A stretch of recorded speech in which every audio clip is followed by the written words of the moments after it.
O te whatala whātu le tunu o nei tai au fau wha mālon whalau o si whonga lau mua a matali whaila na tautua le nei aso fau.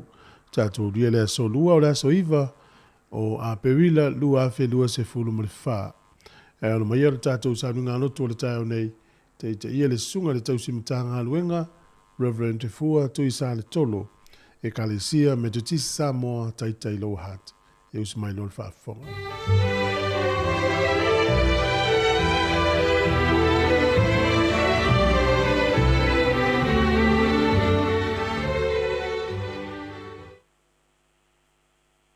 Lei fu maia Samoa I whanunga le lei o le nei tai au. Ai maia, si o tātou tā kua I mele loto fia I lo tātou tua. I au tō iwi atu ia io, iwi atu ia o tō au nā io, iwi atu ia I suafo io, ia whaafitai le suafo io, e a mata mai nei lava, a ia o lava I le whaavavau. Amen, si o tātou tāno. Le ia le tuo le o tapoi. Ala fai lau whanau le nei tai ao se I fai le tapoi inga se sula le lofa ma le anga le lei o lau fio. Wa ngā le mawhai alawa I mātou se metas. Pe au noa malou lava nganga pa ia. Wha mole a fio maia mo lau whanau tapoi. Papatiso ina fina ngalo mo mātou loto umo. Ina ia mātou whai le tapoi inga ia oelele. I le nganga atoa ma le whamaoni e te whina ngaloai.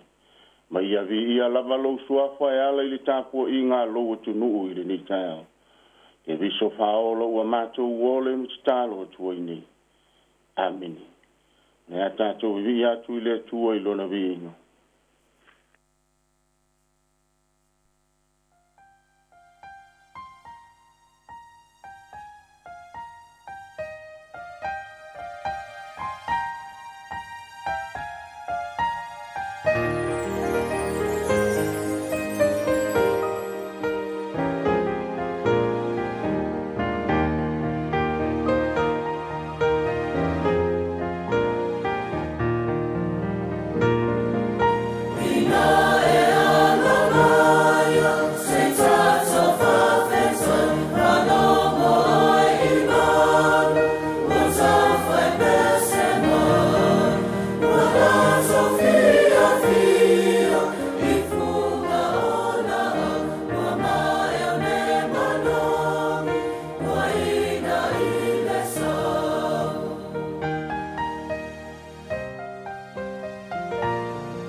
ia le tua mo tātou ni tai au. O le mo le tusi whaitau mo tātou ni aso. Mai lava I le tusi o loi le tusi whaitau aso le ka le sia me tutisi. Ua whasino ina mo le ni aso. Tāni e lulona ma tā upo e onu. O te whaitau ina mai le whai upo e whā. Se ia whangata mai le whai upo e sifuru. Wha fonga mai e le whaitau ina o le afionga pa ia alo tātou tua.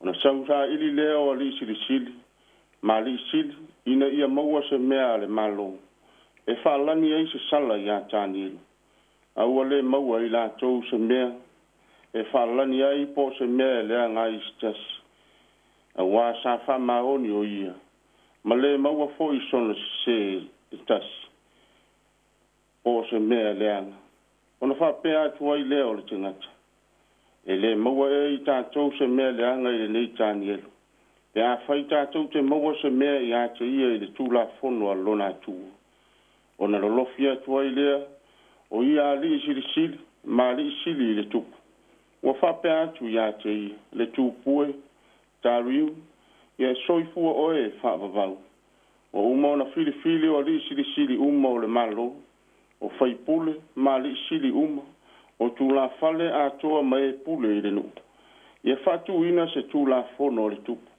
ma ia whamawina ai se vavao e tasi o se tasi na te le whaalongo atu se mea i lona lama atu po se tangata ai tu lava o oe e ai tau lava o oe e whaatonga i ai le tūpue ia tolunga fulu po lafo ina o ia i le lua o le ono o le nei le tūpue ia e whamawina se vavao ma tusi se tusi ina ia tala ina whapei o tūla fonua me tai ma perusia ua le tala ina o le mea lea e tusi ai le tupu o tāriu le tusi ma le babau mo i loa e tānielu wa tusia le tusi o nā alua tua i lea o ia i lona fale wa wanoa whamalama o lona potu e whaasanga i Jerusalema o ia foi whaatolu o na to turi o ia ma te talo whaafitai luma o lona atua whaapei o na masani ai o ia whaamanuia mai e lea nganga o le tua tātou whaitau ma whaalongo i lana tuspa ia i le nei taeao ma ia tū maupea i a te ia lona vi inga e whaavavanga o le launga i le suafa ma malu o le tua le jama le tua le alo ma le tua le nganga pa ia o le a maua se matua mo i tātou le nei taeao mai lawa i le tusi sa whaitawina Danielu lona mata upo e ono a roi le foi upo e se furu upo e fia fai ma au o ni mafau faunga whale nganga o le nei taeao whapea lona whaitawina o i loa e Danielu wa tusia le tusi o nā rua tua i lea o ia i lona fale wa wanoa whamalama o lona potu e whasanga i Jerusalema ua tai foi whātoru yasu ona toa turi o ia i ona turi vai ma te talo a whaafitai luma o lona atua whaapei ona masani ai o ia so stangata na te tā ofi mau i ona tali tonunga ma whaavae ta oto o lona ola o le mea mauti noa o le tangata e whesanga e ma whainita o le tangata e lui tauina pēa o na tali tonunga e le malosi o isi tangata. E whapea se ai le tusi nei sa whaitawina. Danielu o le tangata o le tāwhianga. O le tangata e tā ofi mau i lona tali tonunga i le tua. O le tangata e manino le lei whawai wa mai a whanta oto o lona ola. O ia lava o le tangata o le whengainga. O lona tupuanga o le nuosi whengainga ma le tua. O le ponga i lea e ui lava, o lo ola i si o manga ese mai lona whaasino manga. A wā o lo iai te tonu o le tāwhianga, i tai. E lei whaia le ola tautau mia i pūlenga isi malo. Ma le nofoto i lalo i le malosi o istengata.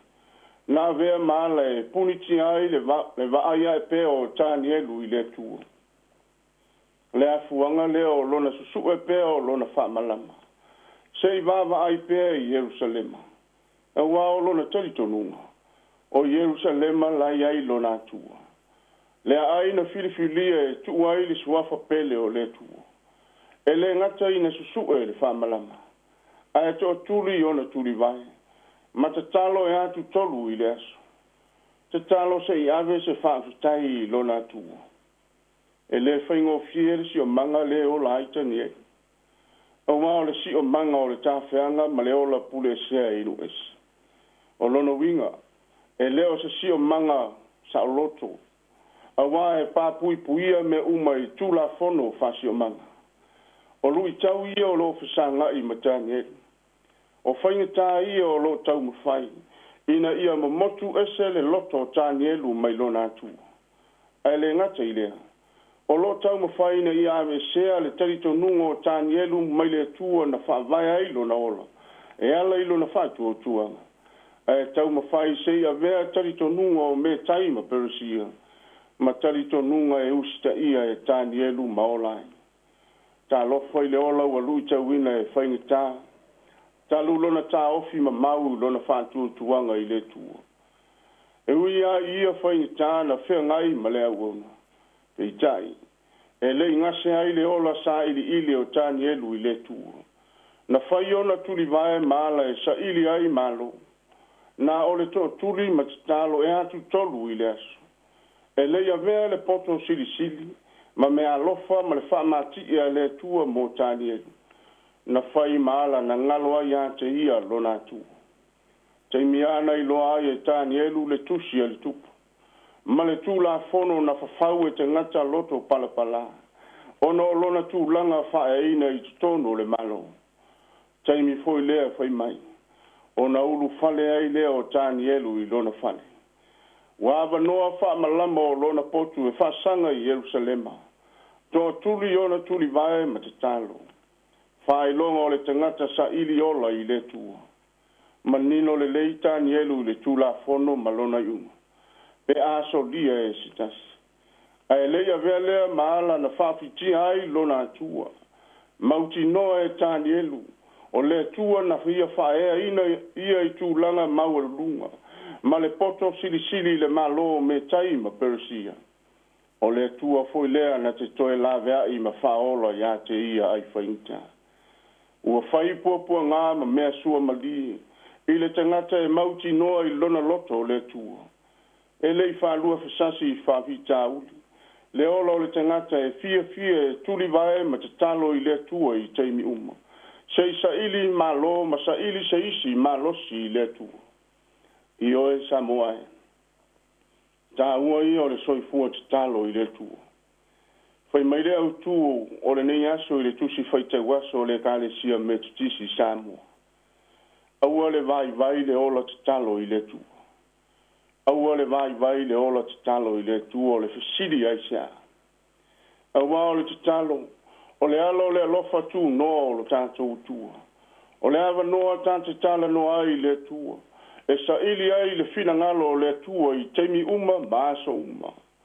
o le ao o ngalo tātou o li o Jesu Keriso ia o tau te talo e le au noa te talo se ia e mori mau le pule ao le tua a wao le te talo e mawhai ai mea uma e whaingita a le sili le atu nue o whapewhea mai lo soifua te talo e atu fia e ona e to turi au turi vae ma te talo I le tua sei ave se vi inga sei whawhetaia le lofa o le tua mo tā ua ia o lo tātou te tepo I tua I aso ua mamae si o tātou watu nuu pene o Samoa teimi ao le taua fiafi e te tā longo maili pua no titasi o le longo sei whawhale te ngata uma e usu se pese mawhai se te talo ave le vi inga e whawhetaia ai le lofa o le tua e whapewhea I tā ua inu ese wa tā olai. Wa nu mia whatasi masuinga lo tātou wola, ma ngalo ai lea tū masani e Samoa. Se ilonga a fo I tātou te whetai ai ma puapua ngā. Ona whato a mana tua leo lea tua se I whai se te talo. Aua nei ngalo Samoa ai. E lei whape nā tāni elu. E ui ai na ola inu ese, ai lei ngalo ai lo nā tua e ao na ia tuli vai ai. Au taimi uma maso uma o lana lea masani na te fatu vii o lea tua ma whaftaia lona lofa tā ofi ola moia susu e alo na whamalama ma vava ai Jerusalema o le whai longa o le tangata e fia mafuta pea fantasi ma lona tua I taimi uma na I uai na lafo ina tani elu le lua o leona na whai a oti ai o ia e whai maila na mori maa wa o tu ina mai e lo tua lana lava angelu ua puni ti ai ngutu o leona, ua le a whaina ia. Tali o le tatalo le au na whaia ma le mauti noa I lona atua. Pai mai le tauti nonga se tasi ta mao le ka le sia me tutisi Samoa. Ua lango mau mai tisa. A whaina iai so ule lei le ngāluenga. O utuli vai. A whaina iai so malosi. O utuli vai na afuai. A whaina o loto tele e fi nau le ami tonu. A whaina o maua se upu tonu. A whaina mana sa ulaunga. O utuli vai na sa ili ai le ala o le tua. E mai le feta lai ngalo tatu o li o Yesu ke visu. I o tau mātāla matitano. Ne I o mai whao so songa ia te utu. Te talo ma le loto whatutu. Te talo ma le mauti noa. Ua whaola ina I tā ua e ke visu. E ala I lona lama lofa tu noa. Aua le ngalo na amele whaafitai le tu. Aua o le li lava. O ia saunia le tō nyola mo tā ua Samoa. O no Yesu. Amen. Se o tātou tutaro. I ia lava o ele tua e whaavavang. Aua o le li lava lau o fionga o le ola. O le tua oe o ana nafi o le so o atai ao e tu maulava e whaavavang. O le tua e ao na vi ia e tangata soifua umo e o talitonu ma whatu tua. E tasi lava oe le li e tasi oe le tua. O le pungai o mea umo le afuanga fo I o so mātou ola. Pāwhitai le nei tai au fō wāla whai fia loa tunu ma o te ngata. Mātou mōri maui ma lama o mea le leiwe e sāwia. Le malosi ma le ola fō e tulu I pēa wāle soifua o te ngata. Mātou whāwhitai e oe ma talitonu. Ua manuia le ala whai mai o le atu nuu I whanunga le lei. Whāwhitai le malosi ma le ola wa e a maia. Whāupopo ina pēa aso I le soifua ma le whaita wina o lo mātou ola I teimi uma. Whāwhitai tele le tua I lau whāsoa pa ia. O lau tamau a inga I so se ala e tufa mai e whamari lio mātou mana. O lau tau singa I ala ese le li I. Le ai asa me tasi e mātitiwa ai mātou. O mātou sa afi lou le lei. O mali lio mātou loto I lou alofa. Ai maiso le siri e so mea o e saunia mo I mātou o lau whanau. Whāwhitai o manuia le atu nui o na tafa ese. La ngona foi o mātou loto o whapena le whamuri mai o mātou a inga I Samoa. Whāwhitai tele lo mātou ta maa. A wae te saunia pēr me uma wale soifua mo lo mātou ola. Iai teimi mātou te vaiva iai. Iai teimi mātou te se ai. A o e lavo le tua e te au maia le mauti noa.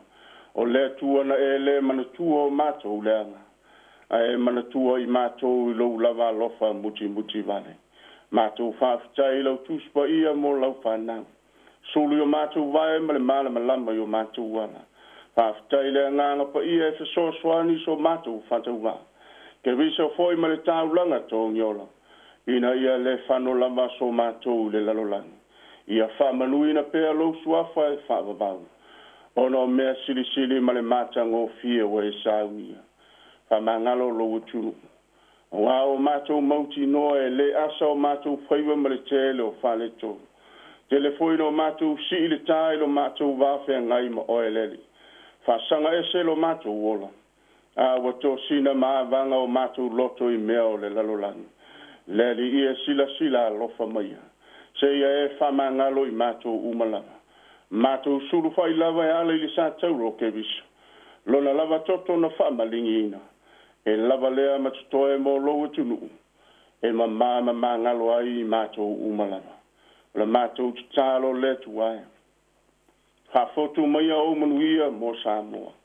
Whamanuia tutonu a inga te tasi. O mātua manai whanau. Anga le lei tutonu le atunu. O pulenga mawhainga malo. Tangata lau tele leli I. Iai manuia o elo mātou tu e ala le soifua atia e o le atunu. A wase manuia o na tangata mo atai ao. Whamanuia o e kalesia ke usianu. Tai o e kalesia. Le au whainga ruenga mo tangata lotu. O e wa fili e muli ma whatu tua ia te o e le li o leola. Iai whatasi mo manuia I so seala. Whaamluia le whaamuli mai a si o mātou watu nu o Samoa. Ta wha ese o le lalolangi o whāta ape ina ai I lātou. Ia o atu iai loa lofa ma lou lava anga le lei. Whaamluia le ngā ruenga le siu whonga o le lau mua. Le pūlenga ma le au whai ngā ruenga. E soifua tautua ma le ola au auna leli ie. E iai whātasi ma o manuia I sosea. Mātou tālo le tua. Ia e whātupu o mātou loto umalava. Lo mātou fia e tālo ma avele vi inga iat o e le li e le aunua. Ia lofa maia le tuai. Wai o ala whai mai whanono anga I le ni tai au. Wha mai se ma wha mawhana whana e loa nganga pa I. Wai fōi o maua I mai mati ngā o le tinu. Tutonu a inga ma mauta ngase. Ia lango maluina pēr I o lava awa lofa. I lātou o saiseitia I so se no whanga. Le malosia le fili maana mai lei. Le li ia o atu iai lo lofa ma lo wanga le lei. Mātou tālo le li tuai. A lofa mai ai whiau ma ngā ruenga o le ni asu. Whanau ia onga ma le tāpua inga ta māma tinai malu whane. O e lavo le tua mātou te sawai. O le tua mātou te malo losi ai me umalava. A wao moi mātou lau tuspa ia na whaita wina.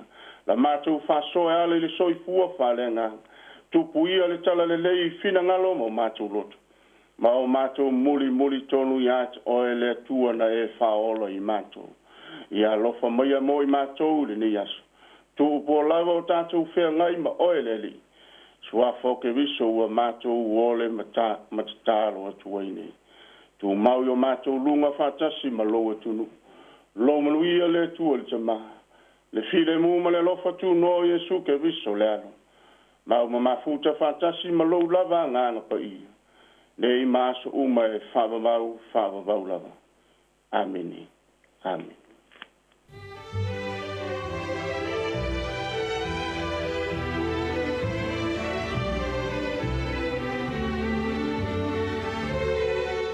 Tātou sauringa lotu nai pe o na whaafonga iai na tāpena ina I le sunga I le tausimatanga luenga Reverend Fua Tui Sāne Tolo e kalesia me to tisi sā mo I taita mo le tuelenga whaaftai tele na sunga le tausimatanga luenga mo le tāpena ina le ufola le nitai au ia me se fo le tātou sauringa lotu whaaftai ia amatari ai fo ia ngā luenga fo I matiute me se whaiva alo filima le anga ia tueli tātou o tinu o nini aso ia le tuele na ufola le nitai au ia anu mane mana foi le upu o luas fulu minute te nei le tu la fiti o le sifonga la mo Wellington o le inga o le tua o man fanga so le tu le tatu proclame le tai ao o le sinoti Wellington nai ia on le inga o le tua ia on fanga so le tu le tatu proclame talo falava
O le tautua le si ufonga o le laumua o lo iai fo i le langolango a le New Zealand On Air.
Auntie Tala here. Instead of Fifi Falo, ile atau le tayao. Laugh of the morning. Amat semel apple feet to the banveao. Su fongalo mua. Atau le tayao.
Talo fatu le tatu watunu o le leita yao i le soifua maua ma le langi e mama whaaftai le alofa o le tua o tatu toe mafuta fo i lungo pia ungalu le ea e ala le tautua la wala leo le siufonga lau mua Wellington lau le tio pola la ufa longolongo le tasi ono tesi ma le tasi wha mo e whaatalo fo i lungo o tatu pinga te whailangi le Facebook ma le YouTube po le siufonga lau mua whaape fo i le tatu app le Samoa Capital Radio app o lo mafuta whaafonga me inisi ni teimo le tai au ma lo le usu Samoa whaafelo e ato fo i ma le nganga whaaloalo le suafa mani malo o le tatu wali wha ore sukiri so ukalame leo le atal tai au ma lo se fumonia ma lo langi e ma ano fo le usu ngā luenga le tai au lungo wala matono fo le whai ngā luenga tono fo ainga mafuta me le tatu watinu tano fa fo e ma lo le usu ma lo fa malos tai le lo fo le liwa tatu e whiroi mo no taolai tau tua fo i tatu tunu ma no lava tasi a mai tai ya ma nei tai au langi le fo le yaso ma lu fo tai au le ma le usu whai ngā luenga le ya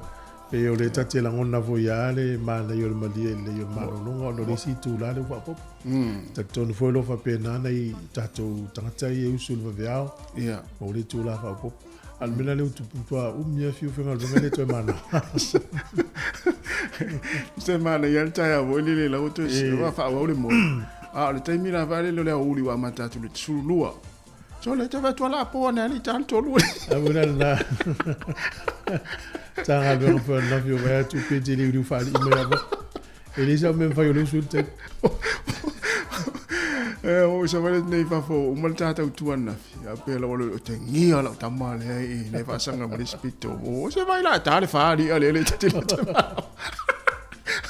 ai te o lo te fa mai le ai o su tata te o le fa tu ata tu no to ru te ta so le vai tu le lari so le la ngoto ne amale lari o te al fa di Ya mahalo na lo voi nei matua lo tape nei na fa nau te vai aso la tua onga le tatu ye nei taimi ya ma le fo ma fan na mai tau na foi le disio na tu no lo sava valim koleni ta ya na ya yo ta fie sa vale tu am ta ita ia pangale le usu me fengalo mo ile le ya wa tu langa nai mo ya la wa su le taimi wa ma fo ina tau ma lu fo ia ya ai le tu ina fo ile le fa ma sani pe ta tu tinu o sava vali ya sa la ai ti do la we ala mai tau taimi tu sa we so le to te le ti na sava vali sa le le sa ta wa sta ma fo ata wa sta ma pe na sto tasi to lu a o sa valinga na le pe to jolu tina to tasi tama sa le tama ma sian fa na io ma lo la vati na fa mal los o tomo onga foi le fa pia o le sa vali la to ye ja mo ia ele umiem tua pala le mitiaf fa fel io ya udei e pe umiana sa vali je longa o teleni o fu fa to a vena ya fa mal los yo e ta o la vai telefoni se malanga mai malanga se atu ia fuafuaga faleaiga ia maduia foʻi nei tafaoga o loo tapena atu ai i le faaigolega vai aso ia matuuaga le fanau le tapena atu i ai malo le uspo ma se foʻi latou iua toʻi taunuu foʻi e tafao iaiga i nei ia po la foʻi mafuta ma lelei taeao ia faatalofa atu ia si tatou faatalofa le tatou atunuu ia faatalofa atu le paia ma le malo le tatou atunuu auauna le tua o suga i faafegaiga o failauga le talalelei faatalofa foʻi ma le agaga faaaloalo na yo tatou matua tu asinisino le atunuu lo tapo ia o tatou faiva magaluega foʻi i le aso mafuta mai tonu aiga e ala nei ala leo le tau ale sifoga le laumua le tasi ona tesi ma le tasi famo fatalofa foʻi le malei fuamai ona i matua i tonu ma o tagasegase o ma o tagata matutua i lenei taeao o i latou foʻi ua lausi foʻi galuega le augalulue nisi na e faafofoga mai tonu le taavale i le aga ia tua i galuega i luga le auala le pisi ai foʻi famuamua lava lou sauga le mua o e aga ia atu i galuega a misi foʻi latou ua leva na mata galuega mai le taeaona leila a mata mai nisi le falima ia o lea o loo mafuta ma lenei taimi malo lava le faamalolosi galuega foʻi o lenei aso leu tatou amata faamalo ia i latou sa galulue le ponapo malo lava le tauataʻi galuega malo le onasaʻi ona iaiga foʻi ua ala faʻi mai foʻi lenei taeao na ni tala faanoanoa ie pele i aiga ua motia faafuaseʻi le mafutaga ona o le valavala le malaga le malima le oti faamafanafana atu pokalame le sifoga le laumua le ata o le taeao ma le tatou tautua aiga uma lava ia lo totele ma faatuatua i le atua e maua ai le faamafanafanaga sili o le sifoga le laumua i Wellington so se vaega lalolagi o lo e mafuta mai ai manatua o le tualalo ma le faamanatu ma le taulogologo ma ene atu oe lenei taeao ia share le tatou Facebook ia e subscribe le tatou YouTube ia ona tatou mafuta loa lea i tatou pokalame i le aso ma le aso ia o ia fau e folau o nei le taeao ia taimia tatou ala matua i pisi le teleusi stete i Amerika e le mevoilele o le solar eclipse o ia le pongsa atoa ia i stete ia ona ua feiloaʻi le la ma le masina ia o vai atu foʻi nei ua le fiafia le teleusi tagata i nei mai ia lena valoʻia mai nei pongsa lalolagi ai ia maleia le faamalamalama atu o nei tutupu atoatou e tupu le Amerika i le fitotausaga au te usiri awe e mawhaina e malanga i le se fulu i tū lai lau ta vale te alu no fuanga le va ia i se le va inga le tu ale mwhai ana mamau mamau ma le si mea vapea o le hana umea ngai mo mai ei ana le fate si ma 5 minute le umi e punitia i le la i le ale la anu se fulu kilomita se fulu i tū la se fulu i tū la tu se la tamai lau leu kilani Ia pasi meu kilani alu no up north. Ia. Wela le mamao. Ola. Ia se foi la me na i tangata i se tunu o le pe o Amerika. Ia sa ia atalu atu ni na sfuru tu la atu le angal tava le i taita ia. Ia ta tio tu nga o to e mas ko to fa te si male 5 minute le umio o le vainga le fuala e malanga eu kilani se la kapi. Ia. E toi tia luai tu la te il malai la le square. Ia na. Au le o tangata i o i malanga i ta vale i le si tu. Ko le mama. Wa va pe o le atali ia le te o te ro fang be. Le la te finga luenga. Lo fa fa mai te ia na la te finga luenga pe fa no walu te se o mata ile. Ia no fa tu le mena ai fa mai.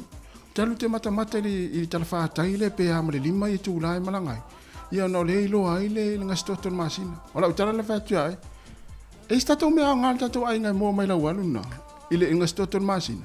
Se vai le mama le me te alu e mole tau turinga o te ta ele fi tau turinga ta ele te na le tasi ele ato se fa tu te la afa minute te la ele pai pai tai that's fa lo lo se te ma wala te le enjoy le ma la mal mene e o vai ngai ia vai le po sto tol masina mo tu so le la male la lo lang a wali fo la masina o so le va puni na le nga sto tol po a tu pula ile au pong sa tole nai tu lo lang pelo men vai ni ta ya tu so sa le masina o so le va le la mal la lang mo pong sa a to lo walo polo kal masina la ia le la fate si ma 5 minute ste fa penale umile sa pong sa o mai no tole tu so matua iao a uli el watu ale lam tu apo uli ele lo ele silis le tu lau te atari mele tangas fo ele tal tonu ile tua dan pong sa o le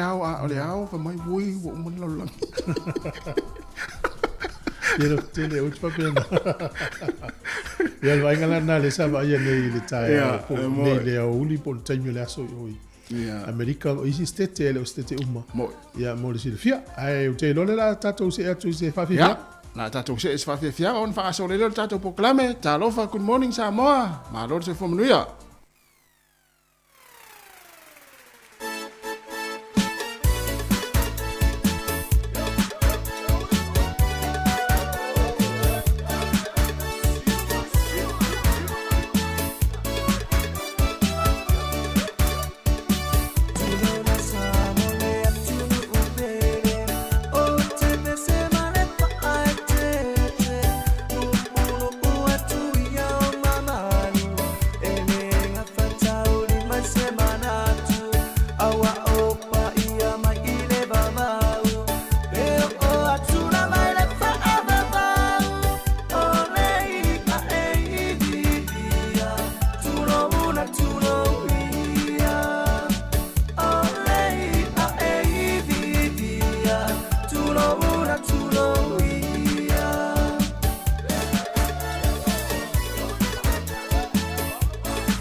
ahí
Atala fatu nei teimi le tai au, smel whafonga le tātou tala o le tau.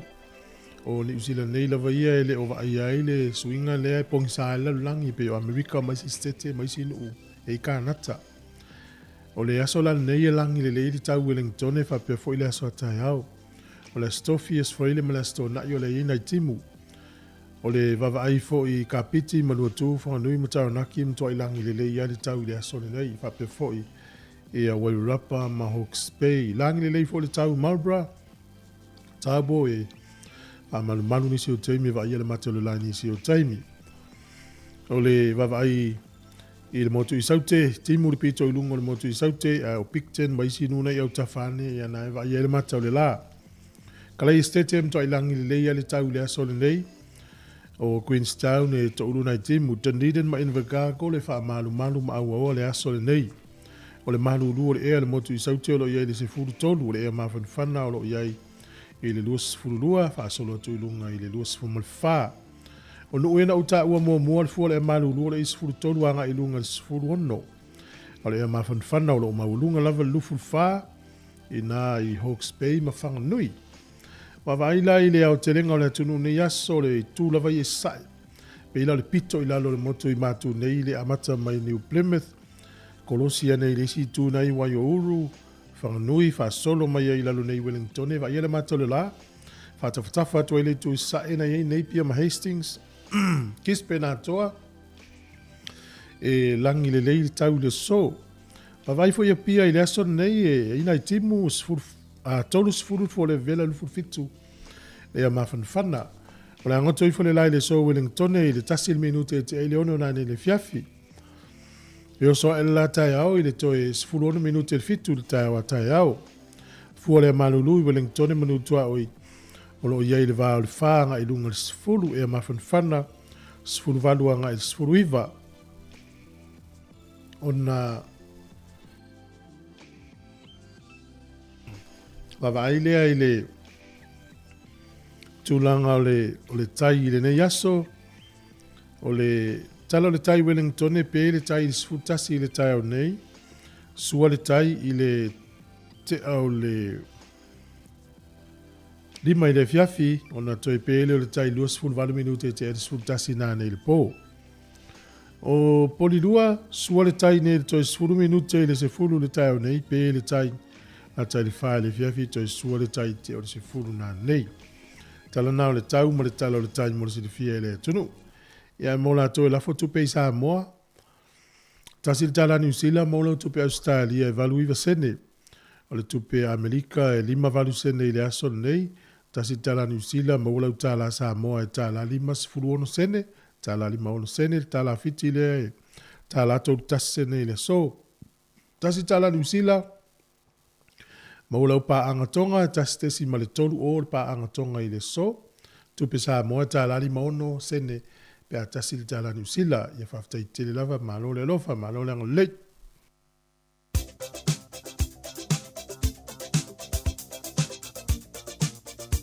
O whamirianga o soifua, o se whanau tātou imeli, a se whanau at samocapitalradio.co.nz. Mani ia tele o tō a soifua le a soiva le nei o masino a perila. Ia whamani atu le atua ia te utou, ma ia tue whaopoponi stau sanga se tele mo utou, na me tfoi tfoa il malosi, ma whenga i te au mga luenga maonga. Tus whai tau mo mai lea, Filipi o lona mata upo e lua, whai upo e se furu mani lua.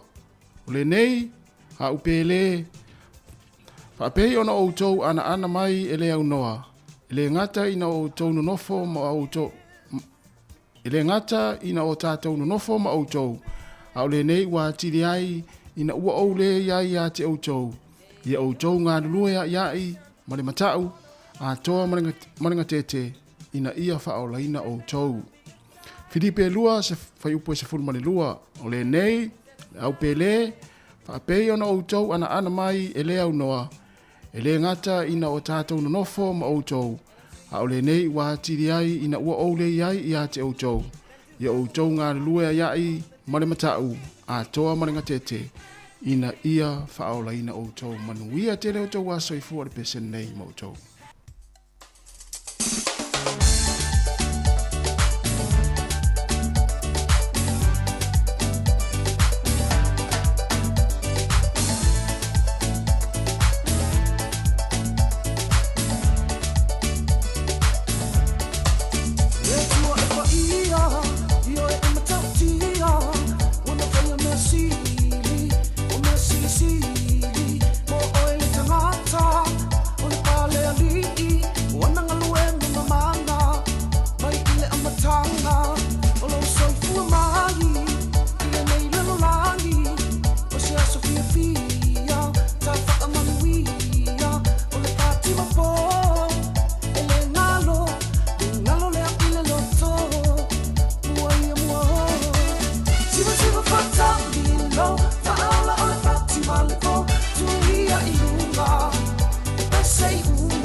Siva mai ai whapea, siva mai whapea.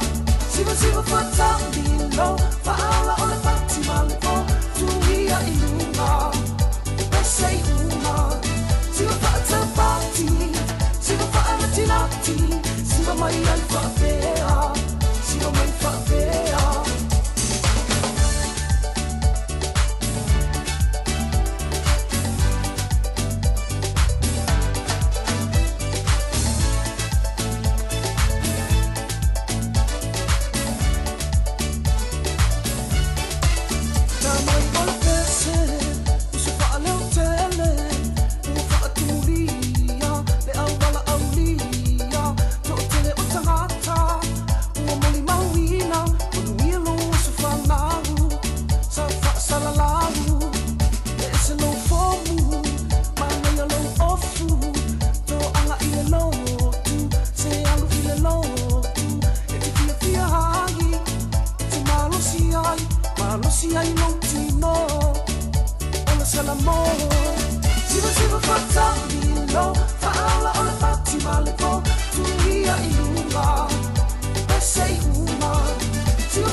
Tala fatu na tunu usmaya fa fonga le vava ile nei tala o le tala fa so le pito le langi me na tupu ile soi tau sanga mai ile aso iva wa perila.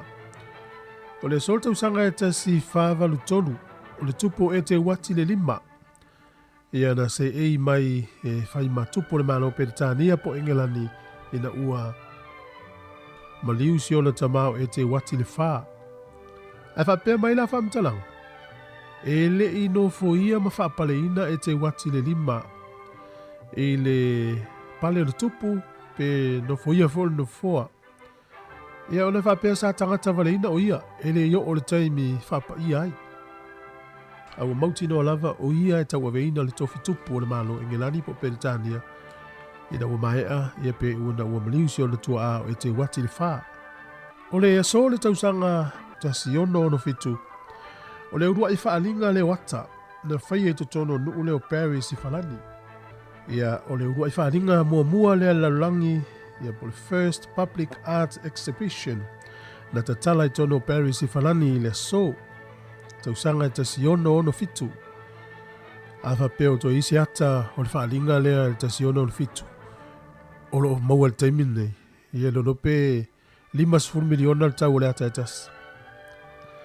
O le asole nei le tausanga e tasi valu ono sfurfitu. Na saini ai le malienga le valu sia ma Amerika. O le afa atau I Amerika no le o Alaska.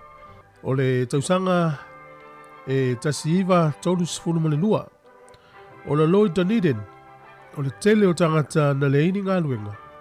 Na taumawhai o sifa ia le fale o le ofisa o le board a le fale mai. E ono tele o le fia o tangata i le depression ia po le taimina o le whememe ai o tangata i le fale tonu o le tabawa inga. Ia to tele la le au le whainga luenga na watu ma whaale anga ina nisi o mea tō tino o se fale o loa sa iai au tafa ia le ofisa o le board o le fale mai a Dunedin. O le tausanga e tasiiva fast fulu na o sifa ia ai e sia mani le nuu leo Denmark. Ia mai se fo le nuu leo Norway. O Norway fa pea sa stay neutral pe sa tuto tasi ele au i se vaeng. A ua a fia ai fua i o sifa inga sia mani. Tausanga na tasiiva fast fulu. O le tasiiva ono sifulu le so na whafoisia ele malosi o le palemia o Afrika i saute sa ieri taimina o Henrik V. Ward. E whaalua na tau mawhai tangata e o so wha i wha ole oti. Ia na mawhai ana wha asawina no na ola i le aso nei tausanga tasiiva ono sifulu. O le sol tausanga e lua afe ma le lua. Lua afe ma le lua e se lia ma le miliona i la tau na whaali lo la tuanganga whaavauvau ma whaaloalo ina ua vatu le pusa maliu ia o Queen Elizabeth mua ia ina ua tuma lolo matua ia i le aso le nei ia po le so na tula i whaaloalo i tangata i lon tona e pea ma le miliona po le silia tufoi. O le tausanga lua afe ma le tolu i le aso le nei na pu e vai lua i noa e fitafita Amerika ia le nuu leo Iraq. O le sol na tausanga e lua afe ma le lima na whaipoipo ai ia Prince Charles ia maltamaita o Camilla Parker Powlis. Le lavoro iai le taimi nei whaipoipo lua afe ma le lima. Tatu talana toi mawal whapoponga le taima sani whaafitai. Leo toe tolu minute ta le valu fa fonga le tatu tala mai sa mo le fa popong mo tatu tala fo mo le si fonga la mo Wellington. Ma lo lava le usu, ma lo fo le mafuta mai. Tatu pa nga fo ia wa mai mo le taimi. Sa le ia te fa go bla tala il felo ingale ale la ma sinama le lalang. Ia. Tu sai o le leva i tapena o Amerika le mele. Ia.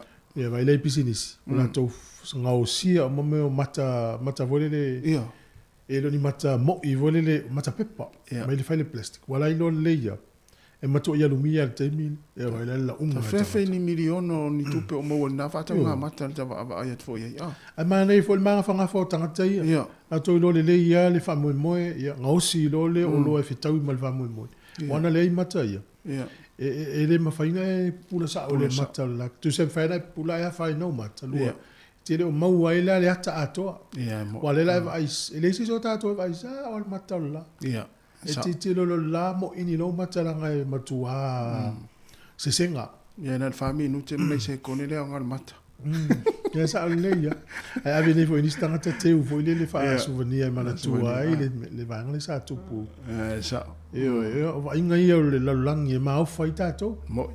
Ai mas pena e tauta se mas tenta tu vai le po vai inga le. Ia. Sa. E tauta to ngastotol mas. Ngastotol mas.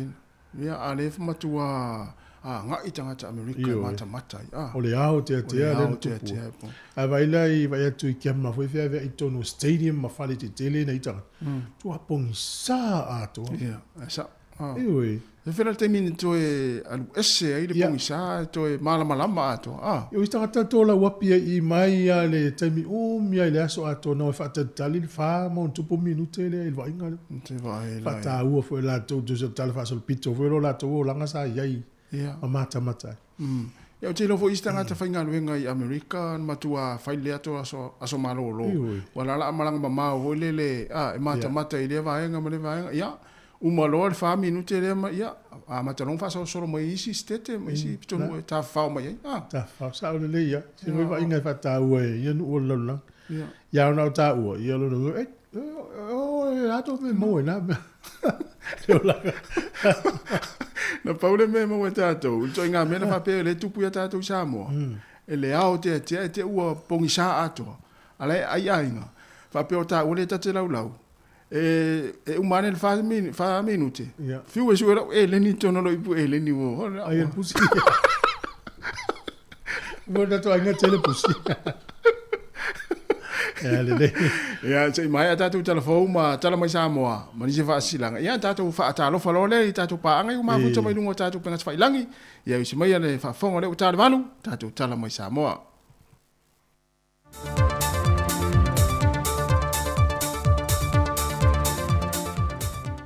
Toi fa tal fa tulu tatu tu du se isi fa opo ponga le nei o tatu telefon mai Samoa. Se mai el fa fonga. O se whamdianga mole au whai wha atu anga awa sa mua mele mo te tele sa la whai to lima. Le ua mawawa no nei lalo le wsos whani al malo au se ta lima ni usila le ua ta ua le Farmer Plus. Wa wsos whani atu le au whai wha atu anga awa le nei. Mo le si tio le tūlanga le leira ngā o singo le awa. Mo le tufa ina ma whata wina le ngata tu tono le atunu. Ai mai se lava i maketi atunu i whafo. O nisi o ia whasoswani mai malo ni usila ma Australia, o lanto fua ina e le ngata masini e wha mamango, ma le masini e tu i wha malu waile awa, ina iau sia le tūlanga mo mia, e te tawe ona maketi atu i atunu i whafo. O le sasunga ia e te wati sulu tolu, a naua fui tulialo, ma mawai tani enun ule tau, o i lato i e to tolu o lato mōri mawina, le tūlanga le leiro lato so tanga ma whasoswani mai le Farmer Plus, na whasoswani atu le tūlanga le wha le leiro lato whaatu anga awa, le ua matua mautu le leai i le motu tele sa la whai. O le pepo whaamtalanga mai le official whaltupetu te tono Samoa, ua whaamawina i le pau i lalo le fua whaata tau le soi whanga i le atunu. Le ua whaamawina i le palasi i lalo le ono tesima le ono pasene i le masino Februari al tosanga nei. E fua le i le pau i lalo tau o loa mai atunu i whafo e whaul whale mai i le atunu. I le lava pepo whaamtalanga wa wha ilo ai, o loo tūlanga le lele whaatuptupula i o le tātou tamau ainga. E fua le anga i le se fulu tesima le wha pasene le ua siti ai, mai i le se fulu ma le lua masina taluai, pe afu atu i le tala whaatatau au tua le tupe e le lua whelua se fulma le tolu. O lo iei le teltanunga o le taringa malolo tātu o tunu le tausanga nei e masina o ki topa. O se tasi leo tūlanga mauti no le si itia lo tātu te mau ainga e le au su fono le fontanga e mai se foi i turisi a se maisa moa. O tu ina atu se lapta inga mai le whaoru lunga mtanga luenga o le soi fua maloloina i ona tangata whainga luenga. Ia i lantou i o maua wa ave lua ngā luenga whaatasi mani ngā luenga le malo lo ngā lue ai. O se soli tu la fono lea whaati nonga e ala ili ngā lue le ngā luenga le malo le soi fua maloloina ma toe tau ave masaisi ngā luenga e lua ai i teimi whainga luenga. Watu ina tu foi se lamta inga le fionga ai ono Dr. Alec ke Roma inisio le whainga luenga. Ina ia reportiane i le ofisa i la tau no whaatino ina ia ngā iuinga. O le atu ina tu e loia i la tau ni whaasalanga. E fua i la no ta iala mai le komisio tangata whainga luenga wa umana whaamamalama whaamanino. E te tau o na ta ialai le ngā lulue mo le malo. Wa ngā lulue amatatu le official whainga palota e whaatino le whaatino ngā fo le toi resta le ino lo tātu o tunu le ua amata i le vai aso nei le fio angolo tuanu. Na whai loa le launong suo te ngatolo o lalampapa au le fo i tu malo. E le whaatasia ne le whale sa whaatutu iai, mo le restali ne le restala fau le ua whaongai nei upenga te whai langi. O se tasi o vai ngolo fesoso an tele le uwhinga ruenga lo fiso uwhinga balota, o le iai leo le sui al malo po le pule nuu. E nante wha maoni e ina tangata tonu o lona fo i a fio anga, e la tau ia ua manatu e toi li liu mai le palota i lo latu i tu malo. Na moli maunisi na mai o na restalo se tūlanga le leile ua whaatino le temile nei. Peitai, so se mea le lei lava iei fo i o na whaafita huli. Ai o le mea siripe o na ta ue se tasi o ta mamatua. Ia whaiti tia pe o no o to fo i le tūlanga o le leto iai o ia whaafita huli. e pe o na matai tuina I whainga palota o tua nai. O le palota mai o tangata mai whawha e whaonga I nei lava le awala le ua wha tino le temi nei. Na ese lava fina ngaro wha lio I lantou sa nga iane restala. O lisi sa o lantou langolangoina le tūlanga le lei. O le whaonga I no le awala le nei palota mai o tātou tangata nuu o lo o lalampapa au isi tu o le lalolangi. O no le foi. E malanga mai lava le atunu e wha tino wha ato atua vahanga uma, e pe o lolomi no tūlanga lima, wha pe foi le toe pue no leata, ma wha mawina I loa le mawhai o na palota mai wha o ngai, le awala fau ua pe o na tāpe nei na lo fiso whainga palota. O nisi foi o lato na wha adio lato finangalo, a whai o lo palota I atunu o lo alalampa pa awe I lato siti seni wa mai o na sitia iai, e le te tau o na toi whaadwaina sa lato palota ni atu nuu se lua. E pei o le whainga fau lea o se e iailo tātu te nuu e whaatino. Wa whaatu langa lo fiso whainga palota le neiva yaso po le nei masina, e tu malo a la whanga mano whanga, o le a wha solo atu I e mo le restalina a to le atu nuu. Na whaadia fu el komisina o whainga palota, o se soli tu la fono mai moli ai le tangata wanga vae te tau una palota peristala ai ua filifili ele fieristala. Wa ta oto foi au la pel tu la fono e whaatino ile ristala fau o whaanga solo mo ilato umanei. O tala ia mai sa mo mole nei foi a so lua manuia lo tato utunu whaasoi foia.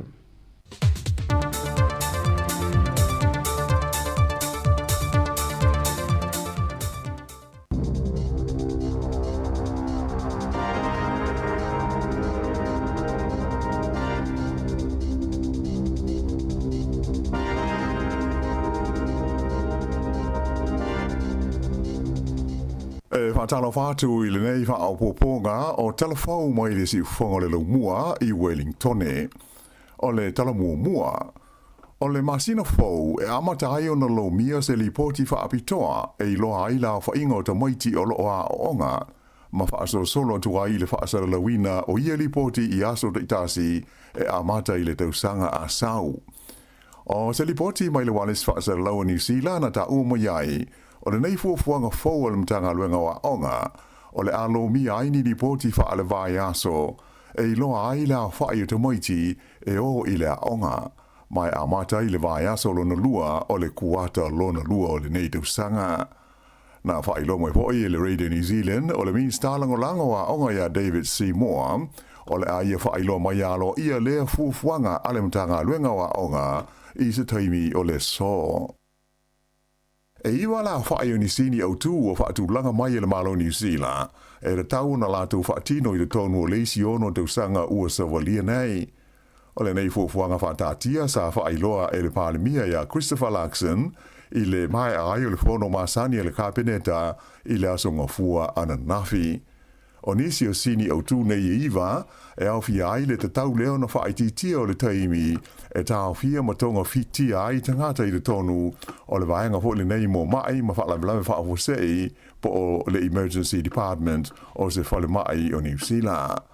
Ia bawe o na whaawa nati ma whaanga solo, ia le whainga o te otonga whaapitoa, mo I lātou o lo I le lisi whaatiritari, ia ma ia le silia I le whamasina le umi e whaatali ai se ngase mo sona tautonga.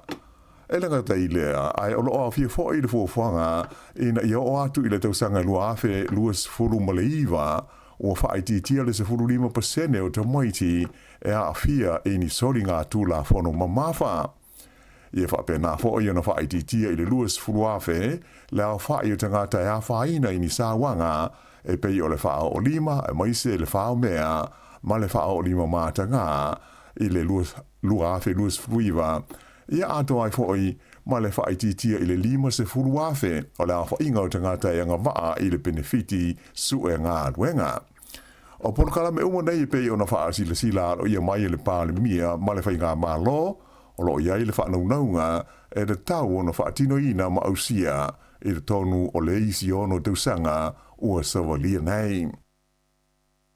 O lo whaawo pēr fuafuanga mo le whaititia o le au whainga ruenga ale malo o New Zealand e pe ona polo ina i le whainga malo so whaatasi whailo mai le suseiete a tangata whainga luenga le malo po o le pisa a o le isi mtanga luenga le o ye le whaasolonga o le mtanga luenga le o le siu manga le fo i ua whaanga solo le whaatala noaina o tūlanga tofi ma ngā luenga o le a whaamuta ma vae ai i a tangata o lo whainga luenga ai e fitu ma le afa pasene le a whainga ua whaatonuina le mtanga luenga ina ia whaititia mai ana tupe whaanganga o ngā luenga whai ma o lea o mana o le pulenga ina ia ofo ina atu i le au whainga luenga o lo iei nei e mana na o e whaamuta latu o nanga i le whainga ho ina nei ta ua o le voluntary redundancy whaailo mai ho i le pisa a ua manina mai le nau o le whainga malo e whaatino le whaititia o la whonga tutongi e tangata ma kaumpani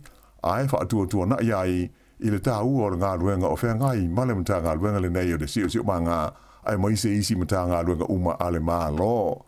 Whaino mai e le whaatonu lango o le mta ngā luenga o Laura Dixon na amata ana nafi o na wala awina tangata whai ngā luenga e mana na o e malo lo i lalo o le voluntary redundancy mai le au whai ngā luenga tu mau. Tā Ualai Dixon e tusa male tasi male afa piliona tā la le vai ngā tupe o lo sue le malo i le te imi nei, o le mafuanga lea o le se o le mtanga luenga le siu manga e sa ili ni tupe whaasao e pei fo i o le tele o isi mtanga luenga ale malo. O le visa le nei o le siu manga e whaatupe ina mai le mtanga luenga o pis nisi ma mta oputau ngā luenga po le ambi e tolu se lau valus fuma le lua la wha i o rana au whai ngā luenga o lo o iai ea mai o fufuanga e vai ea ma whaamuta nisi o tūlanga tofi ma wano whai ngā luenga o le a afiai le tusa o le valu pasene o le au whainga ruenga. O le vai aso nei e malanga ai le palemi o New Zealand Christopher Luxon i Singapore, whapea le tunu o Thailand a toa ma Filipina. E awai le whainga malanga ma le au malanga le palemia i a tangata whai pisinisi o New Zealand. O le whaamoe ina ia whaamautu ina aini so tanga fau tau whaatau inga i le mama pisinisi i ia fo ia tunu o Asia sau te sasae. E au hia i le au malanga le palemia le minsta o swinga o le tau ma tupe maua o Simon Watts a e whapele li foi pule o le partia le National o Paulo Garcia o le urua i Filipina lea ua vea ma foi pule o le palemene o New Zealand. Whailo mai le palemia o le malanga le nei mai le aso sfulwhai o atu i le aso luas fulu a perila o se whailonga mautu leo le nau o le malo New Zealand ina ia sanga whaale leia lona wawhea loa i mātu nui whafo. Na ia tā ua o le itu langi o Asia sau te sasae o se vaenga leo le lololangi e matua tā ua tele i le tamau ainga ai moise o le puipuinga o New Zealand. E luas fulua tau sanga le matua o se taule lea o loo sa ilia nei e leo e whapena le iloa mai porirua i le masina na te nei o Mati. Whailo mai e whapea o le ingoa le nei taule lea o Clive mai o la so iwo Mati o lo ngata ai le vai i a Eustasi i a teia i le pito nuu o le Cannons Creek. Mai ua mtua whaapopole ina ilo na ainga ai maise o leo mo lona saonga le mu. Whautua ina nisi o no mawai se whaamtalanga e winga i lea taule lea ina ia whaapso ta ilo viso leo i le telefoni numela tasi. E tolu afe tolu se lauvalu lima la whaio mai fauko vitis furuiva sa wha mauina i te tonu o New Zealand le vai aso ua tua na e tu nei. Ai se fulma le tolu la whaio maliu ona o lea wha mai. Wha lia mai wha maunga le ofisa o le se fua maloloina o le lua afe se laumale iwa o nei mai o nisi na fia mua fo i le vairusi. E o mai le vai luanga o le pole sa taluai e se lau wha lima la whaia tangata sa tau fia i whale mai motungu fitinga ona o le koviti. O le tumalo Canterbury sa au pito to tele i ai mai fau so o tuai le waite mata ma le tumalo wha mai o le Capital and Coast wha pe ai ma manu kau. O le vai aso i ona tua sa tula i mai le tolu afe tolu se lau iwa la whaia mai fau o le koviti ai fitu la whaia maliu na wha mauina ai te tonu o New Zealand nei. O le whaletele leo na mui le sai pāneari au kilani e pe ona ta ua le tātou tale la songa fua e whaalua o na le pasia lo na warrant of fitness i le tausanga na te nei. To se fulu tangata na ave sea mo iai i le nei fale ina ua mu, pe tusa le o le afa o le wha i le afiafi o le saa.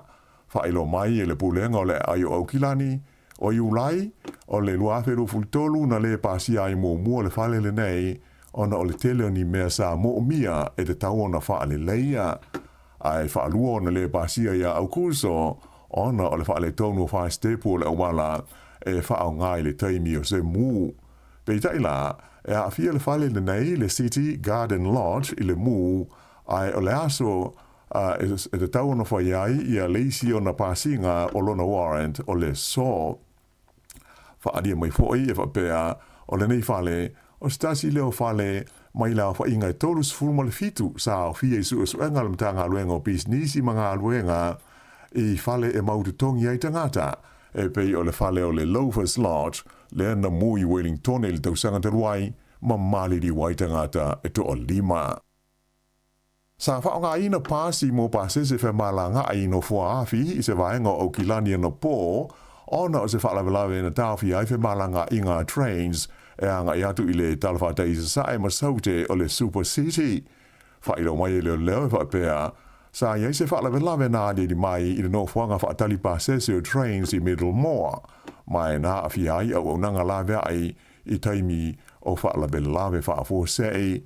Pei ta i la e le i tele nisi whaamtalanga o ili sa tu ina mai e tusa o lea whaalawe lawe se i wanga nā ai le tā whia leo whainga malanga whaatu langa ina ano whaafi. O la pata inga mo ti munga mamafa e pei ona wha manuina mo ni vaenga le motu saute, ua wha solo ane nei mo bito nuu e au fia ai le Westland i saute o Hokitika, mo le aso a toa le nei. Wha ilo mai fwoi le ofisio le tau le Met Service, o ia la pata inga, wa fia ai fwoi ma Fiordland a toa ma le tu i matu o le George Sound, ai maise o vaenga o lo iai vaitu loto o Canterbury, a toa ma vaitafe i saute o le Arthur Spas, ai wha pēr wai tū loto i le tū mā lo o Tāgo. O nisi o nei tū mā lo o lo whea ngai fo i malauta inga o matangi mā losi e a awhiai i le so wha pēr ma le so lulu a tae ao. O lo wālo i mai le ngata ina ma mawhati munga ai o le a mā losi fo i matangi i hia vaenga o le motu saute i nā yaso o luma na i nei. Whautua ina te ngata whe malanga i lunga o le tele ina ia wha ai tete ma ia wha autangia whautuanga malauta inga e tu langa wha le tonu e ono o iai ia winga o le tau. Ma le tala wha ai ua wha ilo mai le māloro li taia mai le ta'alonga soka wha le wāo mālo o se tasi ta mai ta i longa o le aua New Zealand le Football Ferns o Ria Percival.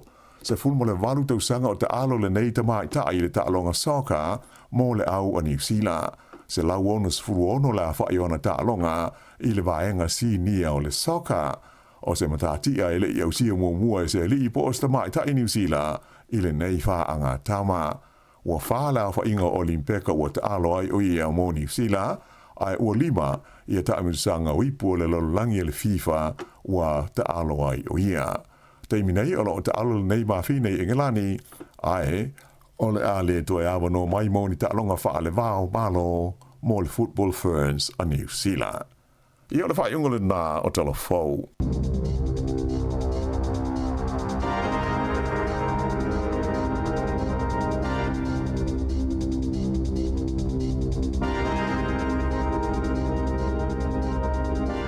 Tail fa fonga mai ni taimo le tātou pokalame fa ponga mo mona o tātou telefon mo le whionga la wano ati lawa si fonga la mua Wellington e la uli teo fa longo le taimi e me se tātou tala mai Samoa pe tātou me le sunga a tāsa sa lam sam tu la iwa le tāu ne on toi fa fonga le fa ponga lo na lua o tātou telefon mo le tula sifun mo le lua au le o sifuru iwa minuti o te ai nei le tula valu tamaiti fa nau salo na o ta pena o tau na fo o itono le ta vale ia nga isi o tina po si o tama e mo moli lei o e le onga le yaso mani a onga tamaiti moli yo e fa manatu fo nei matua ia por kalame fo o le tuanga o le ao ia wa ia le tonu nga ia matua ia faina ia la tonga luenga no te mitu ia onga le fa nau e no fo fa le vai ai vai por kalame na e o e fa so tai o na tu ile o le fa nau e sina tu pe tongi e o pe o to fenga luenga mana ia ia ile o nanga na fa nau sentale i Kenneth Creek. Ja, maar de vrede heeft zo taai taimi atu o ia onga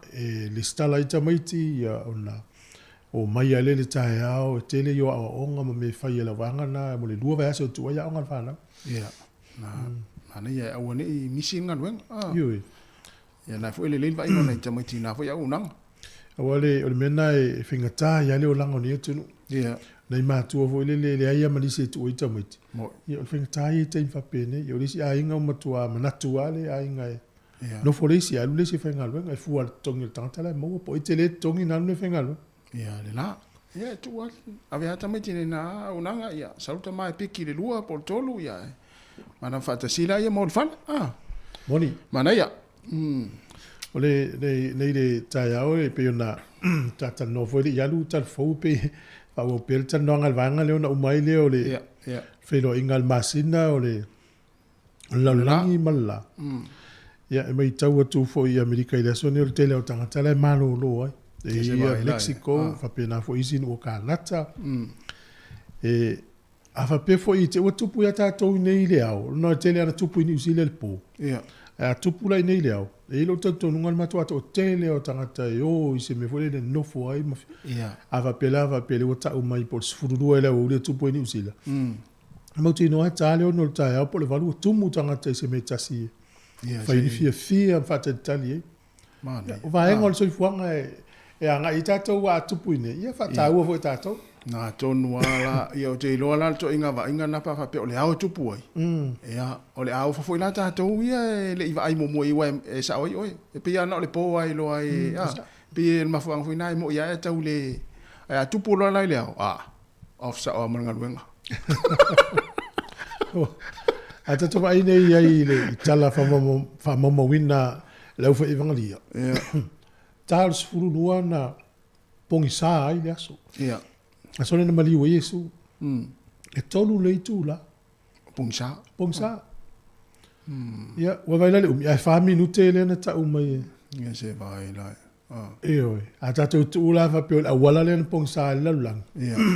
Tu lo wa. Ona winga.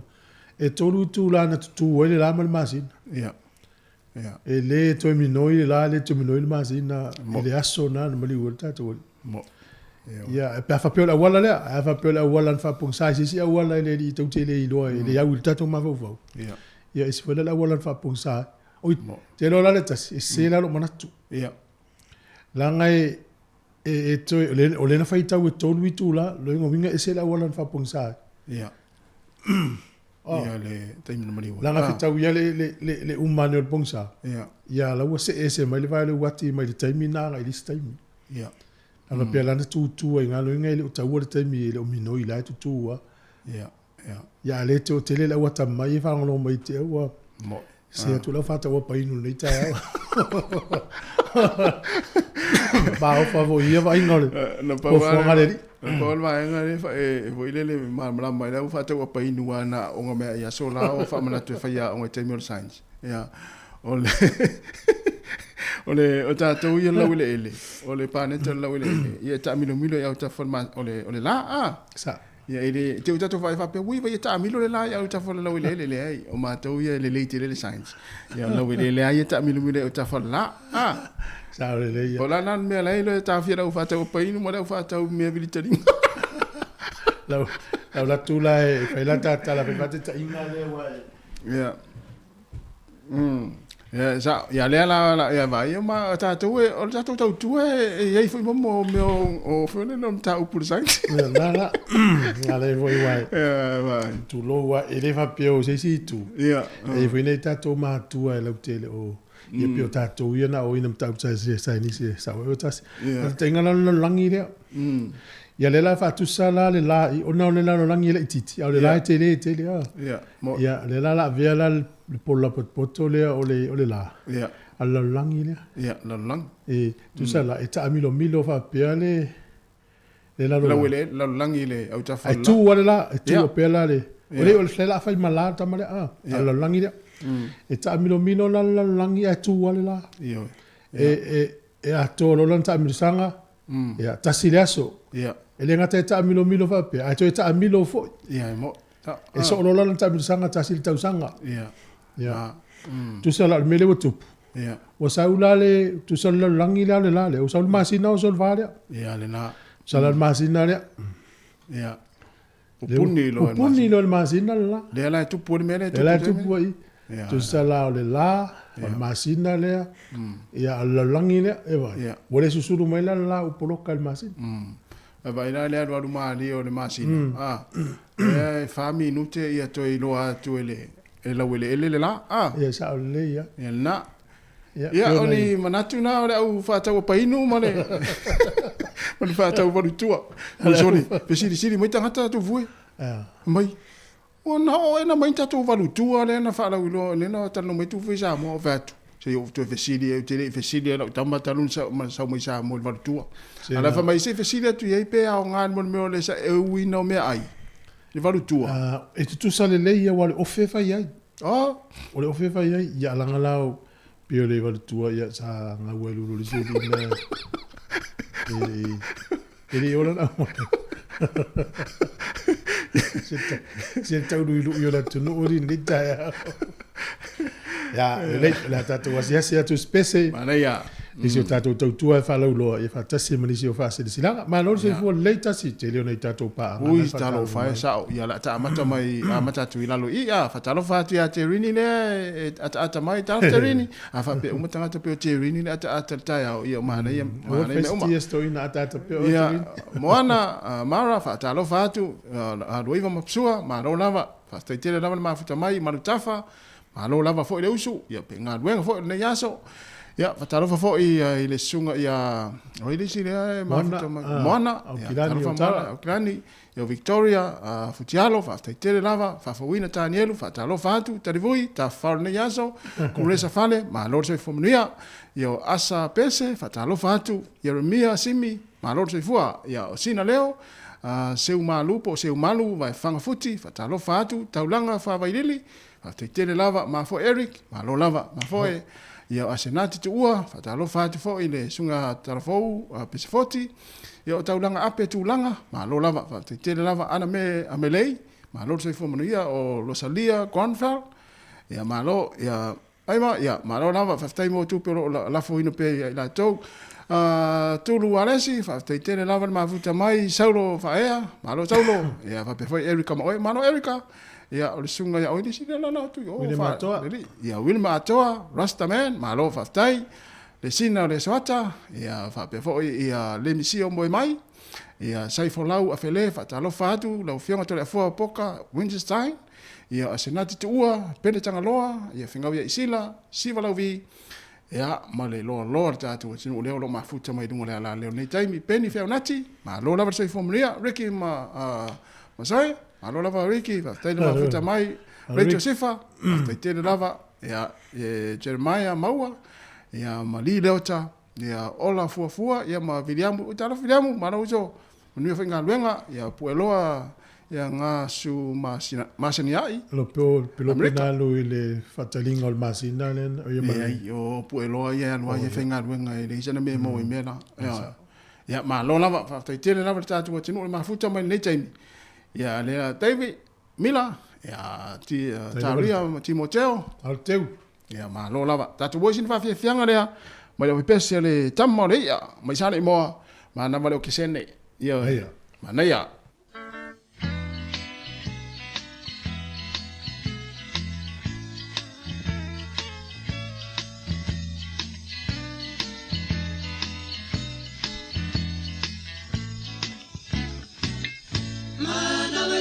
Kisele mama papau ila upele ole amro samoa e tautele ole sorene lea ole setete e ape mape topeto asili letiana ye peso ole ma atiota emo Tasi oe ai ono na selo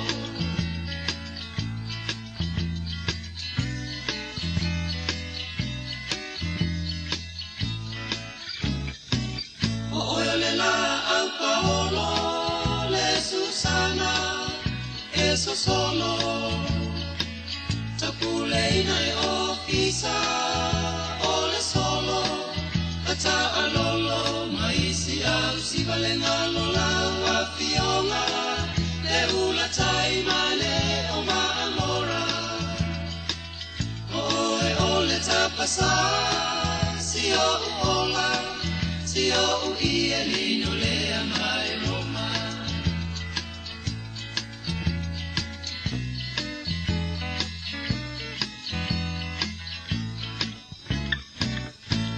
Fia fia moa na o no poa ina pula loa ina ua o tu ua le abra samo ua ma i le vasa la loa si awa mi o vai vai e pea se ki o na ua li vai ua lama fo i lea Ai ma mea ai, e ngalo ai la Valencia va ai.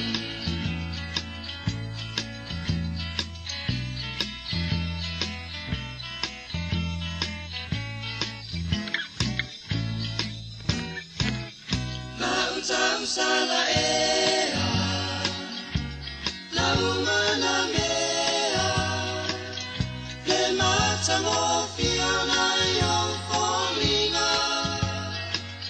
Solo mia ele masina La utausa la ea La umana mea Le mata ngofia na yon folinga Solo mia ele masina Le mata ngofia na yon folinga Solo miele masina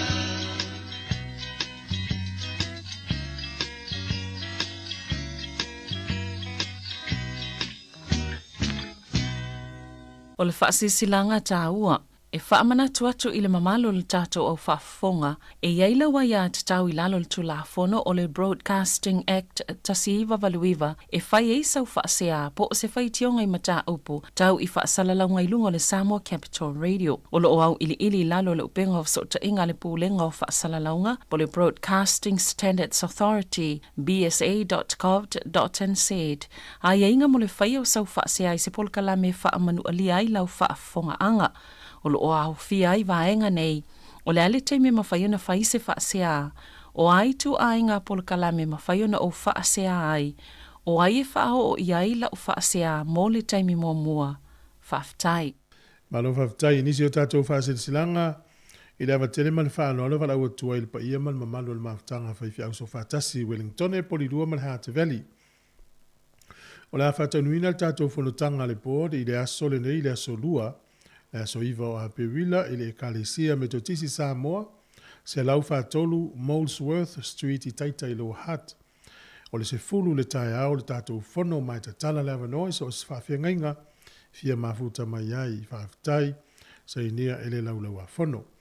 O leo tātou whaasiti silanga mo nei taimi, o leo ua toi luas fulono minuti o na tāle o le iwa.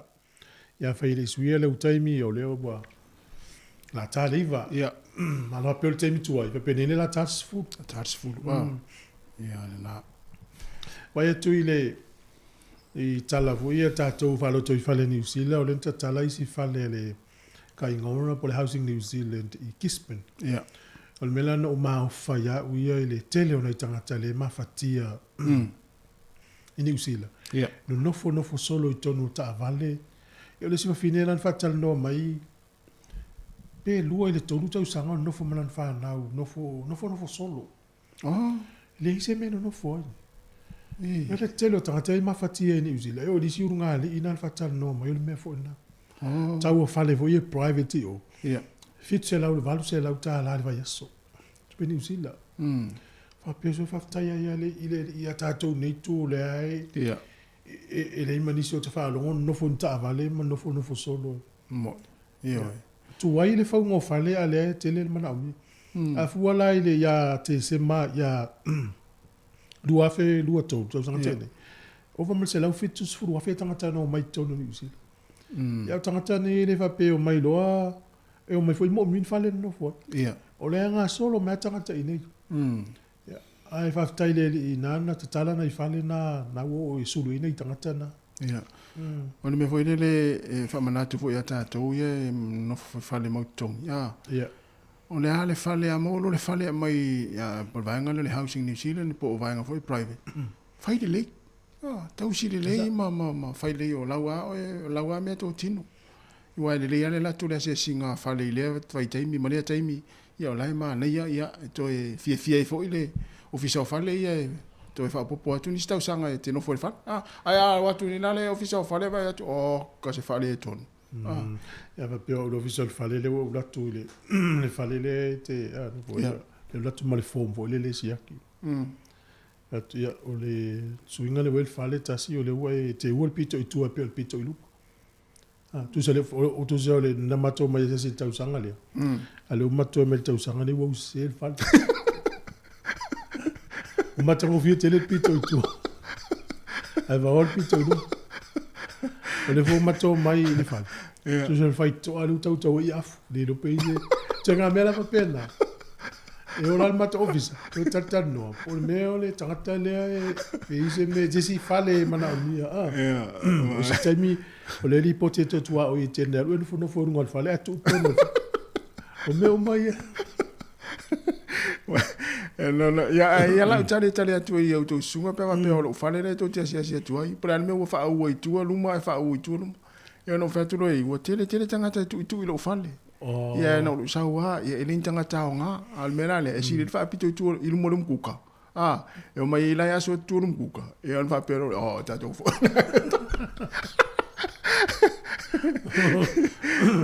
e mo le si vaenga o le o fa pito mai luma tua ona wa o tanga tau tatalo te le mana pa o solo fa to te mi uma la fa tatalo me na lo fa pito mai luma tua e fa pito luma ia wale fu le se singa le office di pote tua o le si pote le fe me e te no fto tasi e pese misa le fe ia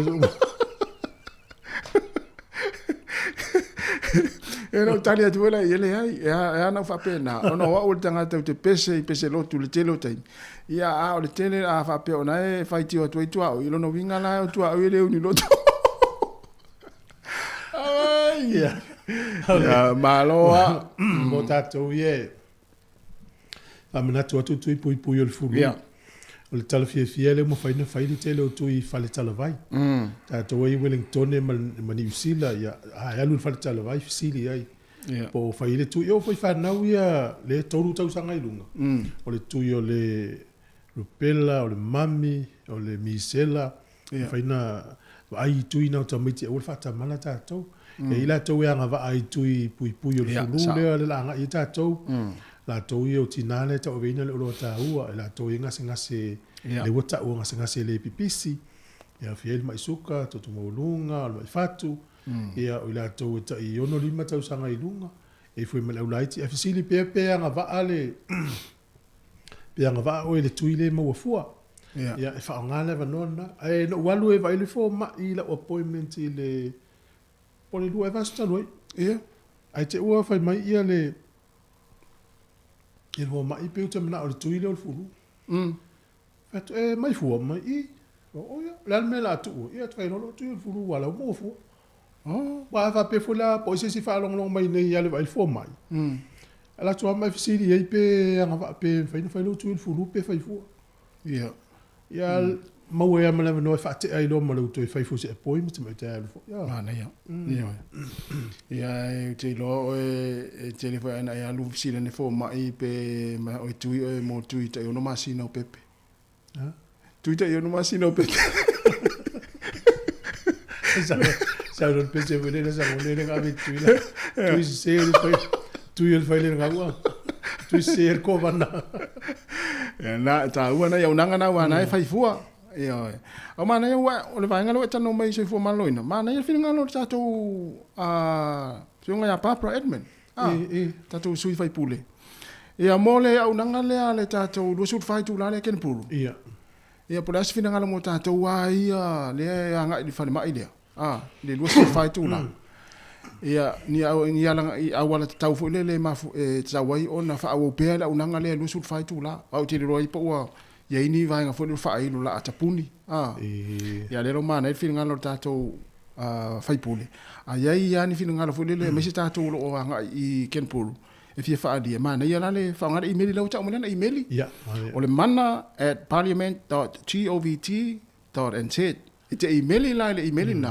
alu sa o ala ia le tato fai pule ia fa di so manatu por al mafu anga tawe on fa upela unanga le lu su fai tula o le ta ua ia tiro foi masani foi na ia istem sa o tasi ia e se le ta ua le after hours le I le e telefone temi o ye il matu ai ia tato uma la al temi o le levo le po le lua va veao tasi va veao e anga ia so soni e temi to nga lo finga luenga ai fai nga ia mo e tarsi au nei o mai ale tanga dunga se fo malo ina mal fainga malo le te fo fa pe te fo fa pe o e je I fa tau se fe tu pe a e wa le mena ya ai ta to wa ya nga I fa mai le ken pulu lu su fa tu la ma nei fa ali so finga lo o le email e te email sa o ya tau sa o ja to fai pule o le mana at parliament.govt.nz ia na fa ali so finga po wa fai ona fa ali fai pule te mo fontang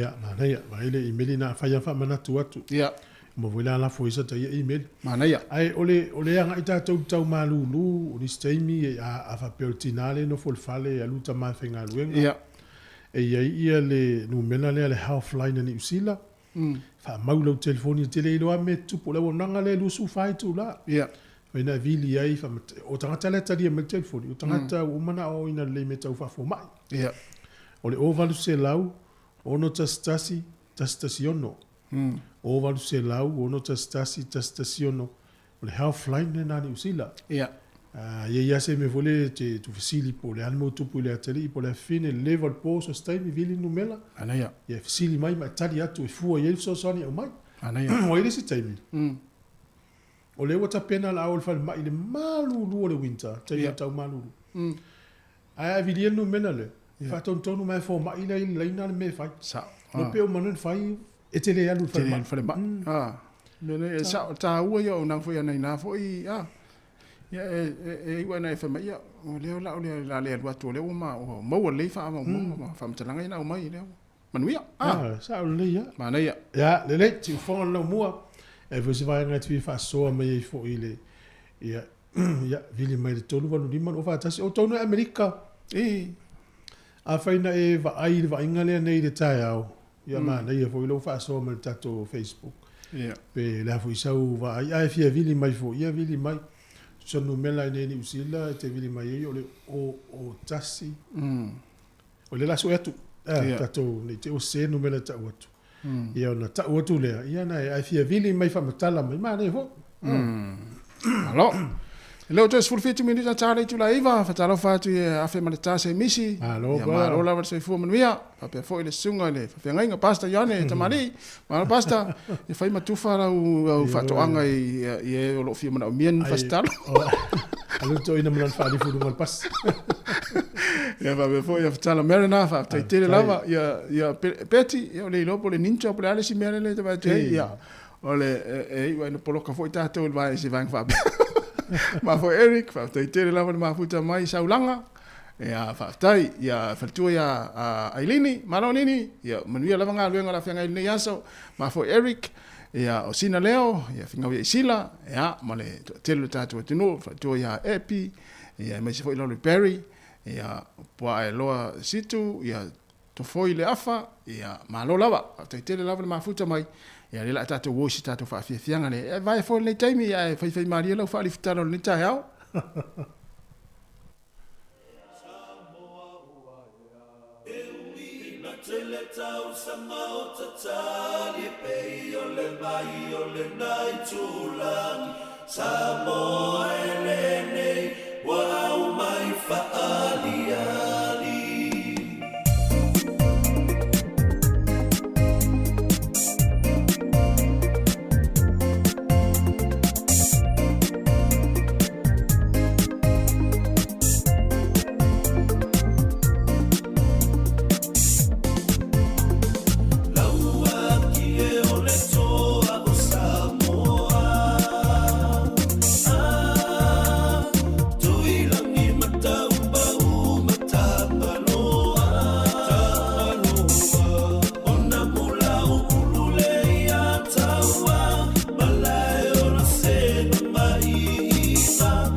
Tele tau sama o tatali pe o le vai o le nai tulangi Samoa ele nei wa au mai faa Fianga le nei taimi o le tai auto e se fululua minuti o le tale o le tula iva o le whapoponga o tātou telefou le tula iva ia le si fonga o lau moa me si tātou tala mai Samoa.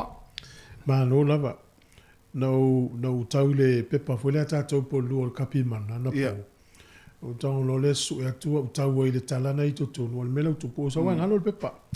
O sa lo le su e atu lunga le online na le kapi mana i le maua i la le le talana. O le tala, o le tama noa fo mai o me tau sai nisi ma le iso manga. No fo lai lo hat. Mutu al toina. Ai o tama noa le waia matalia le toinga teltonunga fo le o le moala wau. O le ian lola le tala, nu mela le ama o toi Amerika pe afia vili mai tatu por kalame. E vili mo mole o ta stasi, o no fa, ia vili mai lole ma nu mela na o le toru wanu lima o fatasi. E inisi Amerika masana vili mai ia e afia vili mela nu mela na fa pe na fu o toi Australia.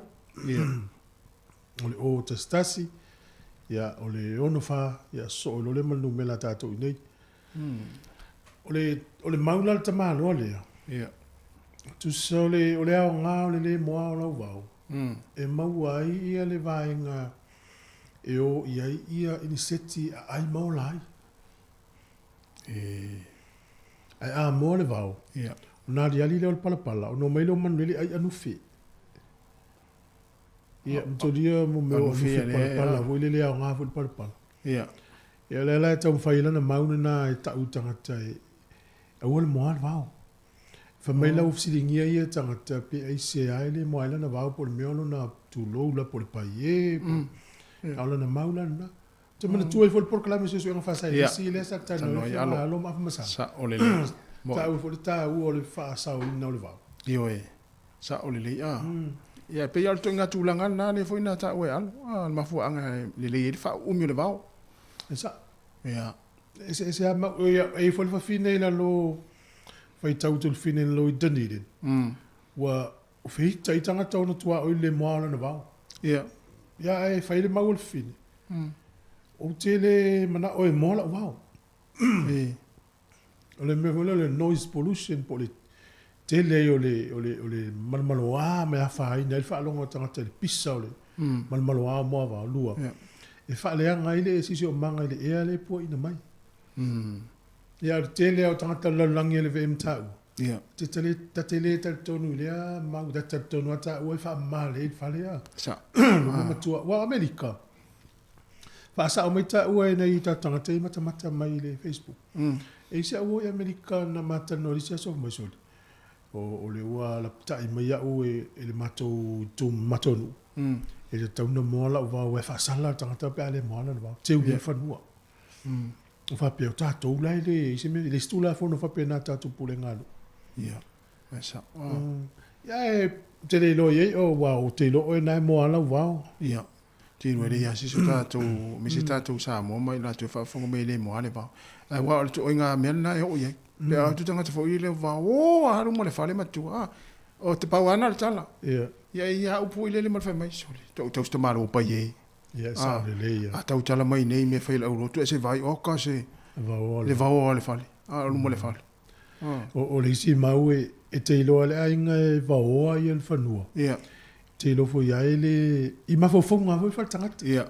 Pi ele mausali wha vai o lea, ele se tangata, pe ele tangata o nofo i talana a. Ta. So, e pe ele tangata o nofo i ele. Ai ainga wa pena ia lofa si se o manga. Ia. Wha asao u ma leo vao. Ia se longa a fa pe o to inga na ngona na le ia. O oi. E fa sao ia le vao. E tau na tusi se fa si silanga i lumo le fale. Sa o le lei oi. Sa o le lei. O tamano na le tasi le wo le fau e tau vai. O la tu si fa si silanga le mafu anga ile mo ala no vao. Ia vai. Sa vai le mafu fau le tamano le o le professor le mafu fau oi. E wa vai la. Tu sa le lei ya. Mo ta vai le na sa le le o nga voi le mafu fau le si o manga. Tu so le tau no upo le tunu. Ia. O so o le fau mo fu fu. Vai lá o ele sabe o professor ele vai tu lá o tato o professor o professor le tato tu pa so le fa mo fo o professor na ya o tato o professor vai a wa fa pe wa le o matu hava wa mo fale ala o mele le te mana oi se tau lai tangata ia se melo fale o te tangola tusi se fa matanga te le ai mo fale po lumo al fetolo o la tala le la tusi la tala fai a wa te au tilo ile vao ai au tilo ile si o manga ai sa io e tu so le foi tau le ia e na la tangata pasi lo nan foi tau ile fi tau wa pa ye o le no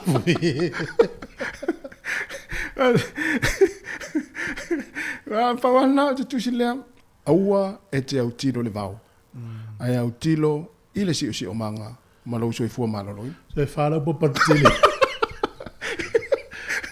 fa le la po patile fe fa si la ngale pale do atu vale te pe ya o isi la papa te va ya onga e sa sa tonu yo e va ta wo ino tato ngana sa mo ya fa ta wo ino tato ngana pe ve na tau ya e ili si fale le hotel le i polua ala tu tu le mkuka ya ta sianga ngana la fa nga e fa ila to tu singa al kanso la po tele ana tu si na le mkuka ya au ole tu ole ulo i lungo folo fale le si fa maoli le si fa zaina le si fa petani ana ngana ingilisi e mo ni usila ana ngala sa mo ala tu si le mkuka al hole i au ole tu ole ulo i lungo folo fale le ali fi au le moli mai fa ta wo ino ta to ngana sa mo Mata wina ngan sa mo mo ni mo wina ta to wale nga so yo E ile sia o ngale i lunga tu i. Le ai se fa balangi, le ai se fa saina, le ai se fa maoli. Ai tu si maolo tele i lumala wala. I sa sa tu tolu. Fa ta wa ina o tato ngana Samoa. Wa vai le i tau tio tato usi. Ya maloa Al fa si langa le tu si oi. Fa ta wa ina o tato ngana. Wa ai mai fa folo tono lo fale o le tu lau ta vale I fa fole pa ma e me tau foi tau ia le fam ia le tusi le fam taranga le tusi fa fo no vala au mai le foi ane mala male tu e foi wa lo te vai mai pe tau te vai tau fa pe no vala au mai le fa fole pa foi ai le mala le winga le upu tu e foi fale Tu se la tet mal malamba. Ya ai piu tat fa no fa ngai no tato ngana i mamla mai ni si. Tolu na talo le iva. Ai tali tonu vo tinga tonu ngana ol moal va fa sao no tio manga. Ye pule pe tonu ya mau ya tato. Ya ole. Ta tu mama le fa ma le tu motam tu ala. Na. Vai te ilola e tato o mata mai. E o nei fa ora la tu va le te to e moa. Faina ne ale pai e mo. Mo le nga tai mo ala fa pe nei. Alan tala no mai tamala I orsi fonga la mo e ta ua fa o mi le va. Ya mo professor le sabe que to radio o ela. Ya. Mo ti no e la ki e to e mo ale va ki ni muni pola. Yo afetala Marina fa talo vatu. Yo va pevo Italo Roberts ma lo lava. Me na te mita I wa sa mo ni usila. Ola. Fa ta ua ne atu no tato ngana. E nana e tu le tele. Nana e tu le ngasu o le tapena ina. Ya. Ya, le la fatu tatu fa fianga nei. Ya, malo pasta ton, manu fa ngalonga lo fianga nei aso, fa mal fale, fa si malo longa. Oi, sa ya. Ona tele le olo langi ai.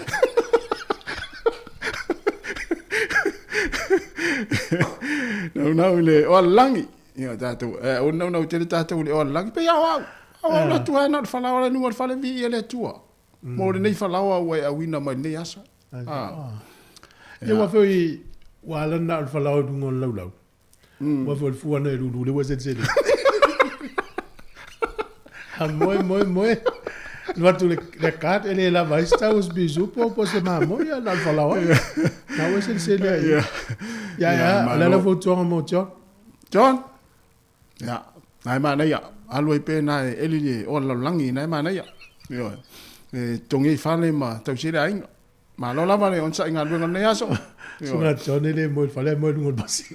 Yo tamo te hanu ma sani tamo ya so la tata to anga fenga luenga. Ya ai na. Familia malanga wa to hotel foi la to ye. Oi, ya. Malanga Australia fonutanga le. E u Church of Samoa fa Melbourne. To tele o malanga ye malanga ni usila yo Samoa isi mai Amerika la yo mai Melbourne. Nga solo le vaste nei mal vaso nei. O ia manuia ia fa nga malanga e sunga ya ona le tu le malanga foi. Ya me se foi so se kale si le malanga nei aso ila to fon tang foi maftang.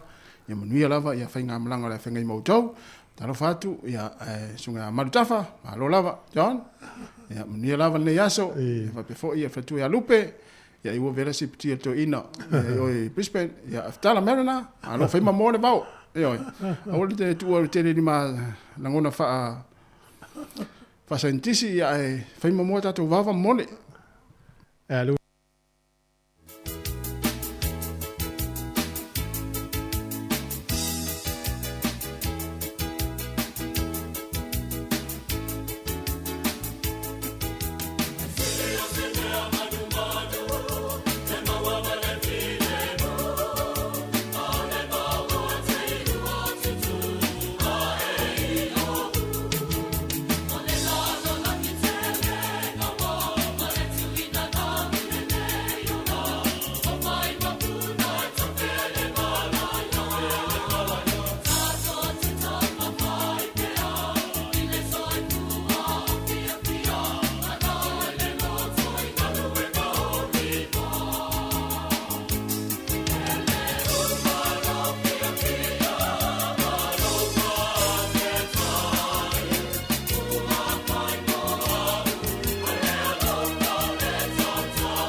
Toi whatal whatulu tātou tunu ui seisi wha o poponga le nei o tātou telefou mai Samoa, se mai al whafonga. O se whamdianga mole au whai whaatuanga awa Samoa mai le moto tele sa la whai to 5, le ua mawawa no nei lalo le whasoaswani al malo au Sitania ma New Zealand, le ua ta o le Farmer Plus.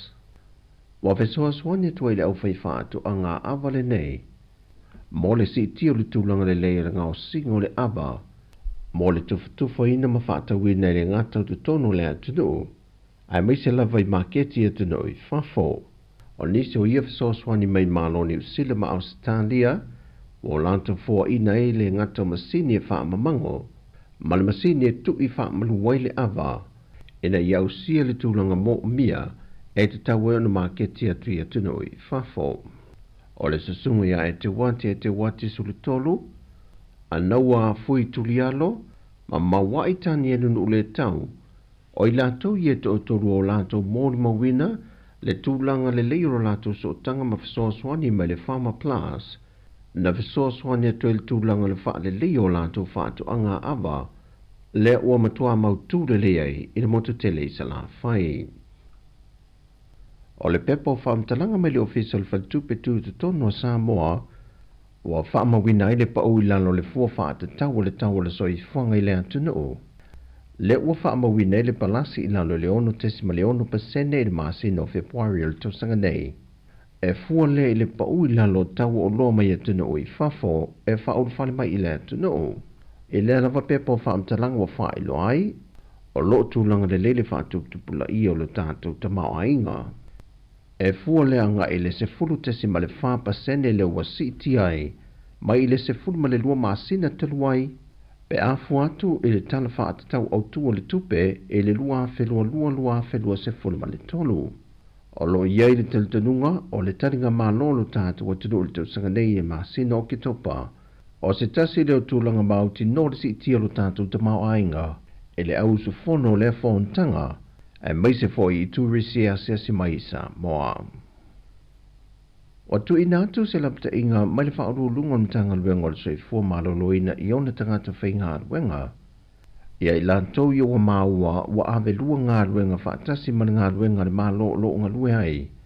O se soli tu la fono le whaati nonga, e ala ili ngā lue le ngā luenga le malo le soi fua maloloina, ma toe tau ave masaisi ngā luenga e lua ai, I te mi whainga wenga. Watu ina tu fwoi se lamta inga le fionga I ono Dr. Alec ke Roma inisio lau whainga wenga. Ina ia reportiane I le ofisa I la tau ono whaatino ina ia ngā inga. O le atu ina tu I loia I la tau ni whaasalanga. E fua I la no ta iala mai le komisio tangata whainga wenga wa umana whaamamalama whaamanino. E te tau ona ta ialai le ngā lulue mo le malo. Wa ngā lulue amatatu le official whainga palota e whaatino le whaatino ngā fōa le toi resta lei no lo tātu atunu le ua amata I le vai aso nei le fio angolo tuanu na whai loa le launong suo te ngatolo o lalampapa au le fo I tu malo e le whaatasiane le whale sa whaatauti ai mo le resta lei ne le resta la fōu le ua whaongai nei upenga te whai langi. O se tasio vai ngolo fesosoan tele le au whinga ruenga lo fiso whinga palota o le iei leo le sui le malo po le pule nuu. E nā te whaamaoni e ina tangata tonu o lona fo I a fioanga, e lātou ia ua manatu e toi li liu mai le palota I lo lātou I tu malo. Na mōli maunisi na mae o na restalo se tūlanga le leile ua whaatino le temile nei. Peitai, so se mea le leilava iei fo I o na whaafita holi. Ai o le mea siri pe o na tā ue se tasi o ta māmatua, ia whaiti tia pe o no o tu fo I le tūlanga o le leto iai o ia whaafita uli, e pe o na mātai tuina I whainga pārota o tua nai. O le pārota mai o tangata mai whawhai whaonga ina I lava le awala le ua whaatino le temi nei. Na ese lava fina ngaro whaalio I lantou sa ngā iane restala, o lisi sa o lantou langolangoina le tūlanga le lei, o le whaonga ino le awala le nei pālota mai o tātou tangata nuu o lo o lalampapa au isi tu o le lalolangi, o no le foi, e malanga mai lava I le atunu e whaatino wha ato atua vahenga uma, e pe o lolomi ino tūlanga 5, wha pe foi le toe pue ino le ata, Ma wha mawinai loa le mawhai o na pālota mai wha o ngai le awala fau ua pe o na tāpe nei na lo fiso whainga pālota. O nisi fo i o lātou na wha adia o lātou whina a whai o lo pālota i atunu o lo o lalam pāpā awe i a lātou siti seni wa mai o na sitia iai. E le te tau o na toi wha adua ina sa lātou pālota ni atunu se lua. E pei o le whainga fau lea o se e iai lo tātou tunu o e wha tino. Wa whātu langa lo fiso whainga pālota le neiva yaso po le nei masina e tu malo a la whanga mano whanga o le a wha solo atu i e mo le resta le ina a tō le atunu. Na wha alia fu el komisina o whainga pālota o se soli tu la fono mai mōli ai le tangata wanga vae te tau una pālota peristala ai ua filifili ele fieristala. Wa ta oto foi au la pel tu la fono e whaatino i le restala fau o whaanga solo mo i lato o manei. O tala ia mai sa mo le nei foi a so lua manuia lo tātou atunu whaasoi foia.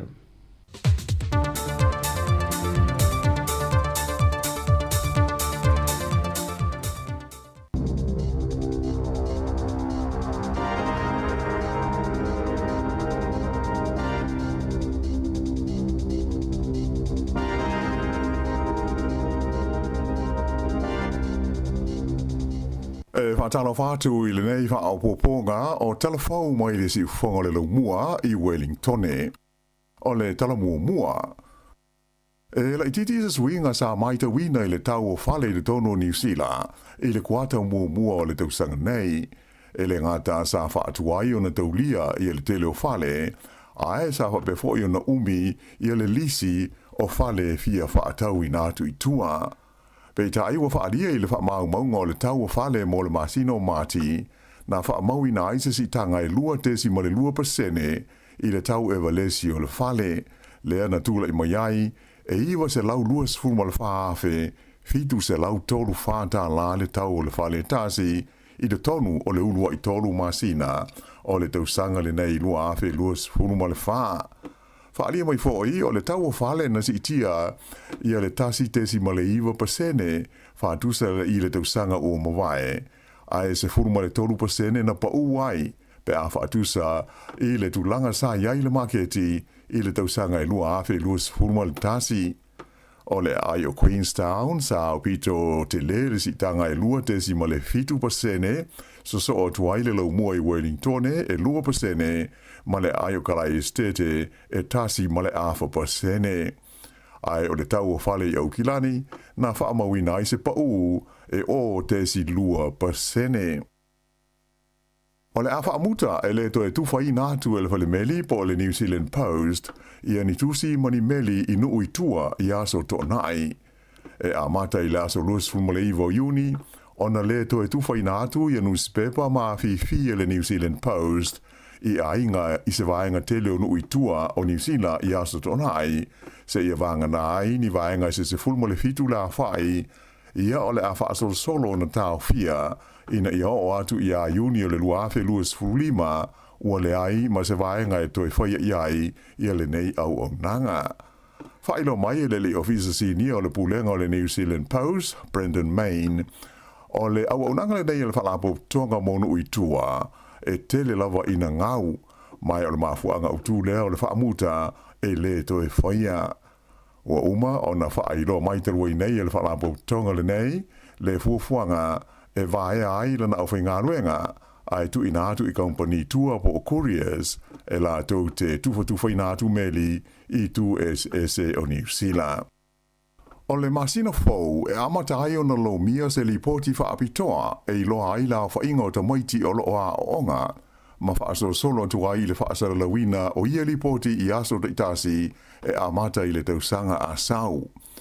O se li poti mai le walis wha asara lawa New Zealand na ta uma iai, o le nei fuafuanga fau al mtanga luenga wa onga, o le alo mi aini li poti wha ale vai aso, e i loa ai la wha i o te maiti e o i le onga, mai amata i le vai aso lona lua o le kuata lona lua o le nei tausanga. Na wha i lo mai poi e le Radio New Zealand o le min stalango lango wa onga ya David Seymour, o le aia wha i lo mai alo ia lea fuafuanga ale mtanga luenga wa onga, i se taimi o le so. E iwa la whae o ni sini au tū o wha tu langa mai e le malo New Zealand. E le tau na la tau wha tino i le tonu o leisi ono tau sanga ua savalia nei. O le nei fuafuanga wha tātia sa wha ailoa e le palemia ia Christopher Luxon i le mai ai o le whono masani e le kabineta i le asonga fua ana nafi. O nisi o sini au tū nei iwa e au fia ai le te tau leo na wha aititia o le taimi e tau fia matonga fitia ai tangata i le tonu o le vaenga fo le nei mo mai ma wha lawe wha avosei po o le Emergency Department o se whale mai o New Zealand. Ia bawe o na wha nati ma wha ngā sono ia le whainga o te otonga wha apitoa mo i lātou o lo i le lisi wha ateritari ia ma ia le silia i le whamasina le umi e whaatali ai se ngase mo sona tau tonga. E langa tai lea, ai olo o fia fo i le fuafuanga ina ia o atu i le tausanga lua afe luas furu maleiva o whaititia le se furu 5% o te moiti e a fia e ni sori ngā tūla fono mamafa. Ia whapena fo i ana whaititia i le luas furu afe le a whai o tangata e a whaina i ni sāwanga e pei o le whao o lima, e maise le whao mea, ma le whao o lima mātanga, i le lua afe luas fruiva, ia ato ai fōi, ma le whaititia i le lima se furu afe, o le awha inga o tangata e anga waa i le benefiti su e ngā duenga.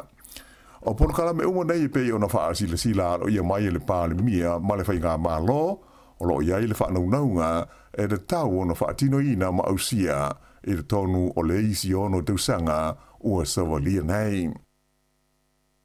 O lo whaawo pēr fuafuanga mo le whaititia o la au whainga ruenga ale mālo o New Zealand. E pei ona polo ina ai le whainga mālo se so whaatasi. Whailo mai le suseiete a tangata whainga ruenga ale mālo po o le pisa a. O le isi mtanga ruenga leo o ia le whaasolonga. O le mtanga ruenga leo le siu manga. Le fōi ua whaanga solo le whaatala noaina. O tūlanga tofi ma ngā ruenga o le awha amuta ma vae ai i a tangata o loo whai ngā ruenga ai. E fitu ma le awha pasene le awha inga ua whaatonuina lea mata ngā ruenga ina ia whaititia mai ana tupe whaanganga o ngā ruenga whai. Ma o lea o mana o le pulenga ina ia ofo i nātu i le awha ngā ruenga o loo iei nei e mana na o wha amuta lātu o nanga i le whainga ho i le neita ua o le voluntary redundancy. Whaailo mai hoi le pisa a, ua manina mai le nau le whainga mālo, e whaatino le whaititia o la whonga tutongi e tangata makaumpani, ai whaatua na iai, i le tā ua o le ngā ruenga o whengai, male mta ngā ruenga le nei o le siu manga, ai mai se isi mta ngā ruenga uma ale mālo. Whaailo mai le whaatonu langalanga o le mta ngā ruenga o Laura Dixon, na amata ana nafi, o na wala awina tangata whainga ruenga e mana na o e mālo lo, i lalo o le voluntary redundancy mai le au whainga ruenga tū mau. Tā Ualai Dixon e tūsa ma le tasi ma le awha piliona tā la le vai ngā tupe o lo o sue le mālo i le te imi nei, o le mafuanga lea o le se o le mtanga ruenga le siu manga e sa ili ni tupe whaasao e pei fōi o le tele o isi mtanga ruenga a le mālo. O le visa le nei o le siu manga e whaatupe ina mai le mtanga ruenga o pis nisi ma mta uputau ngā ruenga po le ambi e tolu se lau valus fuma le lua la whai o lana au whai ngā ruenga o loo iai. Ea mai o fufuanga e vai ea ma whaamuta nisi o tūlanga tofi ma wano whai ngā ruenga o le aha a fiai le tūsa o le valu pasene o le au whai ngā ruenga. O le vai aso nei e malanga ai le palemia o New Zealand Christopher Luxon i Singapore, whapea le tunu o Thailand a toa ma Filipina. E awai le whainga malanga ma le au malanga le palemia i a tangata whai pisi nisi o New Zealand. O le wha moe ina ia wha mautu ina aini so tanga fau tau he wha tau o inga i le wama pisi nisi i ia fo i a tunu o Asia sau te sasae. E au hia i le au malanga le palemia le minister o swinga o le tau ma tupe maua o Simon Watts, a e whapele li fwoi pule o le partia le National o Paulo Garcia, o le urua i Filipina lea ua vea ma fwoi pule o le palemene o New Zealand. Whailo mai le palemia o le malanga le nei mai le aso sfulwhae o atu le aso luas fulu a perila, o se whailonga mautu lea o le nau o le malo New Zealand, ina ia sanga whaale leia lona wawhea loa i mātu nui whafo. Na ia tā ua o le itu langi o Asia sau te sasae, o se vaenga leo le lalolangi e matua ta ua tele i le tamau ainga ai moise o le puipuinga o New Zealand. E luas fulua te usanga le matua o se taule lea o loo sa ilia nei e leo leo e whapena le iloa mai porirua i le masina na te nei o Marti. Whailo mai e whapea o le ingoa le nei taule lea o Clive mai o la soiva o Marti o lo ngata ai le vai i ai o stasi i a teia i le pito nuu o le Cannons Creek. Mai ua mtua whaapopole i na ilona ainga ai maise o leo leo mo lona saonga le mu. Whautua ina nisi o no mawai se whaamtalanga e winga i lea taule lea, ina ia whaapso ta ilo viso leo leo i le telefoni numela tasi. E tolu afe tolu se lauvalu lima la whai o mai fauko vitis furuiva sa wha mauina i le tonu o New Zealand le vai aso ua tua na e tu nei. Ai se fulma le tolu la whai o maliu ona o lea wha mai. Wha lia mai wha maunga le ofisa o le se fua maloloina o le lua afe se laumale iwa o nei mai o nisi na fia mua fo i le vairusi. E o mai le vailuanga o le pole sa taluai e se lau wha lima la whae tangata sa tau fia i whana mai mo tunga fitinga ona o le COVID. O le tumalo Canterbury sa au bito to tele i ai mai fau, so o tuai le waite mata, ma le tumalo whapana mai o le Capital and Coast, whape ai ma manu kau. O le vai aso i ona tua, sa tula i mai le tolu afe, tolu se lau iwa, la whae o mai fau o le COVID, ai fitu la whae o maliu, na wha mauina i te tonu o New Zealand nei. O le whale tele leo na mui le sai pāneri au kilani e pe o na ta ue le tātou tale le songa fua, e wha alua o na le pāsia lo na warrant of fitness i le tausanga na te nei. To se fulu tangata na ave sea mo iai i le nei whale i na ua mu, pe tusa le o le awha o le wha i le afiafi o le sa. Wha ilo mai e le pulenga o le ayo au kilani, o iulai, o le luafero fultolu na le pasia i mua le whale le nei, ona o le tele ni mea sa mia e te tau ona whaale leia. Ai whaalua ona le pasia ia au kurso, ona o le whaale tonu o whae stepu o le awala e whaau ngai le taimi o se mu. Peitai la, e a fia le whale le nei le City Garden Lodge i le mu, ai o le aso e te tau ona whaiai ia leisi o na pasinga o lona warrant o le so. Whaadia mai fwoi e whapea o le nei whale, o stasi leo whale mai la whainga e tolus fulma le fitu sa o fia i suenga le mtanga aluenga o bisnisi mga aluenga i whale e mautu tongi ai tangata e pei o le whale o le Loafers Lodge le ana mui Wellington e le tausanga te ruai ma mali di wai tangata e to o lima. Sa whaonga ina pasi mo pasese fe malanga ai no fua afi i se vaenga o kilani na po ona o se whalawelawe na tawhi ai fe malanga inga trains e anga i atu i le talawhata i sa e masaute o le Super City. Whairo mai e leo leo e whapea, sa iai se whalawelawe na di mai i le no fuanga whaatali pasese o trains i Middlemore. Mai na awhi ai au nanga lawe ai i taimi o whalawelawe whaafosei. Peita i la e le itele nisi whaamtalanga o ili sa atu ina mai e tusa o lea whalawelawe se i wanga na ai le tawhia leo whainga malanga whaatu langa ina ano fua afi. O la pata inga mo ti munga mamafa e pei ona wha manuina mo ni vaenga o motu saute, ua wha solo ane nei mo pito nuu e au fia ai le Westland i saute o Hokitika, mo le aso a toa le nei. Wha ilo mai fwoi le ofiso le tau le Met Service, o ia la pata inga, wa fia ai fwoi ma Fiordland a toa ma le tu i matu o le George Sound, ai maise o vaenga o lo iai vaitu loto o Canterbury, a toa ma waitafe i saute o le Arthur's Pass, ai whapea waitu loto i le tū malo o Otago. O nisi o nei tū malo o lo whea ngai fwoi malawata inga o matangi malosi e a awhiai i le so whapea maleso lulu a tae ao. O lo walo i mai le ngata ina mamawhati munga, ai o le a malolosi fwoi matangi i ia vaenga o le motu saute i nā yaso o luma na i nei. Whautua ina te ngata whe malanga i lunga o le tele, ina ia whaai tete ma ia whautangia whautuanga malawata inga, e tu langa wha le tonu e ono o iai ia winga o le tau. Ma le tala whai ua whailo mai le maloro li taia mai le ta'alonga soka wha le wao malo o se tasi ta mai ta i longa o le aua New Zealand le Football Ferns o Ria Percival. se fulu mo le walu tausanga o te alo le nei tamai ta i le taalonga soka mo le au a New Zealand. Se lau ono se fulu ono la whai ona taalonga i le vaenga si nia o le soka. O se matatia i le iau sia mua e se li i po o tamai ta i New Zealand i le nei whaanga tama. Ua whala whainga Olimpeka ua te alo ai o ia mo New Zealand, ai ua lima ia ta amirisanga o ipu le lololangi le FIFA ua te alo ai o ia.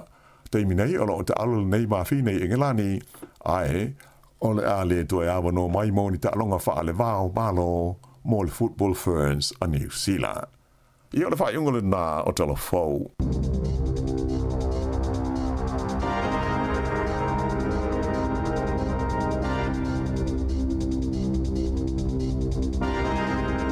Os fulu minuto te nei le tula iva o le wha ponga lona luana o tātou telefau o le nei fo i tai au. Te wha fo i le tula se fulu mane lua i e leo liana nei. Ma lo lava, ma futa mai, tātou o tinu.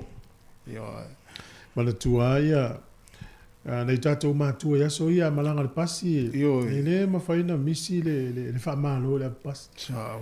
Tātou la iti o tātou vai e taimi umai hana le pasi. Mālo le foe, mālo le sitisila.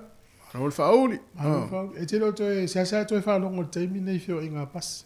Sa nei matua me se pasi vo mai mamao mai tua. O si tolu fai tu la mai si tu sa le longa. O mai tua tolu i tu la mai pia. E le mo moe nei matua na taimi. Tapo inga le fenga malanga. Ia o foi matua o le loto le ave pasi le to inga fa malona. O ye foi pasi ya so ye asu a to tonua.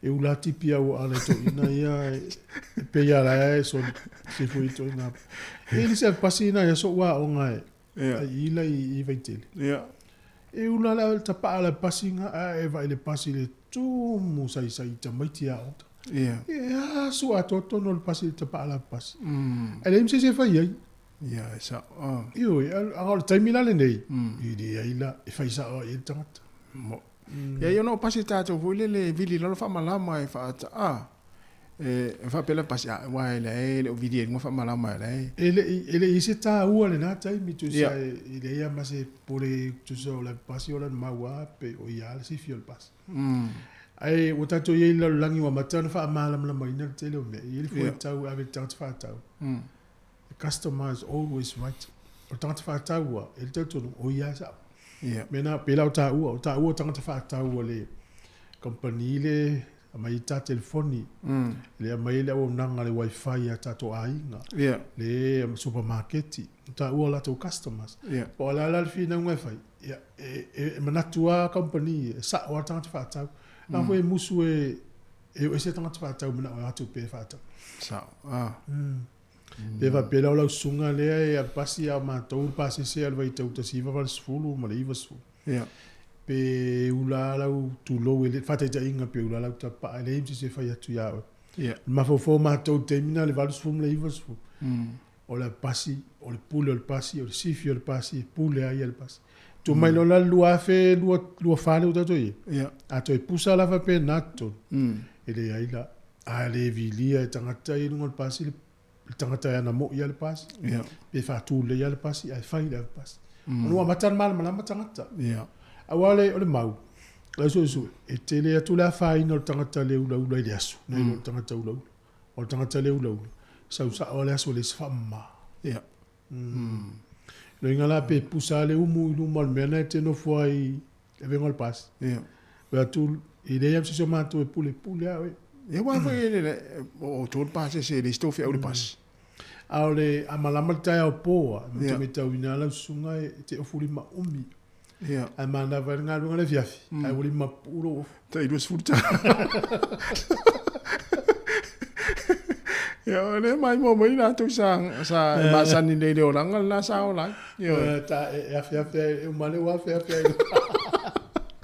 tu tai do ta la tai e o male la uli ma puro ai amata la so uli ma ele ngate no fitino o te vai foi pasi foi o foi vai umil tai ia a sa ne le pasi tai o ta lu la onga te vai tu o foi pasi tu lo la umil no vai ai to foi mai o te ele to lu piki i pasi Tori wo i lungo tuli le fenga o fuai. Va pe. Tiro pe vela pe an mafu anga le fa pe. Ya asa. Le lo ta i duas futa la mal ta i lima ta la tono nai vai ngai.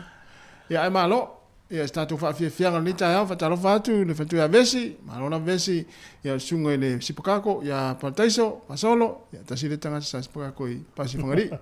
Ya Mareta Kennedy, Samsoni fa launga, malo soni, manianga luenga le aso, Mareta ya va pe foi ya ma tatu tunu to tele ya ma futa malita ala tatu o sin fa fianga le ya vai fu nei pes nei time ya ole ngole pes le uta vai tu ai ole a tamu o eva o lo fiso soani e le o se polonga ma la ya ngale fa tau tama ya tina o lo fiso soani e le o se polonga tele io manatu e fa ile ungali ile ya ya tatou va ile le ia i pe io lena fase ina le fine le o e na o mele fionga le ima si ya tamu ai e tu ai ya tamu o fa fine le na e o mai le o ma foi le la ia la lang yo la tau tu tu sa fa tu ya eva me ole ngata le na sau fa me ya e fa tu ya tamu eva le na e o mai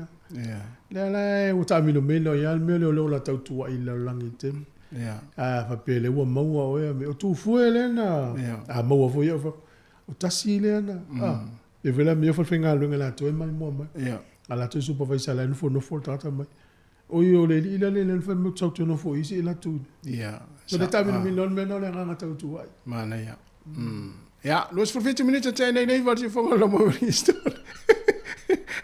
Tatou fiola i pena o langa mana ia. Ia, tau tua, tua elisi lesi, ia na foi ai mana ia mo ia onga.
Vinga la fianga sa maunga le moteri sala fai ina o toi lua se fulu ma le lua minuti antale o se fulu. Ta pena mai proklame so fu malo ina se vinga siano mala na malo ile tula se fulu le tau nei. Ya sa le ya uma le lua tato fasa lango le so mo e fa mano fa tai na o fia moa stala i tu nga mamoe le fai te kuit. O ile umano le afeta la le sa i telefona. O le na tala no me na fi. O le hona tata no ai. Ya, o te reiro la po o mawala fa inga. A le tu ma le yata e mo le mawina fo i lungo penga te faila. O atu ringa ma mo e laina ma mo e tu e tu i lungo le fale pia. Wala kilta mo e mo ta. Me o tu te. O te ro ana matala. Il vai to e atu ma mo e sa lo tu no o pia mo le fale fata o malos. E pia la ofenga lo ngana tamu mo e me la to i fa fo a. Tuturi ese ma mo. Nei lo ma mo e tau fa uma tia. Para malo si le tato ona nai nei. Alo bona o ma mo o ti tono le pe ale tu mo fale le o ti. Ela so lo ye mas foi le mai mo tato Facebook mo YouTube. Ola ma fu anga le na PC alta ma PC ko seti tu mai fa be mo na mai ki tanga e fa pe nei tu ile. Le winga ma fu anga. Ia le ma fu anga. E la e mana volele ia pepese tanga tar pese la e. La e ila wana va ye. Ah. Ia va tinga la pese le ole. La pese za mo e tamu tu ne te. Baba saya. Mali e lo fina ngalo. Lo fina ngalo. Oh, waita. Pela le oficina e mali e fo ia o le la weta ua pela mana o tam pese matine pese ia pese mai tanga te ia fa mo. Ala fa ia lista nga tele ia. Ole ale. Me ia la tu fa pela na mai ki tanga te i. Te mina wana le lo u por pese. Ala pela o tam pese. Le wo su pese le a.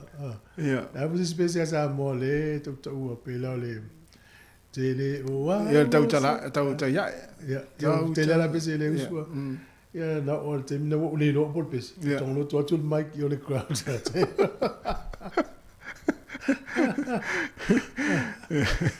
Ja, tele ai tatu mai tau fo i pese palang. Ja, sa. Ja, pese ha, ia tu mai le au mata. Ja. Ja, pese sa fo. Ah. Me ngalo lo tam pese por ten pese o bolon pese. Ja, tu lo yo le afia se pese. Ja, te lo para me tu mai le afia fa pele ele na tele o lo mo por pese. Ja, lo tam masa ni foi nele. Tiri.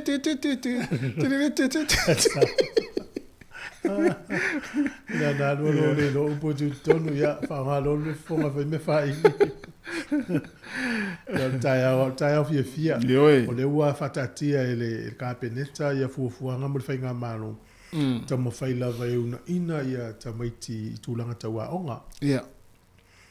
Ya e pei o lea na longo tu am tu ia tu alta tu por kala me ai sta mai titi o le fale le o le onga ya matuai ya tau tu na ma o a vele tama ma te ne le onga o lona lumana i tau na pei o le mai tau tu pe feda mai telefo o le tele io te ungo le tu la fono ia ia ma fai ona yele o le fata waina na vo tamiti le onga o le sia wala o le fai loi vai so uma lava a mata i le kuatalua ia le awa i tamiti a onga. O le wala na maua le onga le wha na umele. Oh. Awa peo le vaso le nte nei. E sau le vaso nei i meli le kāle na e ta umai ai. Pe na awa i tamiti ti le onga. Pe na tuai. Pe le i ai fo. Ia. Ia mai la kāle na vea tulmat ia le matua le wala e wha ilonga mea lanu moana, mumu, lanu moli. Ia tala nore tu. O fesa ia i le sau. Ile te tai awa e fiuta mai ti te pelo e maua le ia ina. Te le lola po mo isi a onga le la iti le o le. Te loa onga umai ia vai pa pena e email ma la foto i matua. Ai foi la ni matua le o mauela tu fa mo monga ia. Si akila pe o isa o email a vele o. E te loa po ia lo wan lo ile onga. Ja. Ja, ma na ia te le mele tau te loa. Wa ai lo matua. Yo na tala no le tamiti wala lo pola ta fa o sta miti ale fa pe ola yo le o. a wai lo le fia o sa ula le fenga lo Io. ya misel ta mati le was furono su fitu pe a fai ol mena fi o ta wa vele a Na. ya lo fi pe ese a wala manuel na ta mati Ya, e se voi lana ia tā len. Ah, ta fenga lo nga ana ia. ya ona i fo fuanga na wana ina ia tu fa ta si o le la tau fai fa nga ile fainga le na fai le temir covid le traffic light Ya. le ye le la no me mata no moli me la mo a tu se lo fa ta ti me te si mo me na tanga lo nga le wo ye le swimming star a le wo le na fai da o le fai atu ile ya o le fa na Ana ia. Ya, mai vai nga mana foi famna tu mona fa na wa onga. Ola sira foi bola sa utali. Ese mai le fale pui pui. ya Ola sei si no foanga siria tu le mata utia na ilo fale pui pui. La sei si no foanga foi lele. mata utia le ali tu Le tu le. Ah. o Te pia fale pui pui ai sei si no foanga foi lele te e ilo. lua no fanga o tele fie ya u Ya. o fal pui pui mal fal ma Ya. e pe la u ya o le plena lua tani ngalo sili pe o fal ma te la pe o tu sa ma Te mane foi. Ala utali ai. O lisi no foanga siria tu mata utia na ilo fale pui pui o le ainga. le Ala ainga foi le vesi ai taimi uma. ya sa O le mori mauna le stanga ta ua le Amerika. O le isi no foanga pito sili lea o na mata utia taipi o fale pui pui. O le ainga foi le vesi taimi uma. sa E le mo se fi le mo. Ia fa mai rola i maltanga ta mai lea. Fa i tete tangata te fa i pui pui. ona na fau tuanga O lana fau tuanga mai. Fa i tete tangata te fa i pui pui. Ah, sa ia. Ia e mana ia foi lana infinga. ai te oi e ai la tau o la ua mautu le aso e fai poi poai mo me o Ia. ele vai fai tangata ele leile tene leile na luenga ai toi musua Ia. ona fa pele le fo le tama ai na toi va ai le tala anga ma tu puanga o le ai nga ma fu Ia. toi mus Ia e sa o le ya a pesa mana foi le finanga lo le tangata. e tiola ai fili le long Me ana va pesa se pe o mana ia foi le ngono tangata le fai tete ai tangata. fu la tu pela usele ni le walu e pe ele fe tawil tala le lina Ia au te le ai la fe tau. La fe tau tala tamo la fo mo ti no vo ia ia ole lu mana i manu ia vo ala wala lu atu la tau ia sa vo ma la ta tau. Ah. au te noe Vai vai le wa mata na fai mai vai ngane le se ka. e o te noe le ia se o tātou e fia ia isi a inga e misa lea misa po. Ia o le ubinga na tala tangata ta mai le. A wa a fa pe fai po tangata foi lele na na mata uma fai pongo a mata visita ia. Ia e uma le o langa mai aso uma le vesi me na fa mai tangata le. O le a inga ia e sili atu ona o foi tautia pe o fai pui. A isi ai foi le file mu le aso uma. Ia. Wai muringa fo ia le ia ta ilo ia i. O le tina o le so ia o la vai le te ua. O tina. O tina ton fai pui po. Ia me foi na ta to ia sa ni ni la foi le fai pui po ma. Si to e sila ne ia. Ah, si to e sila A po. pau ano no Po sa ora filinga. A to e sile le tuna. Le ai mo se me to e maunga al pau ale. Ia o le Le ana winga lau tala. E le to e maunga se singa al pau ale. Ia mana tuana yo tangata. Ia malo mai le tari ia le si vai ngale le tato. Ah. Manu ia a o ngā nei te mai tine yaso. Ia to e time for la o neva yaso. Fue, sta male o tone mai rata. E E se me lo te malo. Ah.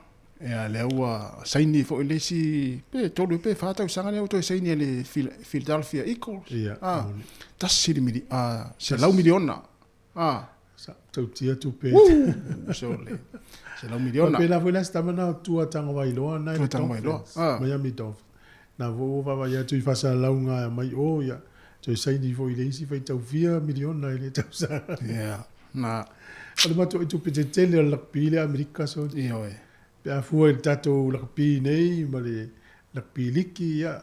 E ma e uma langa o istanga ta ya onga mo mai fai longa tikiwi.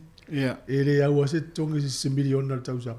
O le wali ia la ka piliki, le ka piuni, wa fusu anga, basketball, baseball, la pi Amerika. E tai 4 miliona le tau sangatongi o wali ia. Ane te tau whai nei tau i Samoa. Mana ia tau whai nei tau i Samoa. Wa tōnen mai nata, lau sina fia na amata tua i Australia. Ia. Ia, na ile aula la piti e pe tau le mana o mia tele on na tele fo ia le dio me kwaya le usa coach kiwi. Ia, coach adi sa fuios. Ai na whai me kwaya tōnen mai nata e ma mafa tele lo tino e whenga tāta anongo liki. Ia. Ia, pe yo inana tupu ile lo toita ile mtau mo whai e ta o tu ia me kwaya se se au tala. Ia pe lana motivate pen wha masi au fo ia ia. Li liulo ia i se tūle leiri tala lea. Ia. Ia alu koleni na iwana alu Amerika. Te vai nani mele wei. Mtau tia. Ia, mana ia lu i tau mo tātou whanau. Awa pe whai se sisa tala tinga ia oe poa. Ilea. Se tala fulele te tala tinga. Tango e li liu a vea o se lu i tau. Nā, tōni. O wa e tau fio tala tinga. Ia na ita ia lea ia. Ia. Pe o te whiatu nei ia oe. Tuale, ama pe o ele afal tato wau. Tuale anga te lea o pasi ele sa o sisipa. Ia. E lau ti ngā loto. E alu lo el fale. A o lau pas. Ia. O ulo, o falai el tō a inga, o mea umea o e lau pas. Ia, o el pas. Ia, e te saula ele si aso tato koleninga. Ia. A e whi lolo na filoni.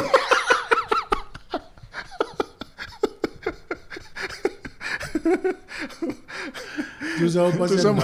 E lua pitanga ma, o pasi nei. Tusa matua e ofo e la usau nei. Ia, moni. Usau fa mai. Fata ita i noa la. Te roa ia, tu e te amali whanau tato next door. Le lua pasi. Ia. E li liu le tala ti ngā e whai malu i tau. Ia. E wale tā fio wea whai ne loto. Ia pe whape foi oe huka. So se polo e tonge kuskalamu e le maua tātou e maua le aula. E anu loha ola huka. Ia. Ia o mea martou a inga, o tango huka tau TV, huka tau la au, computer. E sa utatou talo. Huka matangata lai no. Huka mai whafo matangata lai no fui tonu. E tau tatou koleninga. Ia. Tua amor fastele ol tau ainga. Tele me wale. E sa ole nei ia, e o ngā mai whape nai lu iei oi. A whape o lai whai mai fo ele whai a o ngai leanga lau pue. Se hano e pue. O le hale me te tau atu iei, ia o le pue. Ia. Ia, e tau atu atu whai au pue atu e mea so whai Sole. Toi ave tala ia whamau, ave tua tala ia whamau mongo programa. O povi o pua se ha o le pue. Wei tātou atatu e turi tātou pua. Ia so rei sa moe, e le turi e ni whana se tu lou mani. E turi vai a ele, e vole le po e a ele. Ia na. E tātou programa se fu maloloina nei se fulu. Tāpia na mai fu i tātou ia malole. Yo, malo al fa fo mai nei taimi. Ia e. La vai tau a mea uma. Io e. E nei tātou o i mamtu mai tasi. Yes. Whatua ia silulu Paulton mai au kilani. Whatalo whatu silulu. E wapea fōtisunga whawhawina Tanielu. Ia o Samasoni whailaunga. Malo a whatala Marina. E na se pu eso se mea whatala. Ia to fine a whola na rieka. Ma futa mai Amerika. Ia ma le whionga le lua ia li. Ia seka i lupo. Ia seka. Ia lele i whai ase parade lo sofa matai. Mani nga nuenga ni aso. Le sa whan Niko leo Pepe. Alo whatu Niko. Ia ma le to tele tātou nu Ed Hunt. Te tele rava asa pese. Ia ma le to tele ia ma futa manei taimi. Tau te ma futa pea le tā futasi. Ia tātou to eva fo i musika ma fifianga se filoi. Ia sunga Aaron Sila. Ma lo lava Aaron. Mani nga nuenga le aso. Ia, o lela tātou nei pese ia. Uma hea whanme po kalame le atar tai au koe. Ia, sa o lea tas. Tai au foi le la tātou atuai Anna Murray tātou po kalame. Ia tātou me whele le stofi pe au li. Ia. Ia malofo ia to ina matua tātou whenga luenga. Ia la tātou mafuta pese taule i tūlai lua i le whiawhiana nei. Ia e whai le mu. Whai se tātou eva. Auto teo e se tātou eva i nungo tātou po kalame. Se atu tātou Facebook. Ia, na.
Fatalo fatu nei tai au, ma lo lava soifua manuia ia te uma lava, o lo mfain whaafonga mai, I lunga le tautua al si ufonga le laumua, po le Samoa Capital Radio, I luna ofisa au tu, mai porirua nei Wellingtone, I lunga le tasi ono tesimal tasi whamo, po lunga foi I upenga tawhailangi lo mfai ona, awina atuai le tautua al tatou le teo, o le si ufonga le laumua nei tai au, ma lo lava le soifua ia te uma, po kalamel nei o le soifua maloloina, pe ona masania ia solua vai asteitasi, le foi o mafaatasi atu ma le sunga ia vesi Maria le ilua toi lolo, o le vaenga le net, faawau le tautua, ma au onangai pe ona iai po kalame, le ai masani ona faasolo atu I vaiaso teitasi.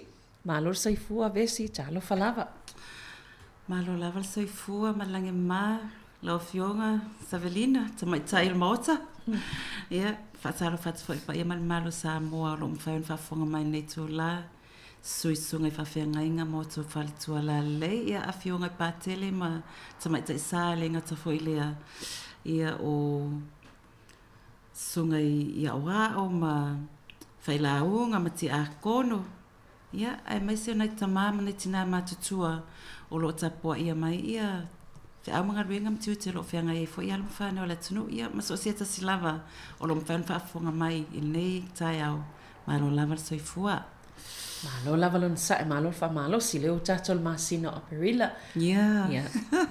I se fo le vave o nga solonga nei tau sanga.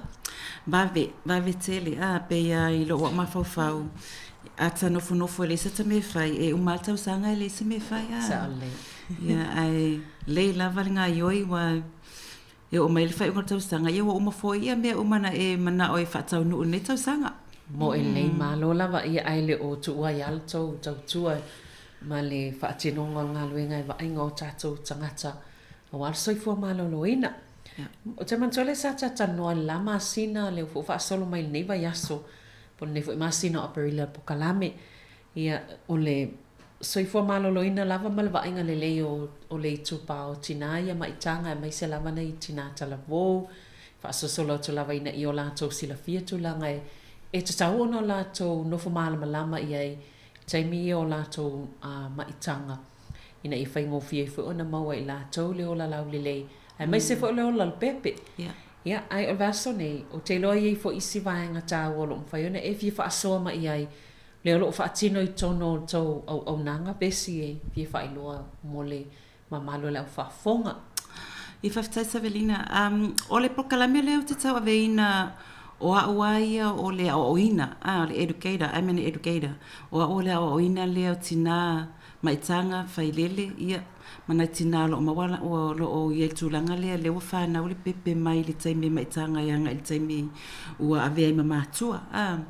Ia o la o ne au nanga o lo o whatupeina mai le ofisa soifua maloloina e whaia ia o antenatal classes.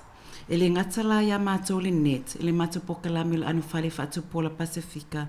A o le fo o maua le konkalate o te o oina ia mawhaia ia o onga ale Parents Center Aotearoa. Ia o le whalaputongana le pe te leanga i le tua papalangi. Ia ai lato te avea fo i lava so se tina lava mai so se atunu whapena whitatou. O le anu whale whatupola na amataina mo Pasifika. Ia a leo mawhaina mātou tatala lewa no e so se tina. Ai o le vaiaso mawai, māsina mawai tatala no ai e winga fo i le anu whale. Ia manei o onga lo whaia. Ai le vaiaso lale nei, wa o manatu ai, ta te tala noa i aia tatau. O le o aia tatau ia so se tasi lava na te whaonga aina ia tau tua mo le soifua maloloina. E le na o tina maitanga ma whai lele e whaatatau ia nei aia tatau. O aia tatau ia wa umau na whaatulanga, ma whaatula fono ele malo. Mo i lato e whaonga ina ia tautua i te tono le soifua maloloina. So se whale mai, so se fo mai. O le a lava le tautua e te alu iai po le tui o lo toto, fua lo suka, fo mai nifo. So se tu ainga tautua mo lo soifua maloloina. Whaatasi mai lato e iai mana o ngā whapitoa, tusa o ai atatau ia lea ua puipui ai tātou. O le mafu angala wale, ona o nau e tala noa i nei ai atatau, ona pe ona silafia lea o te ao oina ia nei tina. Tina ese Pasifika, saina in kia papalangi. Ma lato whaasoa mai i le taimi leo e vai fo mai po le taimi, e mesa le taimi le whanana wai. Ai mai se ale taimi le na lockdown, ile na il tula fono fale mai ele mawhaina whaatanga se isi e o maltina ile taimi le whana wai o se tūlanga, it was one of the most stressful o se tūlanga fuile na matua popole matua tuvale le telo tina. Ma o ina fuile na aliali mai fo inisi o tūlanga ni whaitionga. Ai ele ima whai o na lipotia. Pe wha o i ia i lato i te tauna wha o i ni whasea e ona o le taimi o le lockdown ai o mātou tala noanga la matina i mātou o onga ia na oilo ai ele o le toa tele o tina ele o malama lama pe lato tele i sila fia ia lato ai atatau e o foi mātou wasenga palangi le na mātou le wa umātou sa mātou tala noa ai na whaasoa mai ma whawhetai mai nisi o tina ma whapea mea te o whawhetai i lo whaamala malamaina tō nei ai atatau. Aua o nisi tātou wā whiola i New Zealand, whaingaruenga i New Zealand, e o whaafia vai fō mai. Ai tātou tele o malama lava masila fia nei ai atatau. Ia ua peo swaitata inga a whapea savalinga o oe a e alu i se whale ainga i te tau mawha ai ai oka sau mea tau mawha e mai e tele ele o le mele ne mana oai o le ase me te tau na e whaia so le whisili na whapea na whitato o nisi taimi wai e alo te whaatau e sau ma le tanga pakeka e pala ia ona whaia iala ia lea whaate whapea tato e whaafoi e whapea e lea e se tu oi pia ia po se ia po se me au mai e le o talawhea ngai o le telo tato o tato te le o to e o e complain pe to e whaafoi au whapea ko i o lava nga e o foi lai tu langa lea te tonu o soifua maloloina a fei te alu vai le fo mai ai iai se te whaalongo atu e le talawhea ngai wa ai alu vai le fo mai o te la tato tino a whape te whaalongo atu e pai mai le tangata ia o e te la ngona le pai mai e malu e te la ngona foi le pai mai e te loa o lai whai le lei oe ai ai fo i le tau tala ma le leo e whesiringi ai oe ia e te whaalongo atu pe e le o langona pe le o whaalongo le tangata le tala noa mai te oi e le tau whaamatala atu mei fwoi te lau taimi pe na le lufu 5 minute te ala tu e whaai o le fo mai pes fu 5 minute i o isi taimi tau whaamatala atu me ti ngalo ala watapal fo mai e mai le tala vai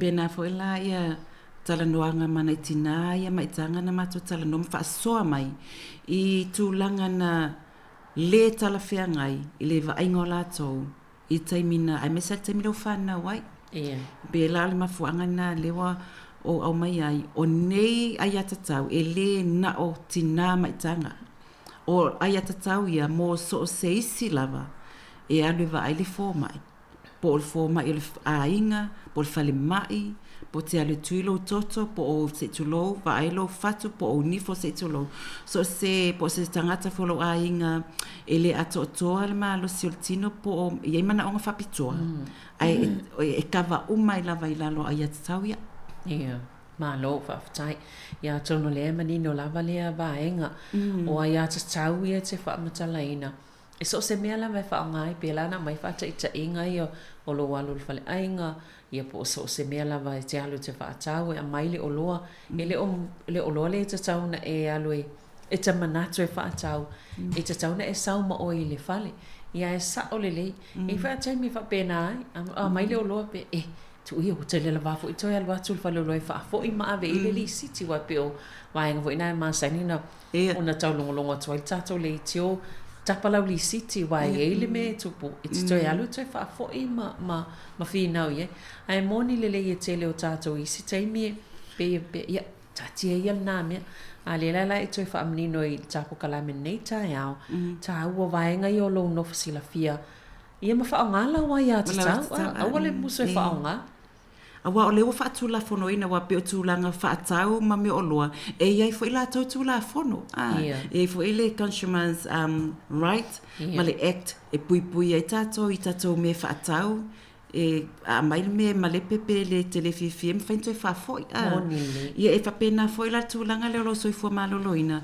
e tatau ona sili atu tatou malama i le tūlanga tatou soifua maloloina le anga fo o le afi le tatou wola mo tatou ma le vainga lo tatou soifua maloloina ia peila e mana ia ai ta whaasolo mai i le ia tatau mua lava whaafonga fo i le atunu ia a whai fo i eisei si e fia whaasoa mai e te le lopi mwhainga ngā whaasoa mai ai o le ia tatau mua o le tūla fono lava ia tusa e iai tiute ale a tangata ia e whai al tau tua mo soifua maloloina e iai o lātou tiute e tatau na whaatino ia mawhai o na maua e tangata ia whaonga ina le tau tua peo te tulo whaonga ia le uputanga tama mai peo tātou wata le vai fō mai ta te mai e iai la ta aia tatau e tatau na tai loai ia le ngaluenga po le tau tua le la whai ata ita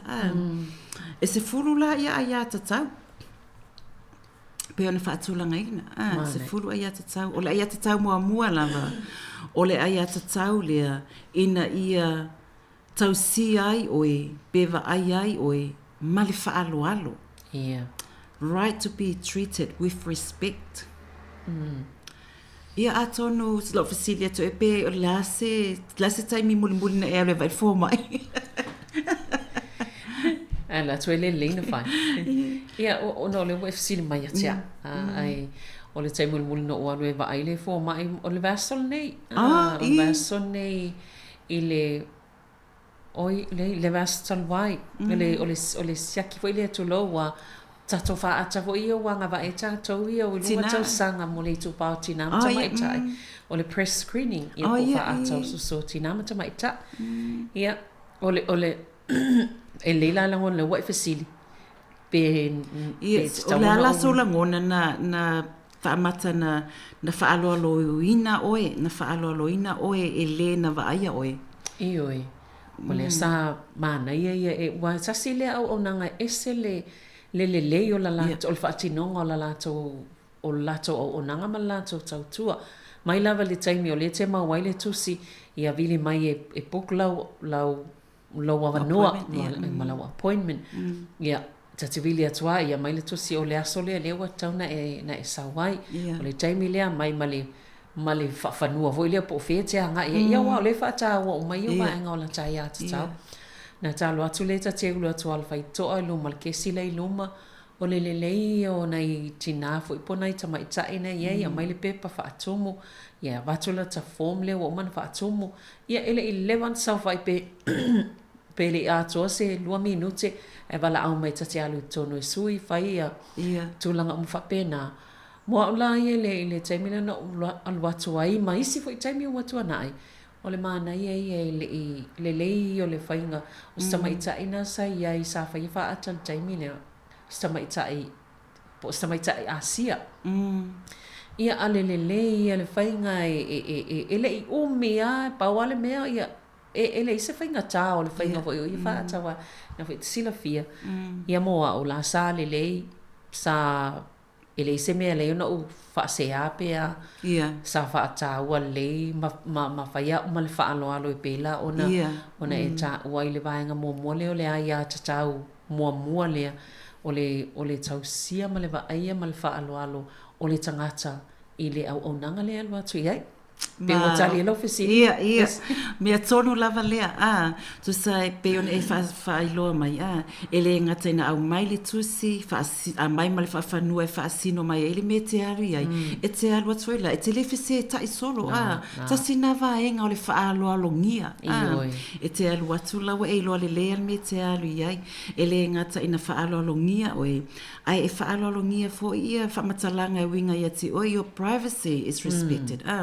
E te alu atu e alu te tono le potu. Na o oe lave te sui ai, ma whaia iu la e si tulo.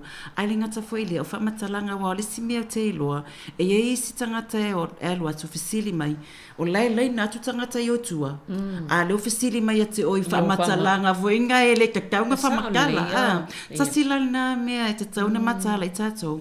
A whaapio ni whamatalanga i te le mana o pio le mai le te maua i polale to inga mai. E a mai a fisili mai o le fulu, i o le fulu. Ai a fa esi to inga ma e tele mana e fa ilo po le cancer, po le HIV, po ai to inga ma e tele mana e lo tangata yo tua.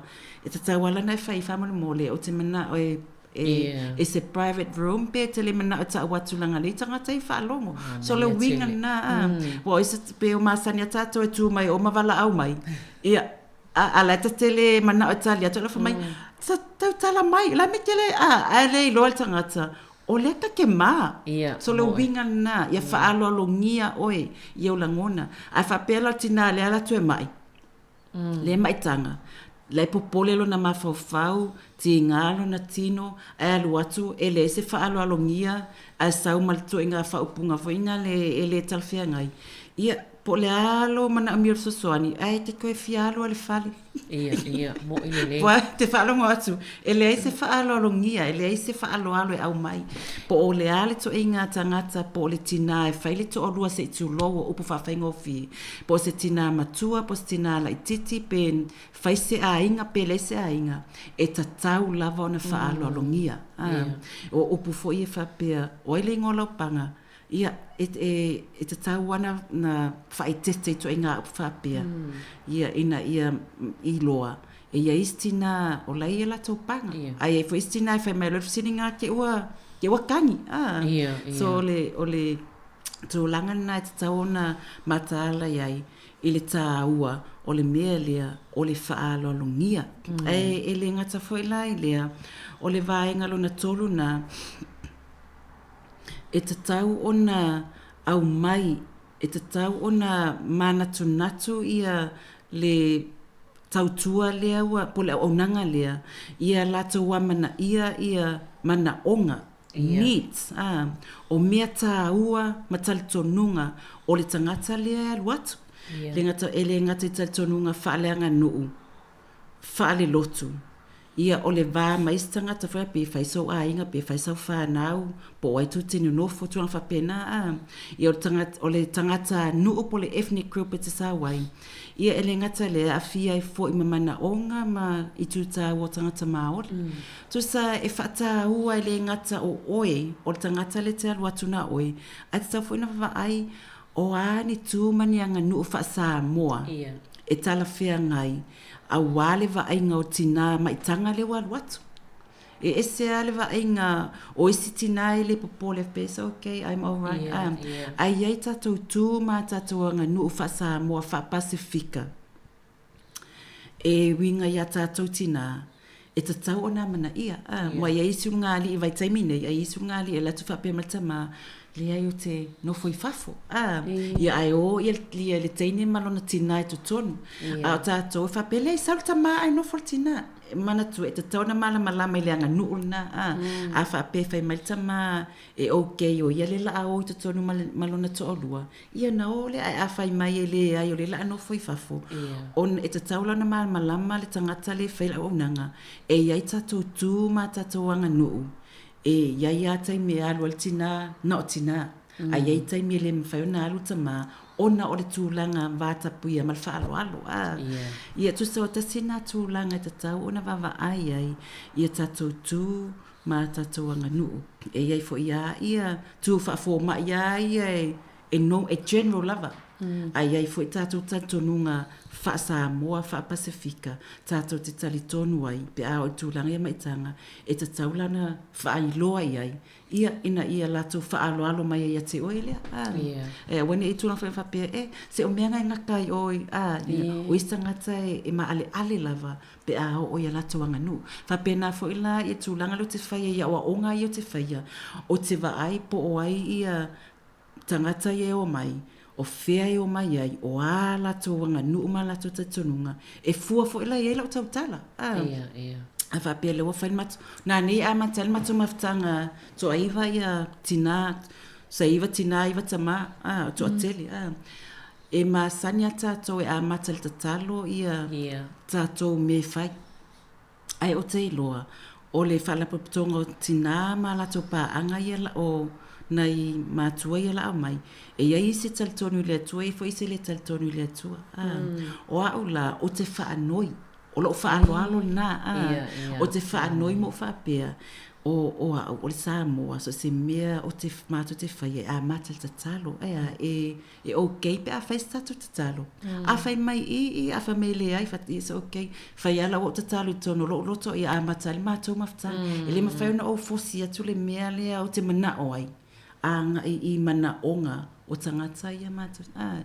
Whapena foila ia o le whaalolongia lea e tatau o nā mana ia langona ma mana onga o le tangata le sau e fia mau le soswani. Mana ia wai pi whaapea o ni mea la iti ai, whaapea le anu I ni mea la iti. Ai o vaenga ta I tasi umai ai, e au fia I te tono o le whaatawanga le, ai a tatau lea, e le ngata o le tangata le ai, whaatino le au nanga. A o le tangata fo I lea e whai I le au nanga aves. I oe, mai o inae mawai le sota inga ma whanawhana. Wa a wheel fo mai le la wa ai alo tino. Ia e te mana fo ina le tangata te alatu, a whape mai le la whai lo tau tonga e te alatu e whau mat. Ina e mafa fo le o la la to inga tau tonga le la whai. E a whai fo dinga ia fo mai. Mo ini le, e te maa salu rapi, o la ala mea po aisi mea o le a vātu fo i le a mai se atu. Mai pe o le winga na ia whaalolongia. Ele ia ma se nga fo i le I te tono lo a inga, ma tono le kālesia, a whaalolo maltanga te oe, te fia maa futa fo iai. Ai a latu le lotu e whasia mai a oe, e la unga mai lo e anoi whafo e nufono fo ai. Ia maa lo. Ia ma le si vaenga, e te wha atu ai pia whapea o le ufa mai o le siaso le o lau siaki e te alu atu e whaawau pia whapea o le ngase. E a whai o le whainga le lena, whai o le vātu fo I atonu ai I le o tupu. Ai pia whapea te alu atu e whaau o mai le fo mai pe se tūlanga whapea nā le tangata lele so I po mano loina. Ma so na tope mai ale. Tope. Wa le si vaenga nā, le tope o le tautala me whapea nā.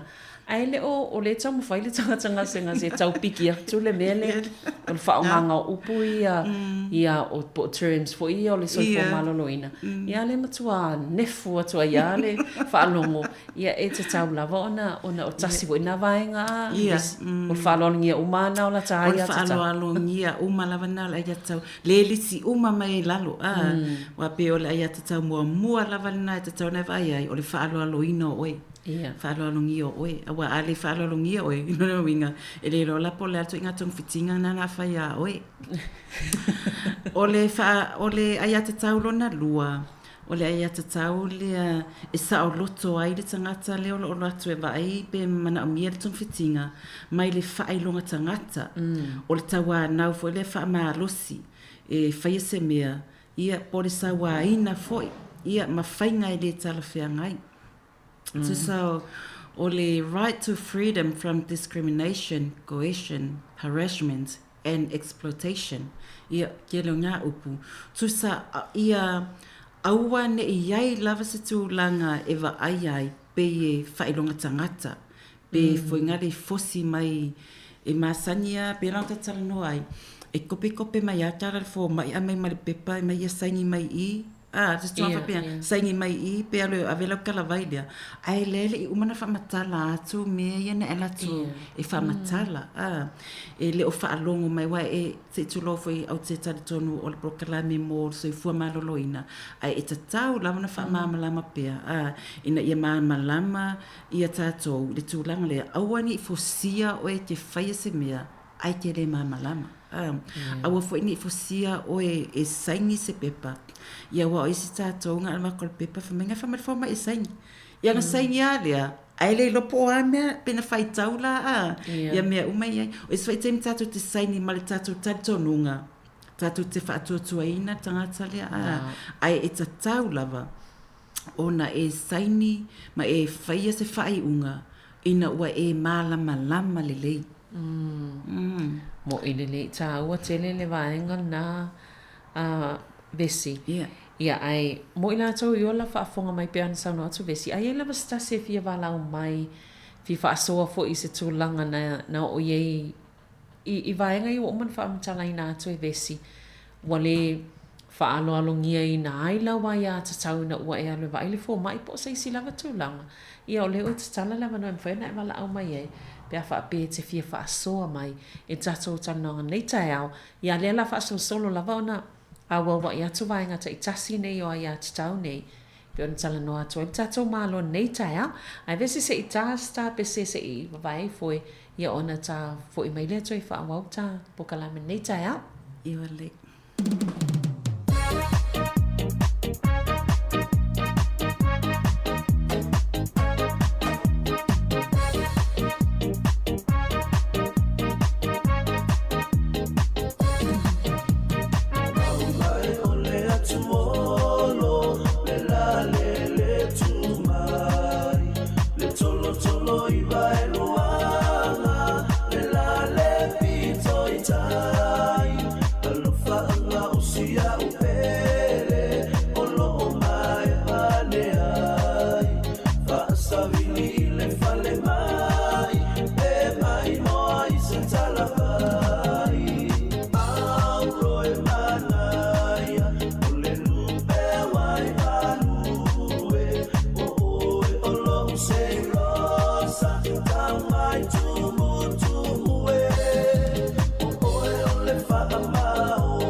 ia te whaatalo whaatu nei vaenga tai au, pe lawa na utau sila fia o tato pakalame o soifua maloloina, o loo mātaltal no ato ma le sunga i a vesi Maria le ilua toi lolo, mai le net, taltano inisio mata ua lava le soifua maloloina.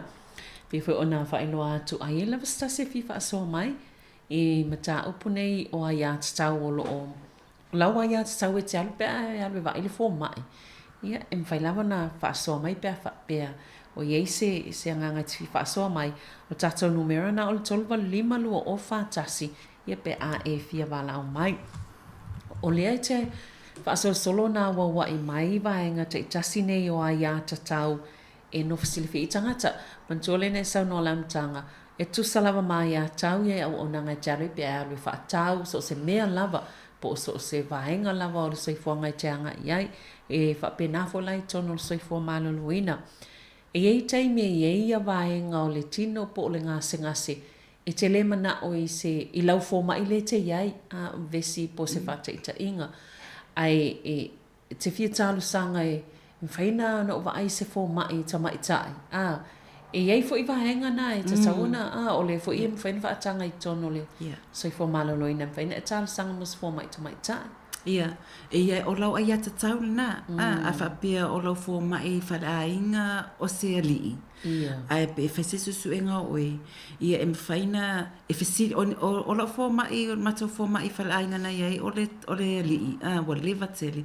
A walu e wa ai au, e whasiri mea te au, e te mana o saule nurse. Pe o te mana o iele nurse. Ia, a whapea, e te mana o ai se tūlanga fo i le te ilo, te le comfortable ma le fō mai ali. Whai e wale lei, iai. E pe te mana o fo e iei se si alo ainga po alo tina, po alo to o lua, le iei te taimi lea. Iei se isi, o le pui nga fo ina, o le fō mai pe a whapea nei, te ua iei se me tupu mulimuli. Alana iei tangata na moli mau. Ai o le ai ata taulo na lua lea, ia pe ona talanoa ina, o le ai ata tau lea, ia sa o loto mai iei tātou ia e vai fō mai. Mai tūlanga le whaelong tangata, po le alava le lanu, o le ngangana, po o le tueng, o le gender, po o le tamaloa, po le whawhine, po le tamon, po le tene. E le tatau o na whaongaina ni whaupunga fo i e te langona i peua whaatama ia lo tamari anga. Pe sao e ngā upu. Mana ia tele. Whaatama. Ia, pe e tūlanga whapena, e awane i whaien tu inga whaupunga fo, ila se tūlo fo i sa warina pe o tātou i Samoa. Pe inga le awhai o nei tine talavou la i tilo maitanga le ni inga. E te whaalongo tua i upu e whai. E le matangofi e. E le tatau i tangata lo i e se tūlanga whaatai whaapea, po i lunga tūlanga wha fo mai, po o le vainga o soifua maloloino tangata. Ona whai mai ni whaupunga e manu ai ma whauwhaunga ma la ngona o tangata. Le ai o atu e fia mana o mira sasoani. O le tūlanga fo i le atau le whainga le tala whea ngai, o le sawaina, te la ngona e lo tino. Whapevinga le pe po tatou whanau. E isi taimi tatou whanau te alu awela fo lau tamal whale mai pe tui le toto pe whale wha atapo e whike ka mai kiki mai e le ma whai le fo mai inga maso o kawhi o fise vanga nau a matula whatananga o aula o ke kangoa we ka o fila o pepe lau tama o ke kangoa poko i fusi mau pe a lava a o au a wai isi taimi pe whai e se stangata ke vai whape pe o so nga whai e o inga lai pe tūna whapena e iei la taimi fo inga le e complain isi mātua wha mai wa Bruce ma kau leo pāla ngia ia so wa Bruce le kingo tūna whapena ia e te wawa ai po o le mea sa whai ma le tala whea ngai le ngā tong fitinga ia le swai tūlanga iei fo i complain a ave i nisi o tausi soifua maloloina o le sexual harassment. Pe whinga le wa pe wa tango se i vaengo le tino e le tatauna tango iai. Ia o tūlanga fo ina e tātou te mawa ai iai. Ai me se fo o tina i le taimio maitanga. Ia a whai te whaalongo pe ua le talawhea ngai, le pai al tangata po le tango tangata i lo tino. Ia e mawhai ona e whaailoa pe te avisau whasea. I lea tūlanga. O le mea tāua lava, aua tātou te no fuai.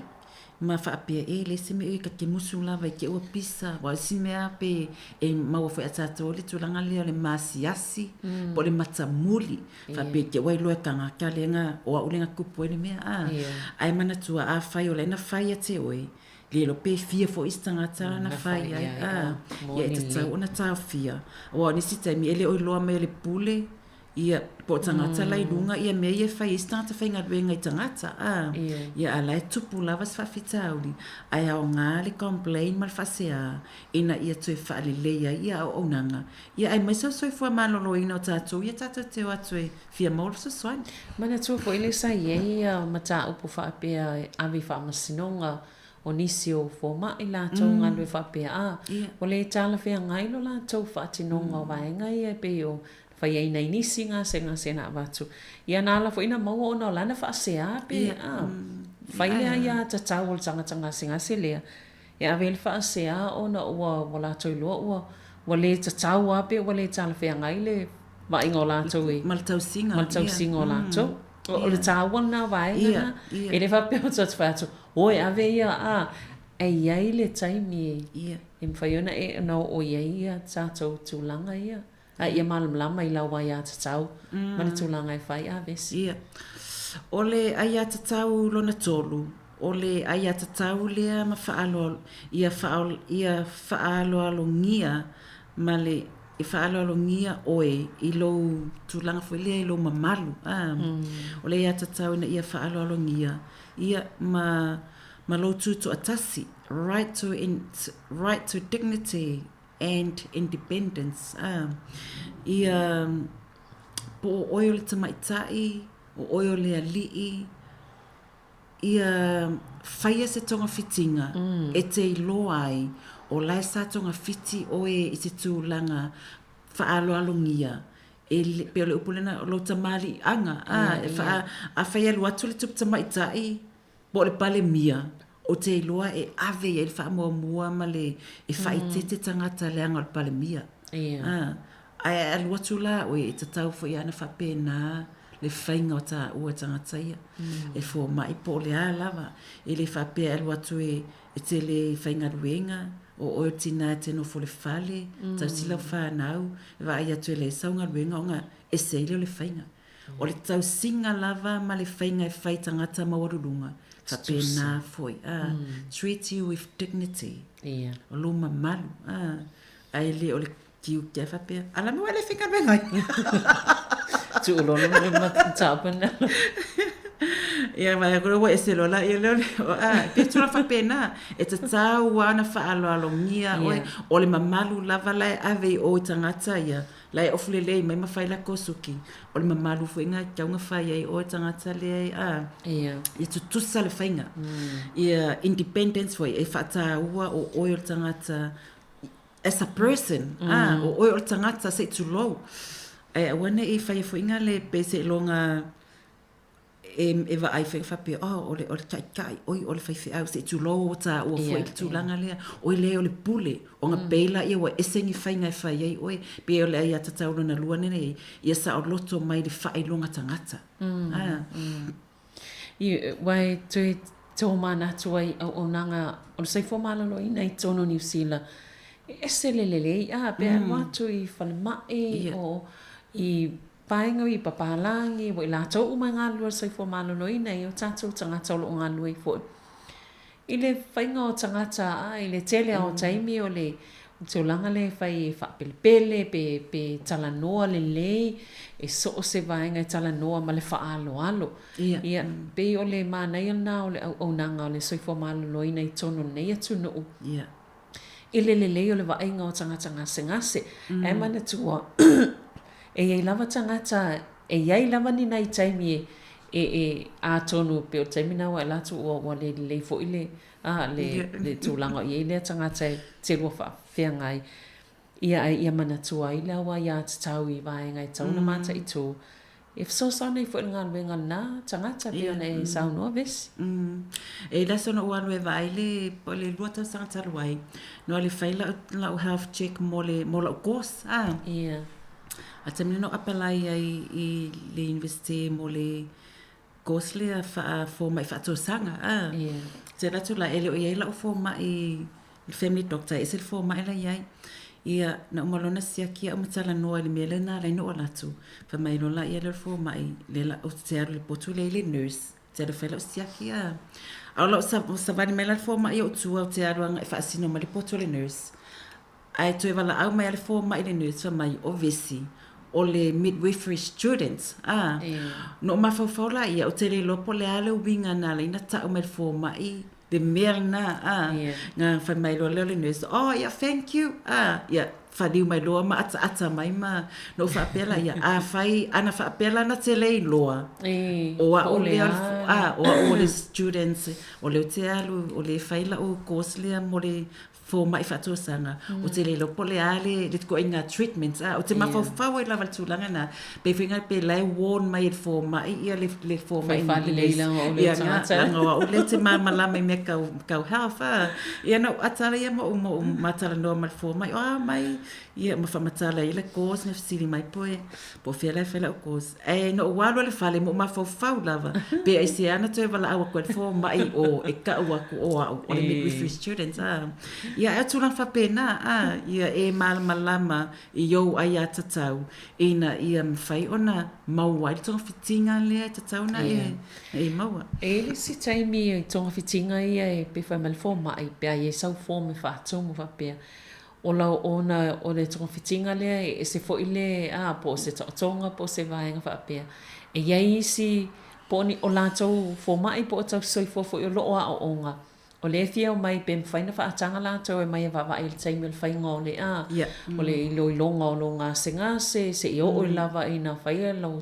tonga pastolang pa pena man to le fa noi mai pe faina ye mai stangata ye mata ma o le onga i o la ta ya tau vo lu te fai atu o ai nei mo tangata la mai va ia po la ta ya tau vo o ia ma nei foi a nga mo ni stangata le o mai o la ta ai tau vo na tau na tamantua ta se fai atu i o pe ta se fai atu i le ai e tu lava ia taita ma pe o ia foi le tu le sa vea o matina te me fana wai sa fo mai fa mai pe faina ia i students ia le foi la wata la to taita le students ia le wata lo foi la le taua ia te ita lava ia a fai te lo e te le o comfortable ele ia i tangata e fua po fea vai ngolo tino e ia vai pe tala noa ina le tatu tūlanga lea ele anga nu e mo i o students le ia o mai ia a whewni student tama a oer tama a tonio le a whaina e a whewni student teini la iti a oer tama ia e te fitu una i lava pe tala whea ngai le vai ngolo tino le la siaki fa pena fo ilai tina maitanga wa tina maitanga ia o tatou tu tino e tatou tile manina o e loa umai te lo tangata ia te fuafua lava la e ia lau ai atatau a fa pe te whai atu e le ai o lona winga ele ai ele ai lava las excuse te wa ai atu e stangata e se mai na facility le o ai le e te ia nga afa pe mai o fo mai na fa e te le fai mai le la sawia ai mai so tu lang fa pena e fa mai yeah sorry o le fo mai le sawi fai le so mia uma lava na le o lo la vela lo o le ai atatau i se au onanga e mauai ni winga e whaalolongi ai e tamali anga ia mali tutu atasi o tangata ia maua lava le whaalolongia o i tātou i so si taimi a wane i langona whena le whapepe pe wa e alu e istangata e o a mesa tūlanga le papalangi le upu le whapea they make me feel worthless vinga le pe walu pe wale so taua vinga le pe foding mai o stanga ta fatau va ia e alu se au unanga e uma mai wa e sa pole ale va e ngolo tino na siaki te sa wala te feel good ele ai maso fa long pe te le fia pe te fa no noa ele tau singa mal va inga le na fa te oi e se tā ua vaenga i wa e sauno i vesi i wha amtananga. Ma nei vo leo tā wha solo ta i tasi ai ia ta tau ia wai o nisi taimi e tā o wha i atoa lau ai ia ta tau te visili ei malea e pio le tā ua leo ua wai ta i tasi foi e mani noi foi tātou i vaenga ia po feo le tūle ta tau no anga i ai Ia o fea te tauna ave e lau whaase ai vaenga nei pe a o langona o le i tūlea wa le tala fia ngai. O le lai ta te tala noa i le aia taulo ni tolu. Ai ale aia ta taulo na whale wa ia tu iei le whaatulanga o vaenga ia. O le aia ta taulea, o le aia ta taulea whamai the right to service of an appropriate standard. O le aia ta tau i tau tua e tala fia ngai o lato tūlanga. E ia standard whaatulanga ina po tūlanga o whaatulanga ina ele ofisa soifua malolo ina. So se fale mai, so se ofisa e va aia ilo soifua malolo ina. E te tau ona lato au sia ia matatia. Pe o te tonu le potu. Ia e alu atu lai mamā le potu. E lato lai mamā le moenga ta o toai. O lau ta lai e fai mato tina ia. A e alu te ta o tolu moenga. A fa pio lana i se tina. E te tau na suile ia moenga. Le tela teta o toai. Lang foi moro soifua malolo ina. Ai mai se ala ia tato tina maitanga. Ia e tela teta fa mai teta oto. Ia matulang fa pena. Ia mamale me te ala tu le botu leva ai ai oi. Tulang fa pena. Luna winga ia tala fea ngai. Ia le tau tua male au onanga. O se o nanga tala fea ngai le tau singa, e le ngata foilia, o tō mai o tangata e vai oe. E ilo e ata tau te fasili ai. O fesa e a o ngai. Fea le alo tu si pasi mawarunga. Ina ia e loa, po le fo mai leva ia oe, o se fo mai pasi, po se fo mai fo ilia lai a onga. Po fesa o ngai. So se ia tala fea ngai, ia le tangata leva ia oe, ma le mawhatianga le tela timoia. Wa tela tangata whamea tea, wa o fo mai whatosanga. Ele o fo mai whatosanga. I te o se, mai se sia te whatosanga. I te o wala o tu se sia, le sia o tahanele. Or mea tonu la na tau ia sila fia lo to mai Ia mo. Wa o fai a onga o tea o sa avela o gos fa fo mai whatosanga. Ai peitai.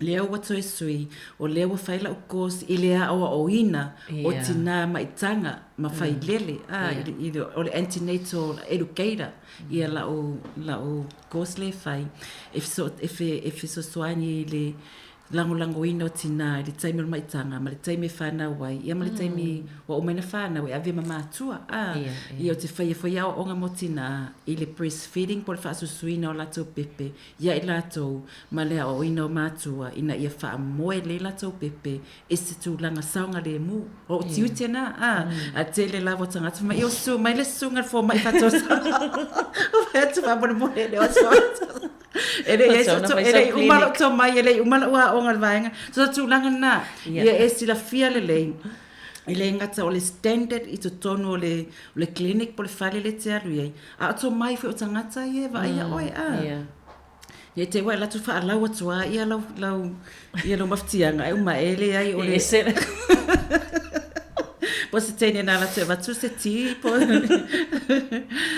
Ia tuna fa pena Nisi vai ngwa alwa tu i sono potu i be alwa tu vai lau fo mai lea ale ainga i te vai tu spasi o lau fo mai lea leina solo i teilo ai te alwa tu titilo po a fai longa ia na maua wai pe o matai a tawana te mata umai i vai ngai ina i o tailo ai o tangata mo i le te alwa tu mai so esa oi po tangata o le alwa tu i sanam tau po le va pe o fo mai ale wala sa atu e o maftia te sa tūlanga na ele ngata lea o le au unanga lea e te tau ona tala fea ngai a lato tiu te whaatino ma tū la fono o lato ngā ruenga ia whaapolo fesa ma ia ato atua ia mai si tūlanga tala fea ngai tu sai ma ia inga ma tutu unga whaasoifua maloloina i tono New Zealand ele ngata lea o lato o unanga e wha wau pea whina le ia consistence ia mawhai o na talia ai o mana onga pe whamaliei ai o mana onga. Wai si taimi te aruatu whai mai lea toi sau pēla le o tina maitanga e wha se furu, tu se furu lava ia wasia singa i lau fō mai whatosanga. Mai ale taimi wai loi wai maitanga e le ngatala ina Whamai toi sau masina lea, toi sau le pelua, tolu vai aso toi sau, e consistent lava, mo le sia kina lea oi, e whape te alu atu, uma e fiu whaatalitari wale se appointment, e lonuinga la, e le o whaaua wina, e whape po le lava le va e ngā loso i fua, o lai te mawhati ai, e te tau lava o na, toi whaise si appointment, ma se si appointment, se ia mauti no ai, ia le manuia loso i fua maloloina, whape na fo la, i tina, e le ngatala ina whaaua pea, ia le tautua lea, ai ia la i titi se avanoa e o tuai o i le lamatia ina o loso i fua. Ia whaaleleia ia o unanga, ma ia o istulanga mawalunga, ia quality, ia service, po tautua. Awalo so i fua maloloina. O a whai o tātou pe o le tina maitanga. O le tautua le avatu, o le tautua e fsosoani, mo le tina i lona so i fua maloloina, ma le pepe. Ina ia maua pea le tina, ia le soifua lau le lei, ia whanau fu ua le aim, o le whaamamuenga, ia whanau wa le pepe, o se pepe soifua maloloina. Ai e iai ia whaanonoanga, po le masina e whailena te ansawa le news le newspaper, ona o se tina, a velan whasea, ona o le tausinga i se fōma i whaatosanga. I le toa telin fōma i whaatosanga i New Zealand. Ma e stūlanga fwile whaanoa noa tele, pe ai e stūlanga fwile wa Sauce News, ua le leile whaatinonga o ngā luenga. Ona a whapela e avi esena fōma i whaatosanga. Ia wātili ai ona le aingi fōma i whaatosanga i New Zealand. Ai o le winga na ia high quality ia tato tautua. A wāle soi fua maloloina o tato tangata. Ia le ngata foi lea, ia e te tau fo ngā lulu e whātasi, ia pe ole o fo mai whātosanga, e ngā lulu e mamatou, i le Hutt Valley, a whape o atu tina sa moa, pon tina maisia tunu, ai o le teimi mua, e māsani whai fo mai whātosanga, e te mana o e te fia aua ia o ngā le, anu whale whātopola Pasifika, pe te alu le Parent Center, e a o ngai lato antenatal classes. E a o ngā meista, e ngā lulu e meista ngata. Le ngata fo lea whapea fo mai o le tina maitanga. Ia e lato vailana fo mai whatosanga. Ia e refer ngā e alu suelo na toto. E alu whailana whaata. Tu se ngā lulu e meista ngata. A whapea fo es fo o se tina Samoa. E whapea fo mai whatosanga. Pe a whapea palangi. E te mana o e te maumari suswani ili net. La ia lato o unanga. Tu se e te tau o na fiso o ta i meista ngata. Ele mawhauna tutu a tasi se au onanga. E te tau ana fiso o ta i maisi au onanga. A wale manuia lau le lei. E iei fo ila lau ai ai te fisili ai. Te fisili ai. E iei ni tau tua e mawhauna suswani mea te au lewa e maitanga. E mana o mia le muenga o le pepe. Mana o mia le kasit. Tūlang whapena. Ia whapea mai lor fo mai whatosanga. E mawhauna utanga o su e atu le lisi. Mo oe, tu sa tūranga whapena, e ngā lulu e whaatasi mai si au nanga, a wale manuia, o le tangata le e mai. Ma lo whawhtai vesi, ia o mana i alu tala noa, i alu ni tai au wawa atu tā taimi ia, ona o le tūranga fo i wo, mai alu tā taimi. Ai whawhtai lava mo waenga, o lele i mai ia tau i pena i tala noa, tala tono le adam vain wha awau i leisi, leisi tala noa ngal masina fo. Ia, ona e tāua te le vaenga i e tauna no Silvia ia. Ora ia tau lima. Ia. Whikau ia. O whetau i le ia. Ia, tau tono po kalame le masina fola, toi whaawau i ma whaamai ai vaenga ia tau. Ia mwha solo tua isi vaenga tāua le unanga le nete tauna whaala wiloa. Mai se lama mora soifua maloloina o le itu pao tina maitanga i tono. O nei atu nuu ai mai sena i o tātou tina Samoa. Mahalo lava vesi mo le pokalame nei tae au whaftai tele lava. Ia, whaftai fo Esavalina mo le avanoa ia e modes fo whaftai le atu nuu flo whafonga mai. Ia o lea fo ese upo le tau tamani la whafonga ia o le naunaunga lava ina ia mawhai o na maofseso soani e tātou atu nuu. Mai nei pokalame ia e tātou toi wheloa e fo in masina lumanai. Tō whaso i fo Samoa. Ia, tātou pokalame nā le malo lau whaafonga so i fo maloloina nei vai aso, toi maufulu whaupoponga i lea vai aso, e molo taimi nei, whaaso i fo ia.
mai,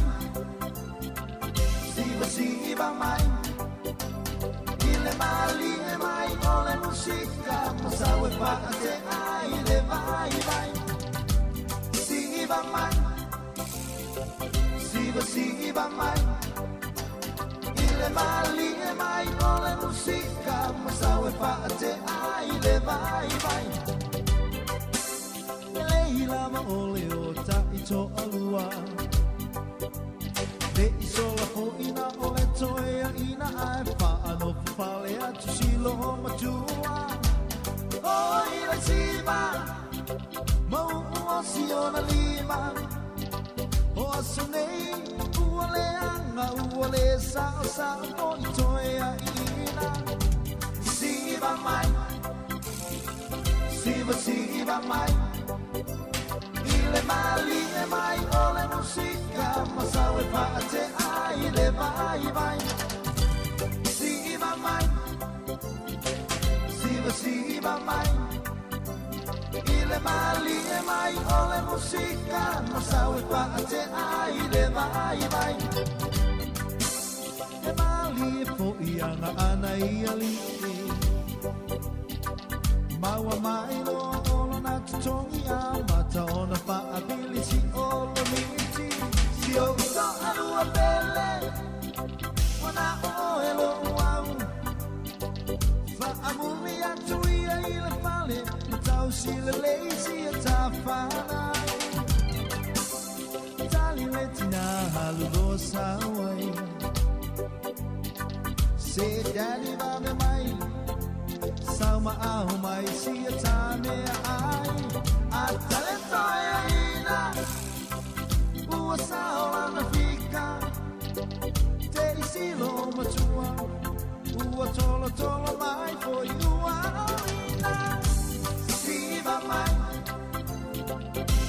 siva mai ile mali e mai ole musica ma sao e paate ai le vai vai. Siva mai, siva mai. Ile mali e mai ole musica, masau e paate ai le vai vai.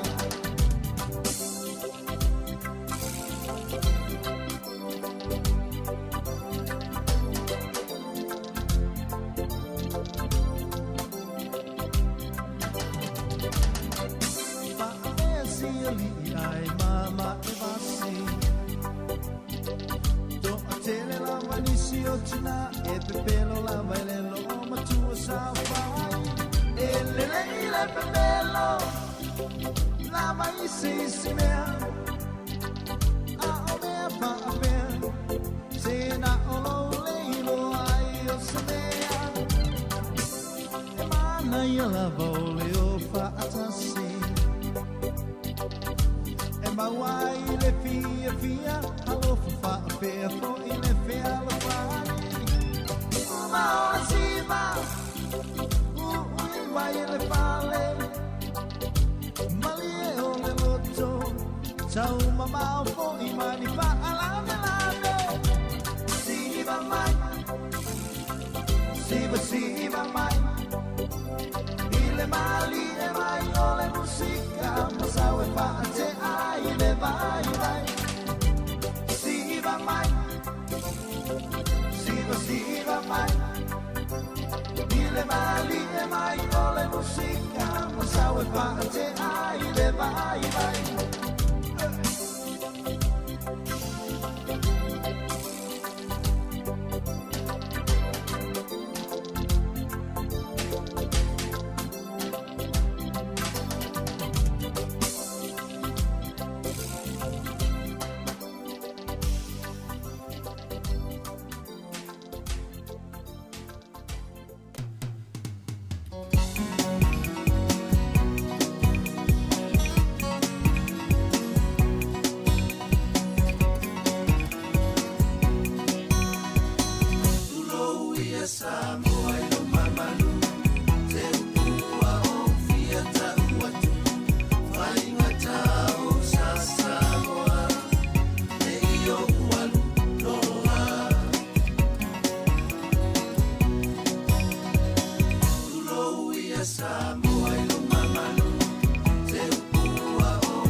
tangi Wanu tilo fatu I mau pepelo uala uatu Hello ai ngai se te neolo whai au Ai pena olo ulima Mo whai ai fuala waita Wala fua Whai lele ta ua ainga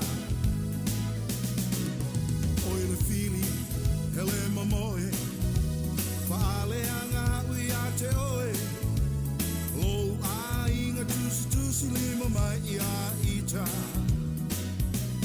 Ai a whai Ke mama Ina tongi ane ia o sama Popole fua Whai lele ta ua ainga All those nights of drinking Finally got me thinking a heartache is just a waste of time. Oh, I've been burned, I've been cheated, but this old heart still beating. Ain't no big deal, it's just whiskey under the breeze. Ha, ha, ha, ha.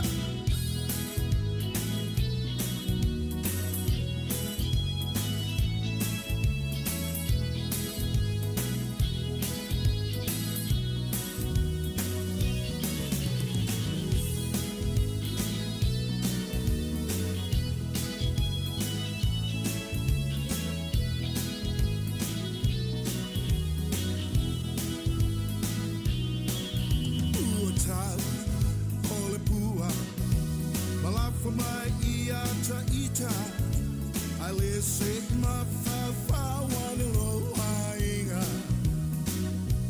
Oba fa ngota elua pasi Olo ua fule ia si tai tasi Mo pole fua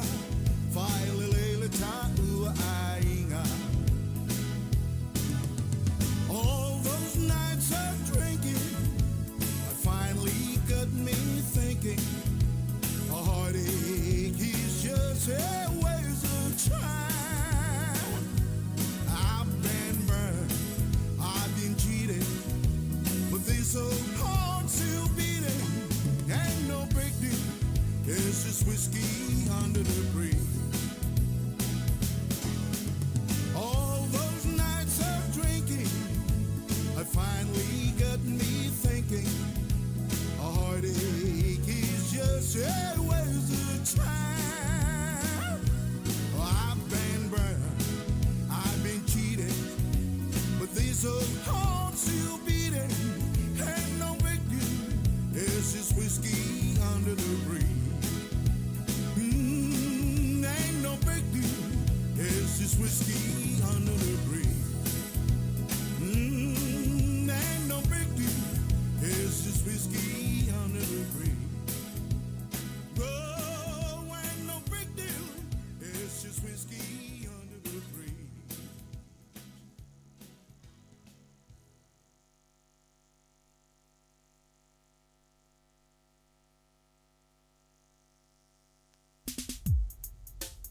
Whoa, whoa, whoa, whoa.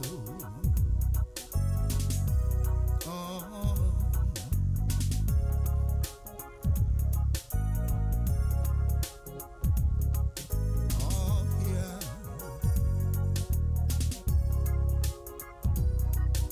One and a few or two and not ya two. Malingi loy mata fa no leangana.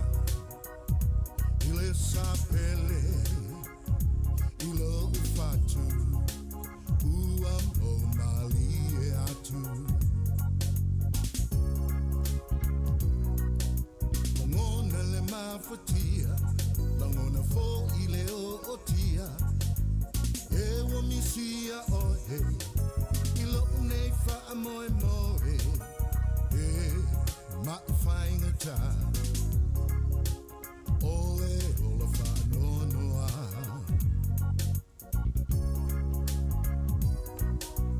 Atu mangole atu sarola. Fa pea fo ile vai o irona. Se tali mai, se mapuai. Oro une polonga.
Whaafonga i pēi le tautua ni le siufonga lau mua i Wellington ia toi wha malofa toi wha tālofa ma toi wha whelo i atu le tātua tinu lau toi se furu ma le 20 minute o na tālo lea o le tu lai se furu ma le lua tās furu lua o na whaafonga le tātua telefou ma tala mai Samoa ia e mei se fo i tātua musika o le uli tāre tasi o na mai a leo le tātua tautua I lunga o le nei ala leo. Ia e wha o pēle tātou maftanga. I lunga o le Facebook, ma le YouTube o le sifonga lau mua. Se ia pa ia le tū la e lua i leo o nei. Ia, e to e whaafero i atu le tātou atinu. Ia i ta māma nei tina mātatua i tonu a inga. Ia i lātou fo i o ta pena le fale. Ia i lātou fo i o whai tiute i tonu le fale. Tiute le a inga. Ia maisi fo i le wa inga o nei mātua. Ia i tonu a inga o mau tangase ngase. O mau tau tangata mātatua. Ia e maisi fo i whaatalo whaatu ia te olu nāolo e ngalue le ni taimi. Ia ma e whaafonga pipea i tātou whaafia fianga su i filoi. Ia ale si fonga lau mua. Ma lori tau ata i ngā luenga. O le a lava lau ngā luenga nai te iei le taimi nei. E wha malo atu le tātou. Puklame ma le tau tua le si fonga lau mua. Ia e wha malo fo ia i la tau lea o lo wha malo mai lungo le tātou pinga te whailangi. Ia malo lava le onsa i te uti mawhaiva lo whianga iei. Ia mai se fo i le mai mo mai fo i lungo whaingo mai whairo mai ia tātou ala ata. Le nei taimi ia mai mo mai iei. Ia e mai se fo i lungo le tātou ala leo. Le si fonga lau mua i Wellington.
Yo e matua i lue a fa pe tele I felua I pele I tele I savali pe tele kolenia na le la ia e mane fo ina I fa fianga na ia te lue ia I tono le fale mata pena ro fale ia malu le vacuum ia mata pena o le ala wala nga luenga o fa tono le fale ta ua tele molo so fo malo ia e fa nga yo ye lo tino ia mai lue mai tato pese ia mai o le sivaenga Luel vaenga le fai fe au voi le tono le fale me vacuum le fale ia na nga fole nga ngau tanga lava au le si vaenga tau na luela to tu le mkuka e ta pena tau maftanga to ina malo matua va ai la fuala au se fululua e ta lo se fululua tali la sua ia ona vane ro le la fuala au ia e inu pe mai ala tau maftanga o le uli ai fa au pe ta pena na fale le to tele ia e mai se foi la tolo o fa fo tonga la au la vele le tonga la au se matua ki runga la le tio po la Facebook po la YouTube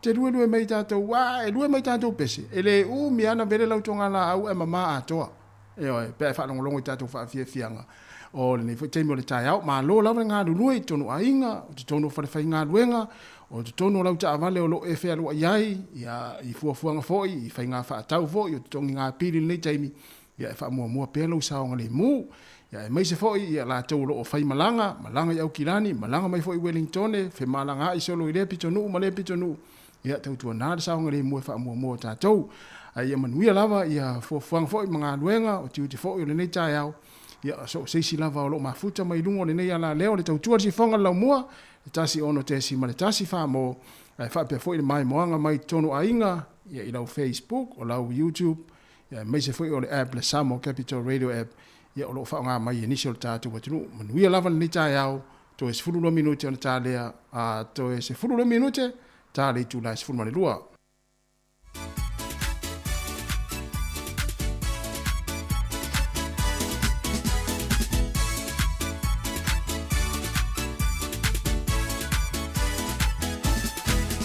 Sole sumai se o me tato te le Pacific Club if I mai on board le apatuna ele lolo it's le mai for yai ever yen for ti ai lo vai ya ti ties dia seka pisa musica te fi so mai lo panga fa manga yai lo we panga e mo ole polu ko foi ya ku si o fa ma fanga yeah ale ai foi yo lenga ku so kasi ma fanga fa seki ai o fi ko le o ku mai o le musica put your hands in the air yeah hey, move your body side to side yeah put your feet on the ground shake me on the ground move your body shake your body jump up and down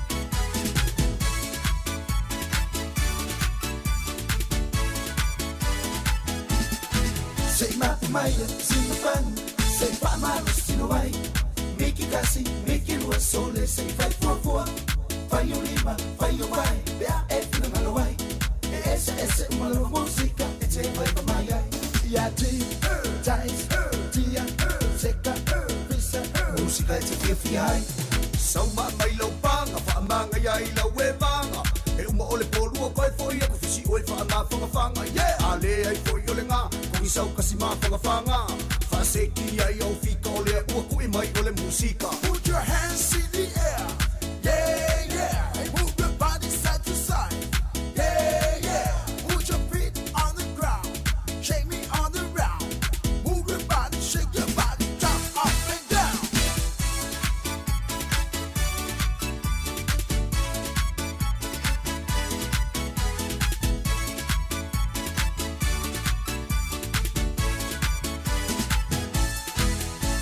so mai lo panga fa manga ya ila we panga e uma ole polu ko foi ku fisi o fa ma fanga yeah ale ai foi yo lenga ku isau kasi ma fanga fa seki ai o fi ko le ku mai ole musica put your hands in the air yeah hey, move your body side to side yeah put your feet on the ground shake me on the ground move your body shake your body jump up and down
whaatalo whātu i le nei whaopoponga o telefau mai le si whonga le mua I Wellington o le talamua mua. E la ititi sa swinga sa maita wina I le tau o whale le tono New Zealand I le kuata mua o le tausanga nei. E le ngata sa whaatuai o na taulia I le tele o whale, a e sa whapefoi o na umi I le lisi o whale fia whaatau I nātu I tua.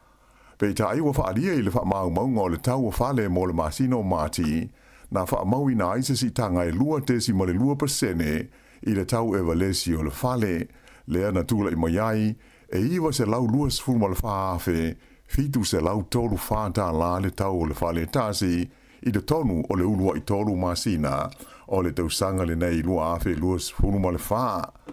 Whaalia mai fōi o le tau o whale na si itia ia le tasi tesi ma le 1% whātusa I le tausanga o mawae, ai se furuma le 3% na pa uai, pe a whātusa I le tulanga sa iai le maketi I le tausanga I lua afe luas furuma le tasi. O le ai o Queenstown sa o pito te le si tanga I lua tesi ma le 5%, so o tuai le lau mua I Wellington e 2%, ma le ai o Kalai Estate e tasi ma le 0.5%. Ai o le tau o whale I Aukilani, na whaamawina I se pau e o tesi 2%. O le awhaamuta e le to e tuwhai nātu e le whale meli po le New Zealand Post, ia ni tusi mani meli I nuu I tua I aso to nai. E a mata I le aso luas fulmale iwo Juni, ona le to e tuwhai nātu ia newspaper ma fi le New Zealand Post, I a inga I se vaenga tele o nuu I tua o New Zealand I aso to nai, se ia vanga nai ni vaenga se fulmale fitu la whai, ia o le awha asol solo na tau fia, ina ia o atu ia Juni o le luafe luas fulima, ua le ai ma se vaenga e toi whaia iai ia le nei au o nanga. Whailo mai e le ofisa senior o le pulenga o le New Zealand Post, Brendan Main, o le au o nanga le nei le whalapo tonga monu I tua, e tele lava ina ngau, mai o le mafuanga utu lea o le whaamuta e le toi whaia. Ua uma o na whairo mai te rua nei e le whalapo tonga le nei, le fuafuanga e vae ai lana au whainga ruenga, ai tu inatu I company tua po o couriers, e la tau te tufa inatu meli I tu SSA o New Zealand.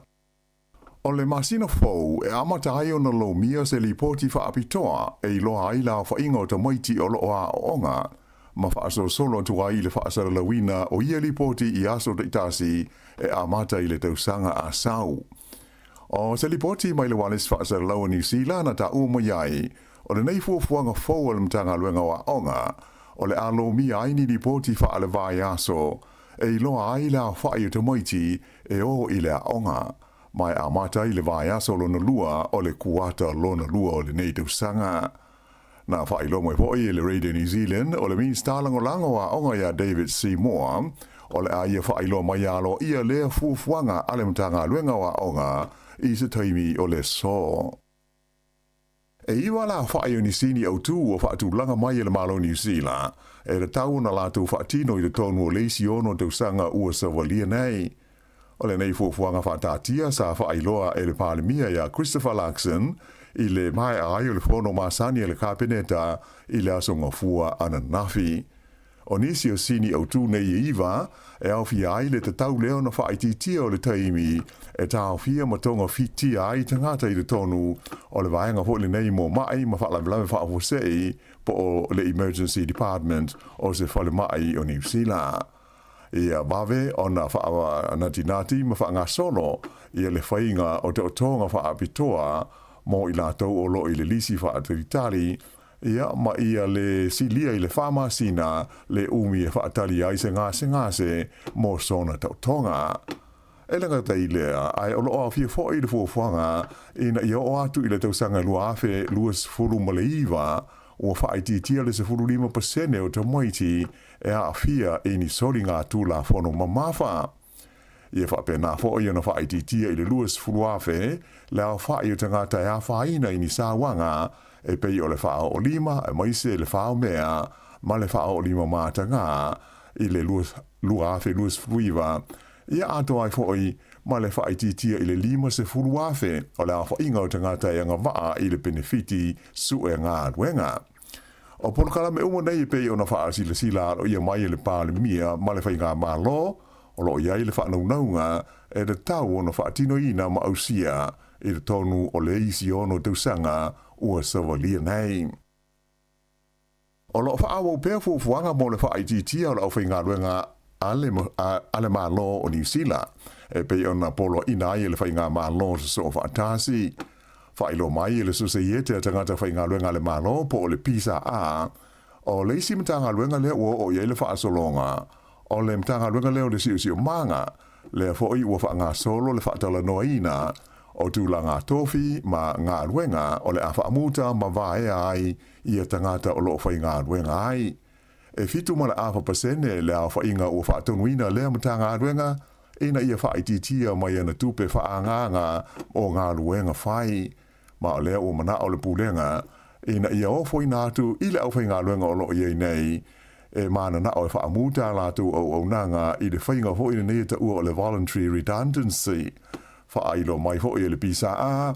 Ua manina mai le nau o le whainga mālo. E whaatino le whaititia o la whonga tutongi e tangata ma kaumpani. Ai whaatua na iai. I le tāu o ngā luenga o whengai male mta ngā luenga le nei o le siu manga ai mai se isi mta ngā luenga uma ale mālo. Whailo mai le whaatonu lango o le mta ngā luenga o Laura Dixon na amata ana nafi o na wala awina tangata whai ngā luenga e mana na o e mālo lo i lalo o le voluntary redundancy mai le au whai ngā luenga tū mau. Ta Ualai Dixon e tusa ma le tasi ma le awha piliona tā la le vai ngā tupe o lo o sue le malo i le te imi nei, o le mafuanga lea o le se o le mtanga luenga le siu manga e sa ili ni tupe whaasao e pei foi o le tele o isi mtanga luenga ale malo. O le visa le nei o le siu manga e whaatupe ina mai le mtanga luenga o pis nisi ma mta oputau ngā luenga po le ambi e tolu se lau valus fuma le lua la wha i rana au whai ngā luenga o lo o iai ea mai o fufuanga e vaea ma whaamuta nisi o tūlanga tofi ma wano whai ngā luenga o le a afiai le tusa o le valu pasene o le au whainga ruenga. O le vai aso nei e malanga ai le pālemi o New Zealand Christopher Luxon i Singapore, whapea le tunu o Thailand a toma Filipaina. E awai le whainga malanga ma le au malanga le pālemia i a tangata whai pisinisi o New Zealand. O le wha moe ina ia wha mautu ina aini so tanga fau tau wha tau inga i le mama pisinisi i ia fo ia tunu o Asia sau te sasae. E au hia i le au malanga le pālemia le minista o suinga o le tau ma tupe maua o Simon Watts a e whapele li foi pule o le partia le National o Paulo Garcia o le urua i Filipaina lea ua vema foi pule o le pālemene o New Zealand.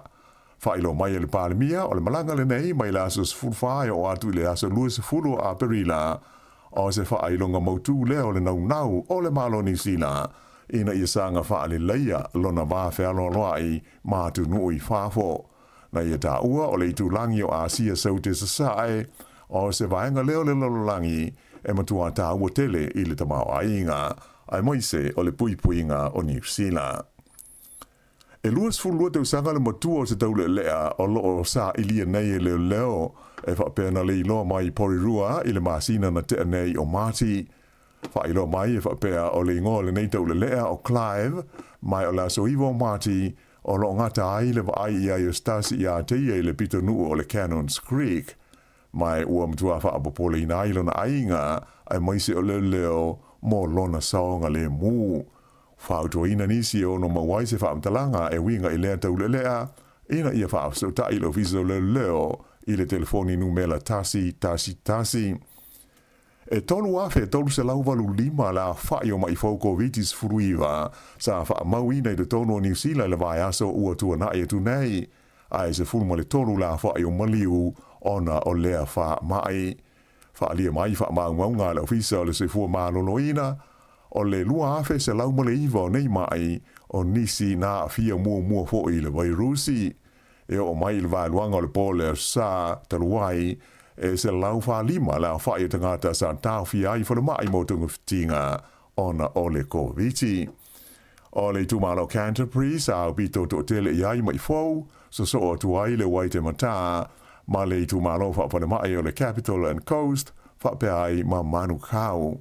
O le vai aso i ona tua, sa tula i mai le tonu afe, tonu se lau iwa, la fa i o mai fou o le COVID, ai fitu la fa i o maliu, na fa maui na i to tonu o New Zealand nei.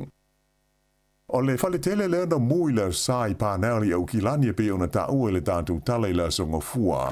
E fa alua o na le pasia lo na warrant of fitness i le tausanga na te nei. To se fulu tangata na ave sea mo yai i le nei fale ina ua mu. Pe tu se le o le afo le fa i le afiafi o le sa. Fa ilo mai e le pulenga o le ayo au kilani. O iulai o le luafe lo fultolu na le pasia i mo mua le fale le nei. Ona o le tele ni mea sa mo mia e te tau ona wha le leia. Ai wha alua ona le pasia ia au kurso, ona o le wha le tonu wha stepu o le awala e wha au ngai le taimi o se mu. Pei taila, e a fia le whale le nei le City Garden Lodge i le mu, ai o le aso e te tau ona wha iai ia leisi ona pasinga o lona warrant o le so. Wha adia mai foi e wha pea o le nei whale o stasi leo fale mai la fa inga tolus fulma le fitu sa o fia isu enga le mtanga luenga o bisnisi mga luenga i fale e mautu tongi ai tangata e pei o le fale o le Loafers Lodge le na mui Wellington e le tausanga te ruai ma mali di wai tangata e to o lima. Sa fa nga ina pasi mo pase se fe malanga ai no fua afi i se vaenga o kilani na po ona o se fa lavelave na taufi ai fe malanga inga trains e anga i atu i le talawhata i sa e masaute o le Super City. Whairo mai e leo leo e whapea, sa iei se whalawe lawe nā di mai i le no whanga whaatali pasese o trains i Middlemore. Mai nā a whiai au au nanga lawe ai i taimi o whalawe lawe whaafo sei. Pei ta i la e le i tele nisi whaamtalanga o ili sa atu ina mai e tusa o lea whalawe lawe se i wanga nā ai le tā whia leo whainga malanga whaatu langa ina ano whaafi. O la pata inga mo ti munga mamafa e pei ona wha manuina mo ni vaenga le motu saute, ua wha solo ane nei mo bita nuu e au fia i le Westland i saute o Hokitika, mo le aso a toa le nei. Wha ilo mai fo i le ofisa le tau le Met Service, o ia la pata inga, wa fia i fo i ma Fiordland a toa mali tu i ma tu o le George Sound, ai maise o vaenga o lo iai vaitu loto o Canterbury, a toa ma waitafe i saute o le Arthur's Pass, ai fa pe vai tu loto i le tu malo Otago. O nisi o nei tu malo o lo fe ngai fo i malapita inga o matangi malo si e a fiai i le so fa pe male so lulu atae ao. O lo walo i mai le ngata ina mamawhati munga ai o le amano lo si fo i matangi i ia vaenga o le motu saute i nā yaso o luma na i nei. Whautua ina tangata fe malanga i lunga o le tele ina ia wha ai tete ma ia wha autangia whautuanga malapita inga e tu langa wha le tonu e ono iai ia winga o le tau. Ma le tala whai ua whailo mai le malo li taia mai le ta'alonga soka wha le wao malo o se tasi ta mai ta i longa o le aua New Zealand le Football Ferns o Ria Percival. Se fulmo le walu tau sanga o te alo le nei ta mai ta i le ta'alonga soka mo le aua New Zealand. Se lau onus furu ono la wha i ona ta'alonga i le vaenga si nia o le soka. O se matatia e le i au sia mua e se li i po o sta mai ta i New Zealand i le nei wha anga tama. Ua whala wha inga Olimpeka ua ta alo ai o ia mo New Zealand, ai ua lima ia ta amirsanga o ipu o le lololangi e le FIFA ua ta alo ai o ia. Teimi nei o lo ta alo le nei mafi nei Engelani, ai o le a le to e awa no mai mo ni ta alonga wha le vao malo mo le Football Ferns a New Zealand. I o le wha iungole nā o tala fau.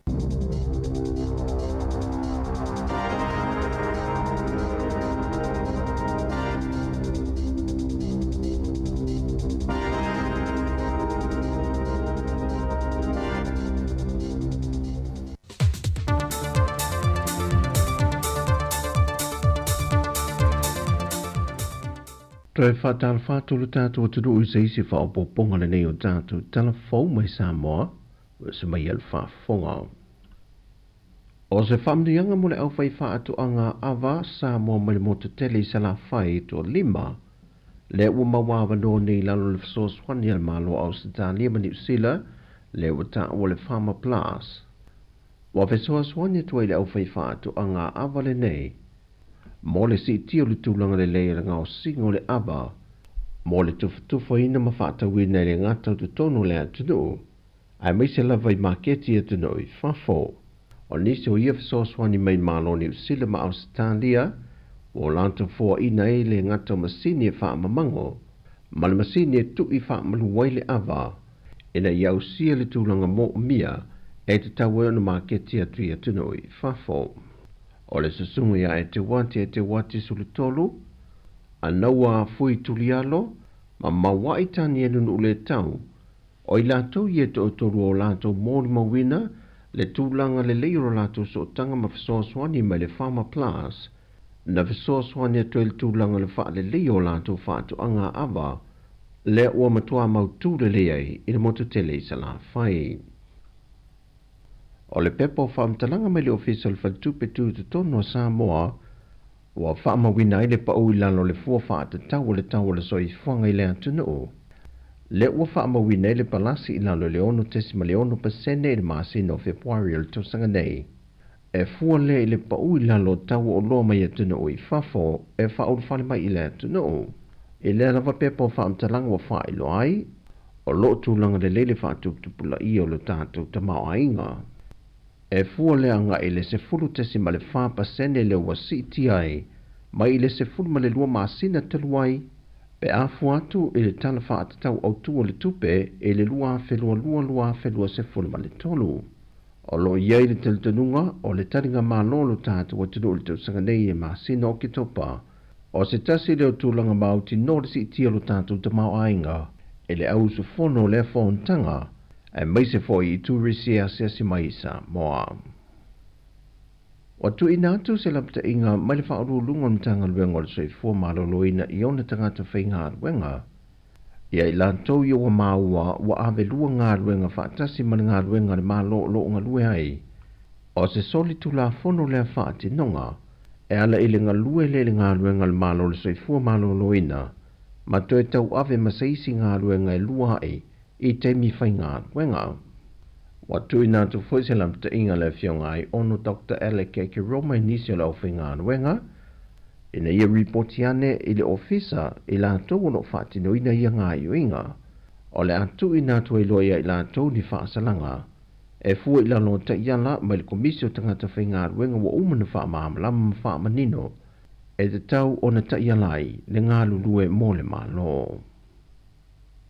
Wa ngā lulue amatatu le official whai ngā palota e whaatino le whaatino ngā fōa le toi resta la ino lo tātu atunu, le ua amata i le vai aso nei le fio angolo tuanu, na whai loa le launong suo tangata o lo lalampapa au i le fo i tu malo, e le whaatasiane le whale sa whaatauti ai, mo le restali ne le restala fau le ua whaongai nei upenga te whai langi. O se tasi o vai ngolo fesoso an tele le au whinga ruenga lo fiso whinga palota, o le iai leo le sui o le malo po le pule nuu, e nante wha maoni e ina tangata tonu o lona fo i a fio anga, e lātou ia ua manatu e toi li liu mai le palota i lo lātou i tu malo. Na mōli maunisi na mai o na restalo se tūlanga le leile ua whaatino le temile nei, peitai, so se mea le lei lava i e fo i o na whaafita huli. Ai o le mea siripe o na tā ua se tasi o ta māmatua, ia whaiti tia pe o no o tu fo i le tūlanga o le leto iai o ia whaafita huli, e pe o na mata i tuina i whainga palota o tua nai. O le palota mai o tangata mai whawhai whaonga i nei lava le awala le ua whaatino le temi nei. Na ese lava fina ngaro whaalio i lantou sa ngā iane restala, o lisi sa o lantou langolangoina le tūlanga le lei, o le whaonga i no le awala le nei palota mai o tātou tangata nuu o lo o lalampapa au isi tu o le lalolangi, o no le foi, e malanga mai lava i le atunu e whaatino whaato atua vahenga uma, e pe o lolomi no tūlanga lima, wha pe fo i le toe pue i no leata, ma wha mawina i loa le mawhai o na palota mai e wha o ngai, le awala fo ua pe o na tāpe nei na lo fiso whainga palota.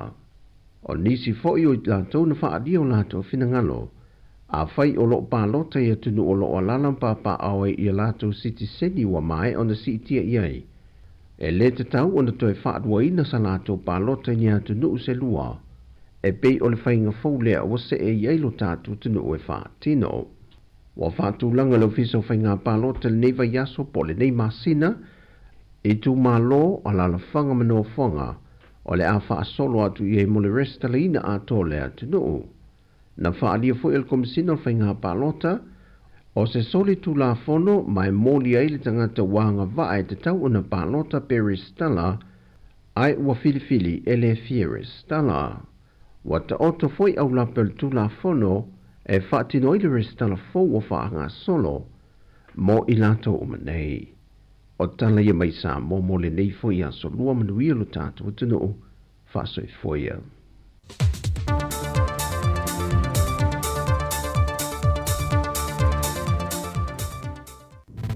Musika o malo longa ma tau mawhitanga o leo au li si ufofonga o le laumua.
e ai o ka I ko alua Wai kalango mai I mea ka umanga se awe ke langa ma Wai lo umalava u ene kongu e pala solo lo umanga Nale ua ula o ka amale popo ko e pula me ave a solo koko Sauia ua whaalava lo koko o se I ongo sa I lo loko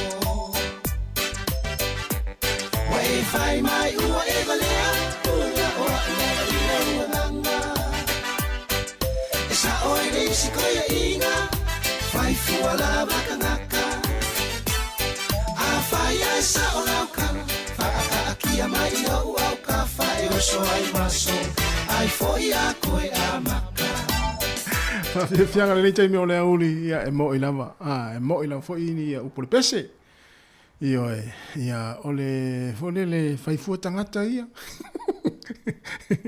Ia ole fai fu tangata ia la fai la tonga luenga. Ia o foi fai fu tangata ia la wo tai mi malo lo. Ia a fai le ia ole tai mi malo mo. Malo mo. Tu lo fa fomel. A fai le ia ole lo tai mi malo lo. Ia se yo lu tai malo lo yo na malo lo le ya o na tangata na e o malo lo ya o fai fu tangata ya pe o por pese na o malo lo la tau mai nga luenga sa fe nga I mai tau na leila ya le wa te le sul lua le la afas fu lua yo tai malo lo fu nei le te le nga luenga I tono ni usila nei to ya mata fu le nga luenga le tu la tasi ya patalo fa tu jo sa Jerry le ma fu mai malo Jerry ya malo la nga lu vai fai ma fu le ma fe ane la van ia I se me Paolo, po se no fuanga Paolo. Ia matua moe lele ia to e fa wa ini so ngan. To e fa to afia no ile no ven, ia ma se I tau tope le ia le molina o fa moli a inga na lo tari nga mai Jerry, ia moni ngalo venga I mo lo so. Before ia le tomita ia mona Mara, ia ma futa mai fea. Woi, America sa mo ina I fenu. Vai tongi pangpango. Oi fainga le America sa mo so ya malo lava America sa mo le va mai le tai mi o tato programe le tau tua se fonga la mua fa fianga se filoi ya o alo foi nei matua I taringa su o le foi tai mi o le tato o tau tua ya malo lava fa malo foi le kuka yo le au tapena fale yo le au kuka ya mai lato o malava o lo nga lu I tonu ainga nei tai mi malo le on sai malo foi le tau atai ia I tiu te fo I o lo whenga ia I tonu. Ia tu se I umana tali sua to ina ma le lo matua. Ia pol ta maa matua fo I pol tina matua. Ia ona fato a ngā solo leo tātou ia e tua le mkuka e whaita maftanga. Ia se I lau li lei na ia matua. Ia ona wha ngā solo fo I lea pe ngā solo tātou e ai se I tu lau lau le whafonga mai maa lau lau le maa futa mai. Ia le teimo le tātou pokalame le si ufonga lau mua I Wellingtone. Ma fa fianga si fori tasi ya mai ale o tatu to tu e lungo le nei frequency le tasi ona tesi ma le tasi fa mo ai fa awo pea ia le tatu maftanga I lungo ala o penga tfailangi o le Facebook ia ai mai se foi o le YouTube por si fonga la mua ya ma lo lava le mafuta mai tatu wo fa fianga le taimi o le uli ia tatu o le musika ale le ia le musika ia wa so longo le foi fuanga ma tuti foi ma tulanga pe ona I fo le taimi ia fa le tonu musika le ai se lunch vai atu tuoro mukuka le I faia sta mo tanga le oli ia wati di ai le mana I tatu waso ia ma fa no ai ia ma ila to fia ai le taimi ia ai ma futa mai tatu fa fia fianga le taimi ia ma on sai ia nga luenga fo lo fenga I mo to fa talo fa pe ia afetala ia merina ma lo lava ia ma lo lava le ma futa mai tatu Umale Nado Brothers, yeah, say hello, my auto, say faha, oi na lo mafuta me le taimi, yeah, say hello.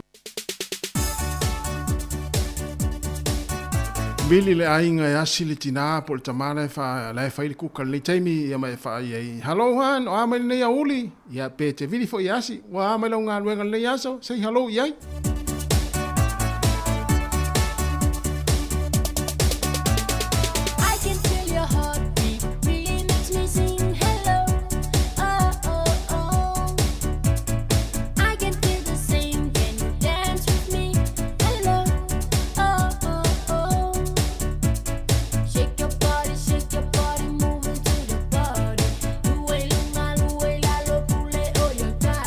Show me what you got, Tennessee,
Tornado Brothers Malipese, hello, ia toi wha talo whatua I masai hello atu le Jamie, ia te oile na olo e mafuta mai, ma lo lama le on sai.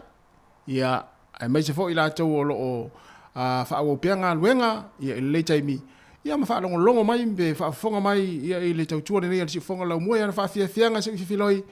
Ia a o whenga I fo le atinu I malo longo, tau maftanga, mai ainga o le auli, ia mai la tau olo wha awo peanga luenga, I tono fo I ainga, olo mafuta mai ai, ia tono lau ta vale lungo de sami le ta fanga lo ta ila wo fe mana tu ala wa telefone so le fa to le tele o a ta to ia fanga ta nei Wellington le neva yaso se fa ma tufa to le tele to ta ka wa so le na mo wa so le tufa ya le se me o ya a un ta tanga ta ia lu sami ia tala na ofe ia ole ungare na ia ole tele al fi ai ia ai ele o sami ia ele se me la ole la faitio I fota tau ia ele o sami ila tau ia o fangota ia na mafufo na ola to fangota ia na ro mana o mia ni na ita maftanga fo ia la ina ia fo ia e mo mai ia fa ia ta maftanga ainga ia e maloa ia le tu ala loia mal famana a tele tu fa pe ia na fa yatu a tele tu fa ia ai fa pena o le tolu pe lima ia fa isi me ai se wainga ma se fa nau ma se to lua ma tu se to lua maloa le tau ata le taimi to luas ful tonu minuto na ta leo le tu la tasi ole se fonga la mo Wellington e fatal vatu ya fishy ia ona ia male satu tenu ole ma futa mai ia le na tonua yo ai hello watu ai video tu le fale ola ta angulu ta male ainga ia tu e faisana moe yo ai misiana ta ma fu sa finga luenga na po le mana ma to le ta tu e faisana moe ai o fo ile vilia tu wa ola e moe ia le tamale ainga sa finga luenga na po alai tatangi to e vidi tai nane ala ia ola e fa ma ala e moe sta ina sta ma la sa finga luenga ala fu e ma salo ia ilo vilia tu e o ye si fale fa pe vai po fe fa walu ia ile fiu vilia tu telefone ala ia ola e fa sana ma lo longa sa finga luenga na po ia portina fo ia lo filta mai vilia tu ia fo e fa sana ma lo longa stina ia sa finga luenga fo ia na po le na ma tu ne tai ao ia tu e faini la tu malo longa o le vidi fa adi mana vidi tu o tadia telefoni ala vidi ia o lava na vidi fa fonga bel tato pesele o te o lo fa tu mo tu na tu vidi fale ala le tadia mel telefoni sunga ya saya sola to ta fono ane lo fa tu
Musika o malolonga ma tau mawhitanga o leo au li si fofonga o le laumua.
Musika o malo longa matau mawhitanga o leo au li si fofonga o le laumua.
Musika o malo longa matau mawhitanga o leo au li si fofonga o le laumua.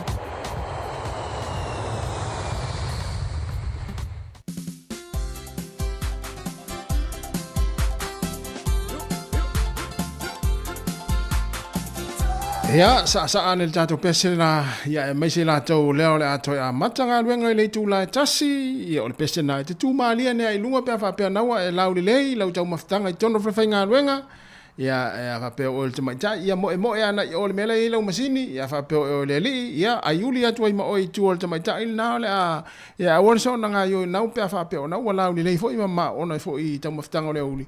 Ia ai fa malosi o e fa tau fa umata tu nga luenga le so le la tasi to iva minuti tasi ia le tau tuole le si fonga la mo Wellington ia fa fianga mo la tau ia le lo mafuta mai tono fle fa nga luenga ia le la to ia mata nga luenga tasi pese si fa sa mo nei ia malisunga tau langa tanga loa ia o le pese tolo tamauli ia va fo ile ta tau mai moto tele sala fai ia vi inga le tolo tamauli ia fa ia si sa mo si va nga le la to ia mata tasi Yo.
i lau tapua ina o te paa toia toia ina ia o ngā ua mata mata ita o mai pea o le whala paula mai le lulila se ila ve tamau i le valino ma le aava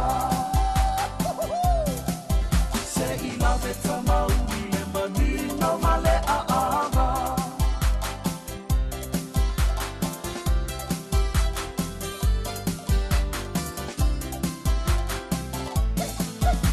Kala sama i le malo a tafa sofina ngalo au mai le tui vavai se i mata wilo wilo a uma ona o fasi fa ata felo i le tai a e sa umi mai no na usa a tui a pai o te leno noi Samoa e pautala paa sama sama noa o whasanga o le fia fia ka a alo ma le tausa a fia wa maho mai ma le uso o le la o le tala le lei sa le lolo ma e whai oe ma o ki sei Ia malia lau sila sila Samoa i sa uta uma whainga O te wha toia toia ina Painga tā lau tapua ina O te alo male ono sai E ui ina lamatia i ita Ae mala mala ma Samoa i o uinga Ae mala mala ma Samoa i o uinga Ia malia lau sila sila Samoa i sa uta uma whainga O te wha toia toia ina Painga tā lau tapua ina O te alo male ono sai E ui ina lamatia i ita Ae mala mala ma Samoa i o uinga Ae mala mala ma Samoa Ia ui ngā tauranga taloa ma le vivinga o le vaa ia po le fautasi a le tolo tolo ta mauli mai sa le lolonga le mutele sa la fai. Ia o le waenga lea i Amerika Samoa. Vai atu na fu a mata foi o na koleni ia au vaa a fautasi ia a le motu tutuila mamanua ia au a foi ia tu ngā fautasi po le lato a lalingoa. Po le lato tisi ngā fu a ia lea u vai atu a mata foi o na koleni vaa tutuila. Ia mo lato foi fa moe moe ia i masina o lo manai. Ia o va tu ma nei o kole ninga au i wa pe o talonga mua le i Amerika Samoa. Ia o fa anga tama le tai ia le tu nga fautasi. Ia i no mafio anga talo fa tu ai si vaenga le mafuta mai Amerika Samoa woi Moana mara ia o lo fenga renga sta kis lala amata la to sifi woi ia share tu tato Facebook mo tato YouTube le to fenga renga sta kis ia le la tato peselea oi la mo sta kis e fa mai el tato to tu ne ia so lunga frequency ia tato mafuta pe lunga le Facebook mo le YouTube se pa ia le tu la tolu le tu la lu le au nei ia lo fa tele tu mo to na lo fenga renga sta kis mafuta mai talo fa ia ma tu fa ia le tato Facebook mo le YouTube tono le to fa fainga luenga ia ma si va mai pese le au fa mai ina tu tatu tu ne yaso o le lunga la leo le frequency le tasi ono tesi ma le tasi fa mo e mo le tu fa te tele na ma tu uma la fo il tatu tunu o lo fa nga mai ne ya la leo ma futa mai ai panga leo mai al tatu tu ia ile tu la tas ia lo fa tele tu ma tatu tunu fe lo ita au i lunga le tatu wala leo ia le la tatu pese le ia e fa si vel vai ngale ma futa mai o sta ki sile wa mata la to sifi ia ma fa ma vai atu ai lunga tato wala leo ia e tato ma futa lola ia ile lunga le Facebook mo le YouTube se pa ia le tu lai lua a mai al pesel nei ia si va mai tato mai sta kis ia moana ma vai nga umana ia fa pe fo ia le sunga por fa tu ia fitala merana ia manuia fo nga wenga la afenga ia nei fo ia uli Toi 2 minute, tāre tasi, soifua ia sa moa, i nā tōlo whanangolo mai, i le tasi ono te si ma le tasi whamo. E watu te o ese tātou inu le Facebook mo le YouTube, ea, sawia.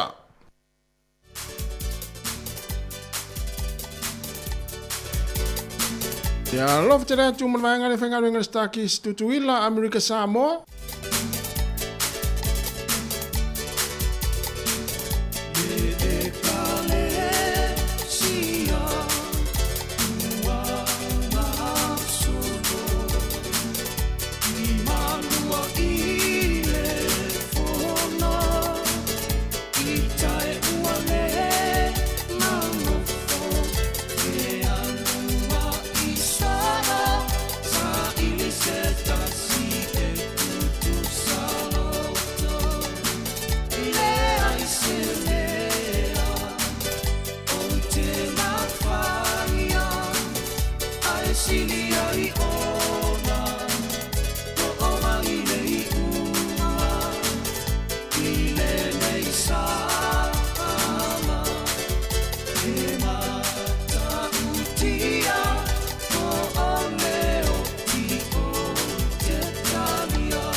Whaatalo whātu I le nei wha au pōponga o telefau mai le si whonga le mua I Wellingtone o le talamua mua. E la ititi sa swinga sa maita wina I le tau o whale le tono New Zealand I le kuata mua o le tausanga nei. E le ngata sa whaatuai o na taulia I le tele o whale a e sa whapefoi o na umi I le lisi o whale fia whaatau I nātu I tua. Pei ta iwa whaaria I le whaamau maunga o le tau o whale mo le masino mati, na whaamau I na aisa si tanga I lua tesi mo le 2% I le tau e valesi o le whale, le ana tula I maiai, e iwa se lau lua sfuru mo le whaafe, fitu se lau tolu whāta la le tau o le whale tasi, i le tonu o le ulua i tolu masina o le tausanga le nei lua afe luas funu ma le faa. Whaalia mai fōi o le tau o whale na si itia ia le tasi tesi ma le iwa pasene whaatusa i le tausanga o mawae. Ai se funu ma le tolu pasene na pa uai pe a whaatusa i le tulanga sa iai le maketi i le tausanga i lua afe luas funu ma le tasi. O le ai o Queenstown sa o pito te le si tanga e lua tesi ma le fitu pasene so o tuai le lau mua i Wellington e lua pasene ma le ai o Kalai Estate e tasi ma le afa pasene. Ai o le tau o whale i Aukilani na whaamawina i se pau e o tesi lua pasene. O le afa amuta e le to e tufai nātu e le whale meli po le New Zealand Post ia ni tusi mani meli i nuu i tua i aso to nai. E a mata i le aso luas fulmale iwo Juni, ona le to e tufai nātu i a newspaper ma fi le New Zealand Post i a inga i se vaenga tele o nuu i tua o New Zealand i aso to nai, se ia vanga nai ni vaenga se fulmale fitu la fai, ia o le afa asol solo na tau fia, ina ia o atu ia Juni o le luafe luas fulima, ua le ai ma se vaenga e toi whaia iai ia le nei au o nanga. Whailo mai e le ofisa senior o le pulenga o le New Zealand Post, Brendan Main, o le au o nanga le nei le whalapo tonga monu i tua, e tele lava ina ngau, mai o le mafuanga o tu lea o le whaamuta e le toi whaia. Ua uma o na whailo mai te rua i nei le whalapo tonga le nei, le fuafuanga e vae ai lana au whainga ruenga, ai tu inatu i company tua po o couriers e la tau te tufa inatu meli i tu SSA o New Zealand. O le masina fau e amatai o na lo mia se li poti wha apitoa e i loa ai la wha ingo ta maiti o loa o onga ma wha aso solo tu ai le wha asara lawina o ia li poti i aso te itasi e amata i le tausanga a sau. O se li poti mai le walis wha asara lawa New Zealand na ta uma iai o le nei fuafuanga fau o le mtanga luenga wa onga, o le alo mi aini li poti wha ale vai aso, e i loa ai la whai o te moiti e o i le onga, mai a mata i le vai aso lona lua o le kuata lona lua o le nei tausanga. Na whai lo mai poi e le Radio New Zealand o le min stalango lango wa onga ya David Seymour, o le aia whai lo mai alo ia lea fuafuanga ale mtanga luenga wa onga i se taimi o le so. E iwa la whae o ni sini au tū o whaatu langa mai e le malo New Zealand, e re tau na lātou whaatino i le tonu o leisi ono te usanga ua savalia nei. O le nei fuafuanga whaatatia sa whaailoa e le palemia ia Christopher Luxon i le mai ai o le whono masani e le kāpeneta i le asonga fua ana nafi. O nisi o sini au tū nei e iwa, e au fia ai le te tau leo na whaititia o le taimi, e tau fia matonga fitia ai tangata i le tonu, o le vaenga ho le nei mo mai ma whaalawe whaafosei po o le Emergency Department o se whale mai o New Zealand. Ia bawe o na whaawa natinati ma whaanga solo, ia le whainga o te otonga whaapitoa, mo i lātou o lo i le lisi whaatiritari, ia ma ia le silia i le whamasina le umi e whaatari ai se ngase mo sona tautonga. E langa tei lea, ai o loa fia fo i le fuafuanga, ina ia o atu i le tausanga lua afe luas furu maleiva, o whaititia le se furu 5% o te moiti e a fia e ni sori ngā tū la fono mamafa. Ia whapena fo i ana whaititia i le luas furu afe, le a whai o tangata e a whaina i ni sāwanga, e pei o le whao o lima, e maise le whao mea, ma le whao o lima mātanga, i le lua afe luas fuiva, ia ato ai foi, ma le whaititia i le lima se furu afe, o le a whainga o tangata e anga waa i le benefiti su e ngā ruenga. O polokala me umo nei pei o na wha sila o ia mai le pāle mia, ma le whainga mā lo, o lo iai le whanaunaunga, e le tau o na whaatino ina ma ausia, i le tonu o le isi ono tausanga, ua savalia nei. O lo whaawo pēr fuafuanga mo le whaititia o le au whainga ruenga ale malo o New Zealand. E pei ona polo ina ai le whainga malo se so whaatasi. Whailo mai le suseiete a tangata whainga ruenga ale malo po o le pisa a. O le isi mtanga ruenga lea ua o iei le whaasolonga. O le mtanga ruenga leo le siu manga. Le fo i ua whaanga solo le whaatala noaina. o tūlanga tofi ma ngā ruenga o le awhaamuta ma vae ai i a tangata o loo whai ngā ruenga ai.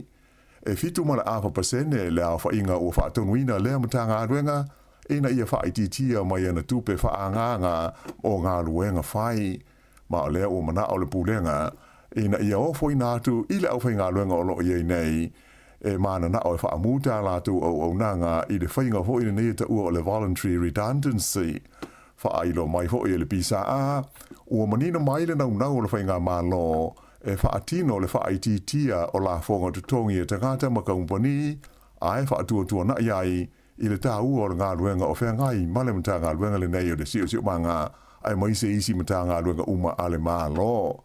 Whaailo mai e le whaatonu langa o le mata ngā ruenga o Laura Dixon, na amata ana nafi o na wala awina tangata whai ngā ruenga e mana na o e malo lo i lalo o le voluntary redundancy mai le au whai ngā ruenga tū mau. Ta Ualai Dixon e tusa ma le tasi ma le awha pidio na tā la le vai ngā tupe o lo o sue le malo i le te imi nei, o le mafuanga lea o le se o le mta ngā ruenga le sio manga e sa ili ni tupe whaasao e pei fo i o le tele o isi mta ngā ruenga a le malo. O le visa le nei o le sio manga e whaatupe ina mai le mta ngā ruenga o pis nisi ma mta uputau ngā ruenga po le ambi e tolu se lau valus fuma le lua la whai o lana au whai ngā ruenga o lo iai, ea mai o fufuanga e vai ea ma whaamuta nisi o tūlanga tofi ma wano whai ngā ruenga o le a awhiai le tusa o le valu pasene o le au whai ngā ruenga. O le vai aso nei e malanga ai le Palemia o New Zealand Christopher Luxon i Singapore, whapea le tunu o Thailand a toa ma Filipina.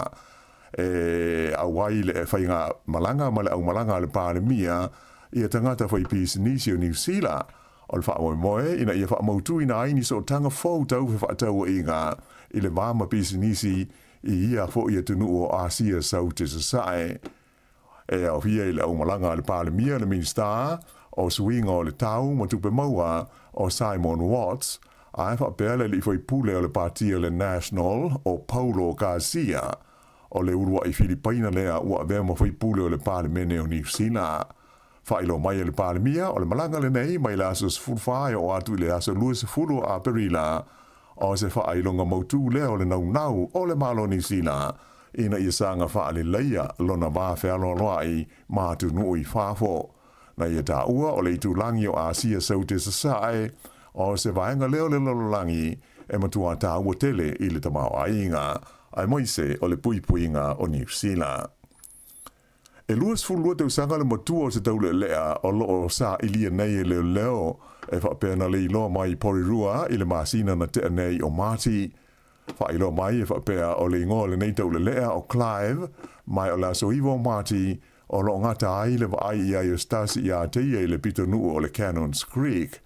Mai ua mtua whaapopole ina ilo na ainga ai maise o leo mo lona saonga le muu. Whautua ina nisi o no mawai se whaamtalanga e winga i lea taule lea, ina ia whaafsota ilo viso leo i le telefoni numela tasi. E tolu afe tolu se lauvalu lima la whai o mai fauko vitis furuiva, sa wha mauina i le tonu o New Zealand le vai aso ua tua na e tu nei, ai se fulma le tolu la whai o maliu ona o lea wha mai. Wha lia mai wha maunga le ofisa o le se fua maloloina, o le lua afe se lau male iwa o nei mai o nisi na fia mua fo i le vairusi.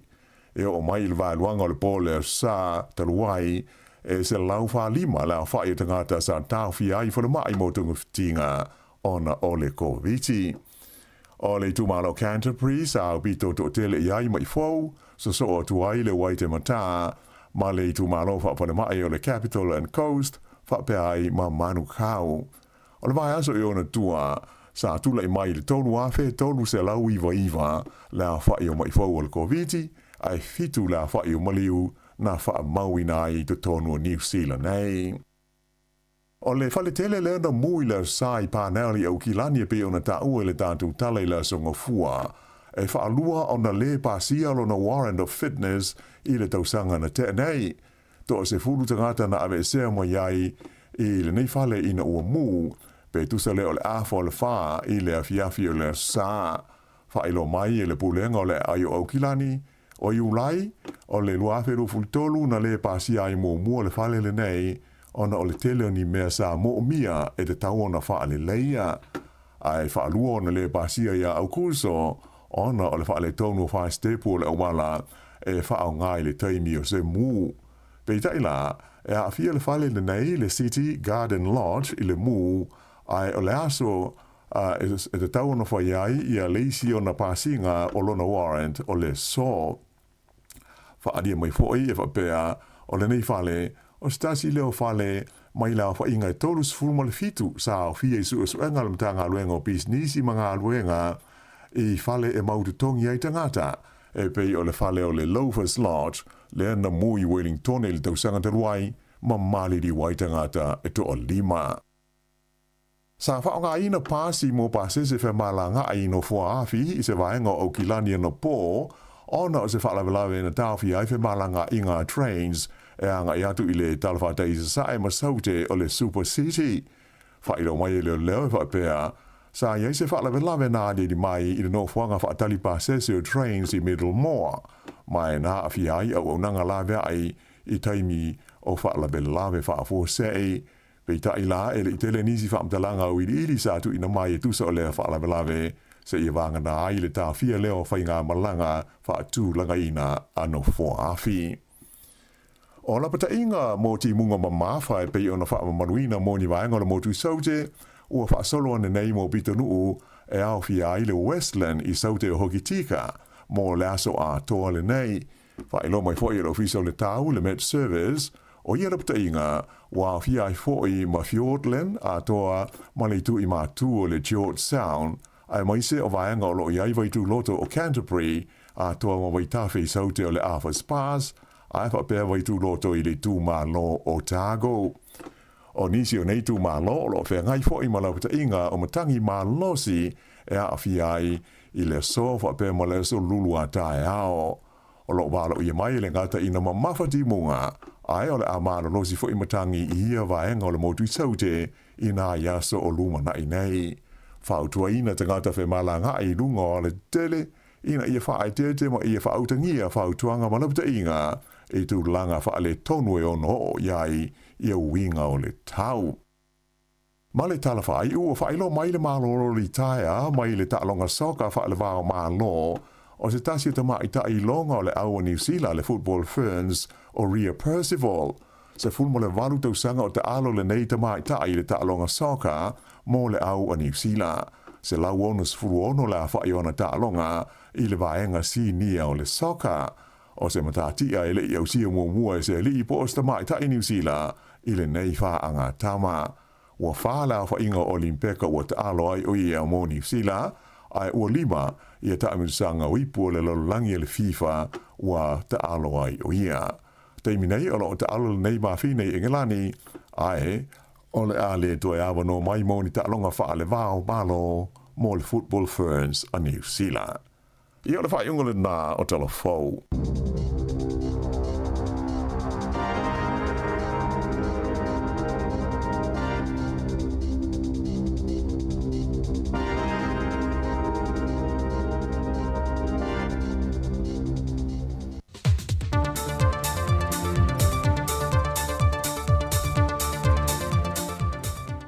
Toi whatal whātulu tātou turu ui se isi wha o poponga le nei o tātou tala fau mai Samoa, se mai al whafonga.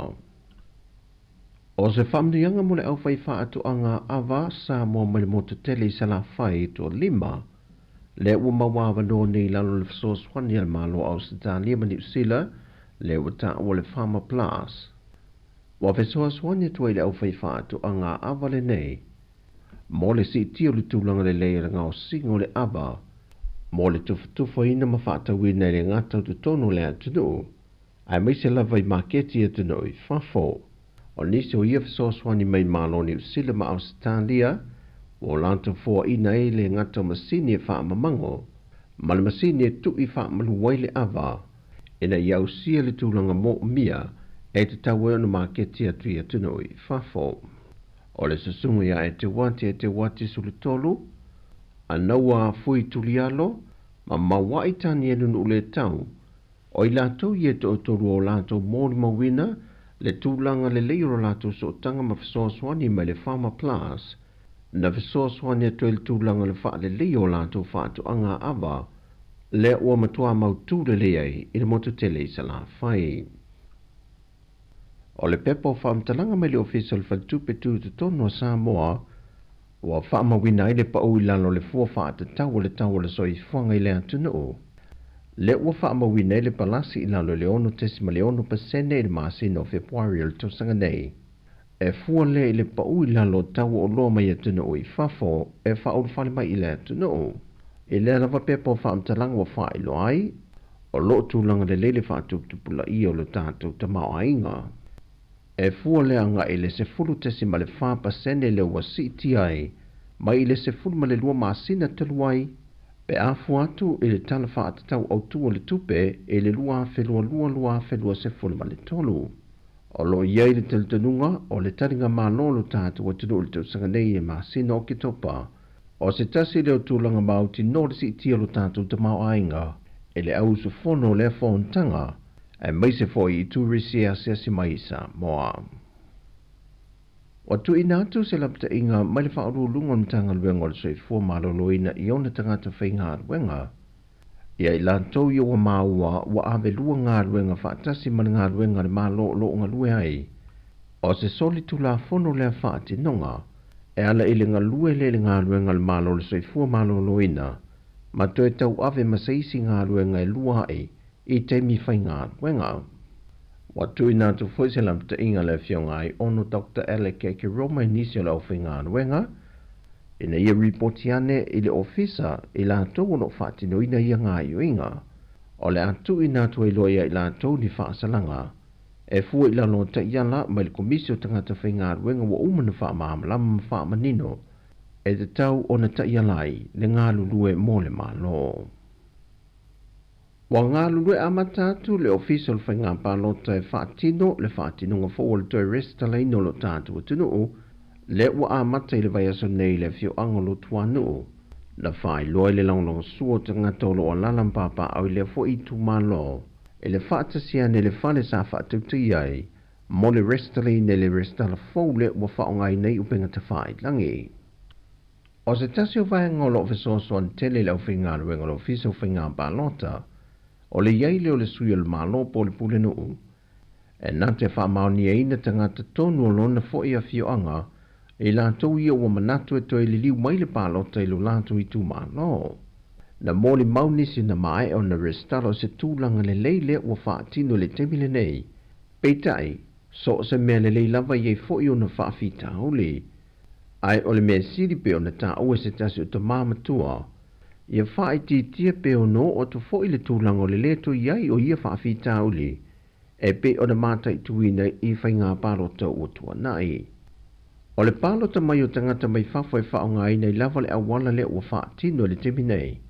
Na ese lava fina ngaro whaalio i lantou sa ngā iane restala, o lisi sa o lantou langolangoina le tūlanga le lei, o le whaonga ino le awala le nei pālota mai o tātou tangata nuu o lo o lalampapa au isi tu o le lalolangi, o no le foi, e malanga mai lava le atu nu e whaatino mwha ato atua vahanga uma, e pe o lolomi ino tūlanga lima, wha pe foi le toe pue ino le ata, ma wha mawina i loa le mawhai o na pālota mai whaonga ai, le awala fau ua pe o na tāpena ina lo fiso whainga pālota.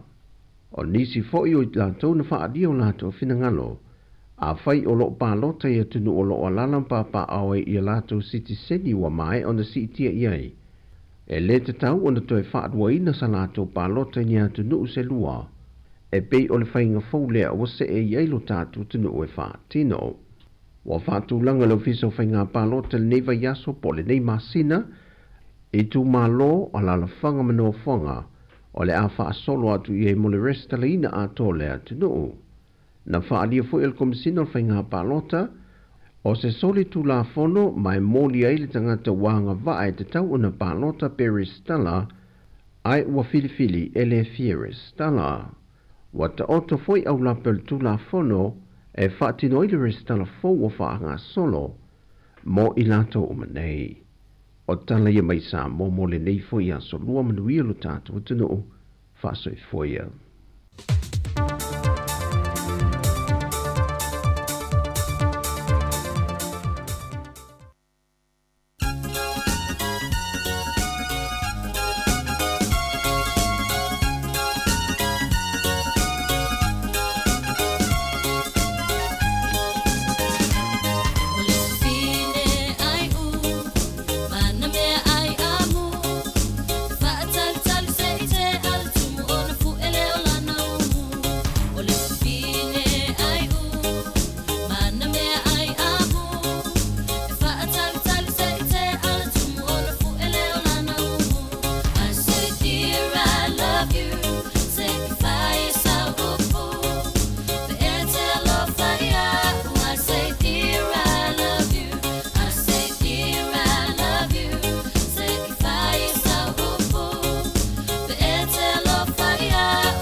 Le vavianga mai le va pese ia po le faile le Island Stone Pan mo le pese Matalena ia Matalena wa mai o le ia uli ia manuia lava unga luenga na fai mania fo ia fa pe ona tono fle nga luenga Matalena mai fa longo mai manuia lava nga luenga fa pe fo United te pena fale le Jamie ia manuia fo ia te pena na fale te penga nga fale le ne yaso ia mani fu Jamie ia po fa pe fo United fer wa ta vale mai fa longo mai mo mai ia manuia fo i fe o inga lungo ta vale ia i lungo la wala Matalena ia ma vai sa o ngale mo ia ma ve le fale fa se me ai o la fa nga luenga ta ma ainga ma te me malo lo me fo ina ta mai tia o ngale yaso ia le ia le mana va tu Matalena o ta ma ta mai ti ne a onga ia ua vela fo i se kuka fo i fa ta le la to le fia na nei ia fa pe fo i fa pe ma na ma tu ta ma ia i vela se kuka i ta pe na ina le fale ia ala e mo mai le ia fu ma le solta ele o le pa next door wole le ia e te ia no mai ona nai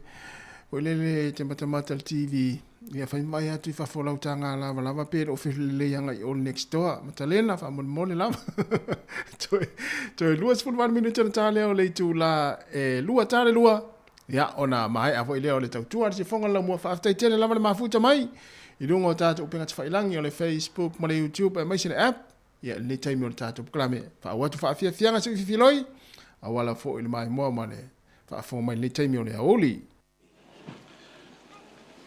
e va ko kele mo ang fa la ngale fa nge ala e ma ko ngofong bai o Ioi, ke mga kong ya ku fa la ve o le ai o le ko fa makalanga aso ka ko kalango i ta fa un me fa pena ko la iki makauria fo ya ai po fo e alo lo ape e ul kai fa pe ko o ka wai le po se nga ngala la tu la ngala pe ke lo ngaku o kele ma e pusi nge ma pusi la ya ma ko wa pusi o ke so nge le fa fa ai ayo e fa fe la ngai lo mai le pusi la fa fa e fa la vela fa yo ya makauria fo ma ko a tangi le ve oi o pusi ka ngi si fo e pusi ba o ma nga a tangi le ve ngai nga fa mai lo ko nga ko kulia ku yo nga fa pe ya le li pe ang sai me ku ku o le i ready ma ko ai po se fa la fo le ai tu la nga la kala nga ko fa fe la na o kangi el pusi fo le wa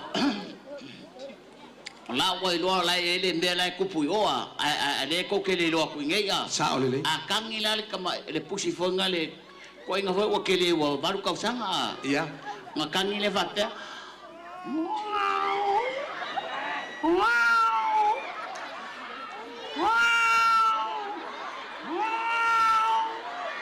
a kali mai la ele pusi kama pusi fo le ku cha fo le la fa la me o ku pu a fa kama pusi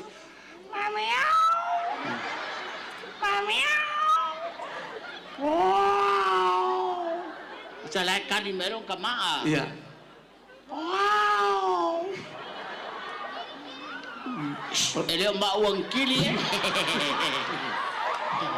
Fa fe tu la nga fo le wo lo tai fa u le nga fo le wo batu pe la lo so ma singa le. Ai apa ofisili aku ya ke oi. La sama ofisili ma ke ai apa ofisili aku ya ke. So mai fa ka. Ola sa wilo ye le povi fo ilele. Awa ole wo sa wo kele o povi ya. E fia o povi au mang palangi la ngai kwa. O kele fa nga nga se ofiso fa ko anga fa mo. Ai ni awa mang palangi ola ya ki nga e lo wa nga. Fa to anga la ye o me la fmo. La fombo. Yo e. Oi, ye se fa me pe la e kuli le o le fa pe la e lo ale mo fa ko inga. Vai le mo le fa ka ko suanga de fiaf. E. Yo ko ro mama wa le a. A kuli la ya no la ko le mo mo. Tiket. Ya? Tiket. Ku sa ba. Ole kasi ngai kara pepe no buala la. E ngi mo e fa mai tiket. Ku sa la fa mai. Na me wa fa ye fo ka ngaka ale o ko. Almela ya no ma fa ya so ye. Iyo e. Le tangi al tai fa le fa mer ko inga. Vai ai se nga nga o ka wa. Se fa wa mai au mo ngai. Ora ke awa ko o so pai kai fa wele mo mai na bu. Ale ruwa ma kumbo. Ma le pa wala nga le fa ngal ko mo le fa ya. Iyo e. E tak ke. Ola la so si le fie ai. Pila le ko nga kula. Olea. Le tangi al tai fa le. Ah. Ole mai le ke dong ngai ngo sau mai o ma ko au sau o kau ye. O lai e moe fo, e lai ka oko nunga le mukia ma ka oro fa pengel pa kua fo ngima. Makan karianga a. Ia. Ai e fa mai e al kam.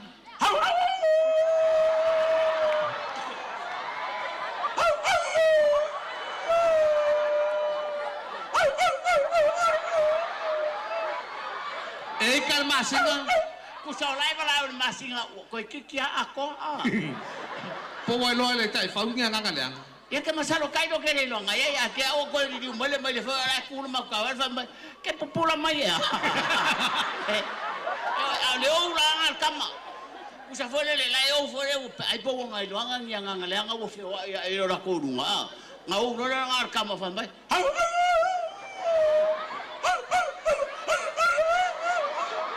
o lo fa pere ko i dunga mukia. Va fe fam, wale wa sa ne wa. Ai fole le fa. Wale va na fa. Fole le wa. Le wale va na so i ko. Mala lua a. Wale wa mala lua ka fole nga lua ya. E fai mo mela ka bea. Le ai, le wa. Ale va pe la que le mea o bea la o ke. A ferma so fa ngo fole la wa sa u ko de.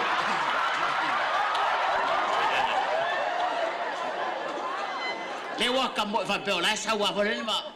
Lara kan ye so fango hole la wa ma fala nga venga ai. La ki ya popo fa fie o kalo. Ko ke men ka. Ko ke men ka. E pa wale tangi o te lol kanga so fango hole le wa manga ko sui le si vao. O ye ko sui aku le. Ko sui aku le si wa le po ngo ai. E ka te fa lo ko ala fa fa pe.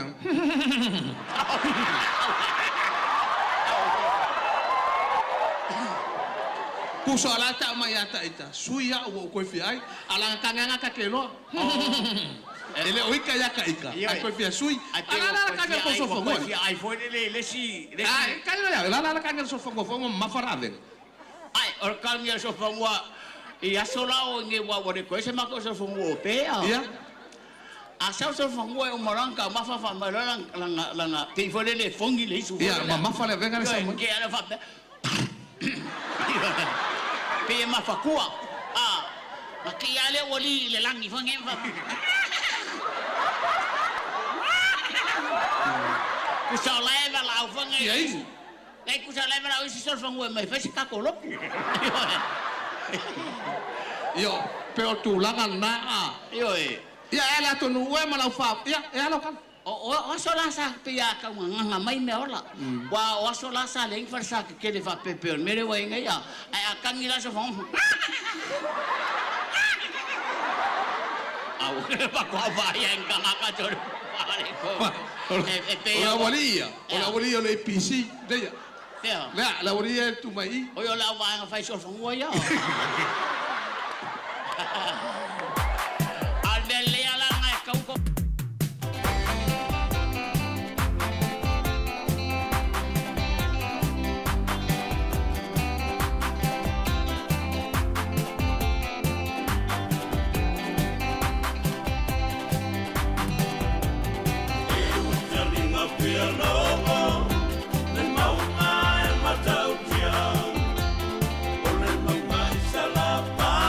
Papa,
vai lua moe o le maatai mane e tu tasi le nganga e sili o e penina o le nei o langa e o se la me pasusulu e ai le nganga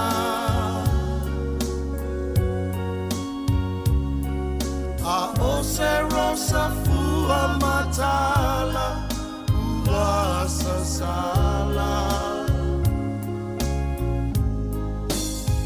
e o mataua o timunga mai le langi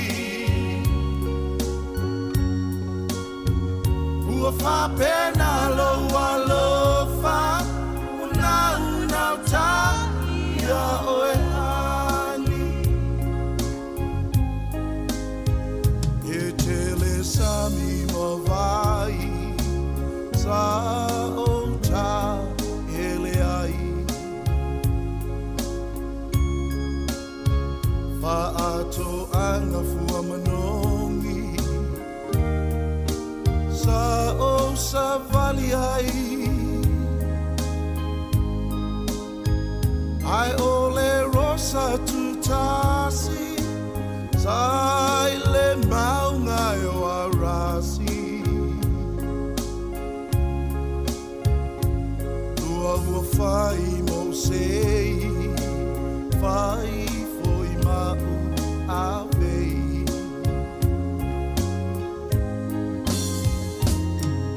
e o se la me pasulu e ai le nganga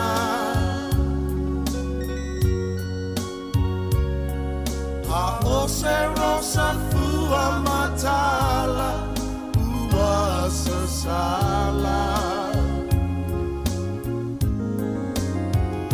e o mataua o timunga mai le langi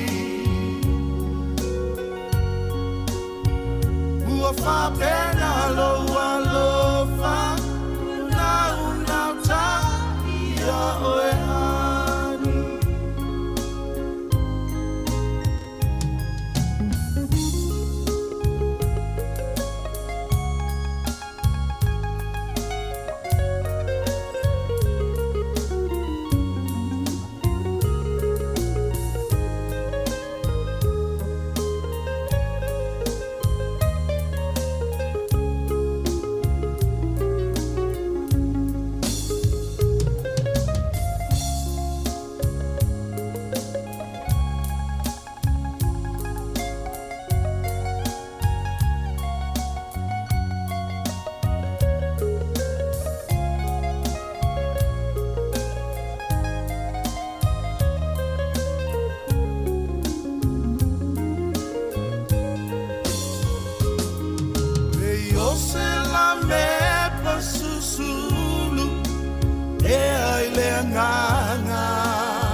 matala ua sasala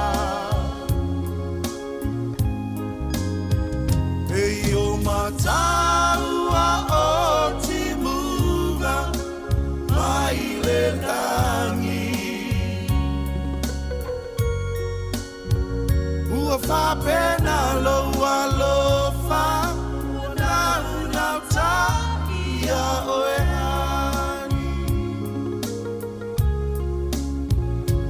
fa pena loa lofa una ta ia oe ani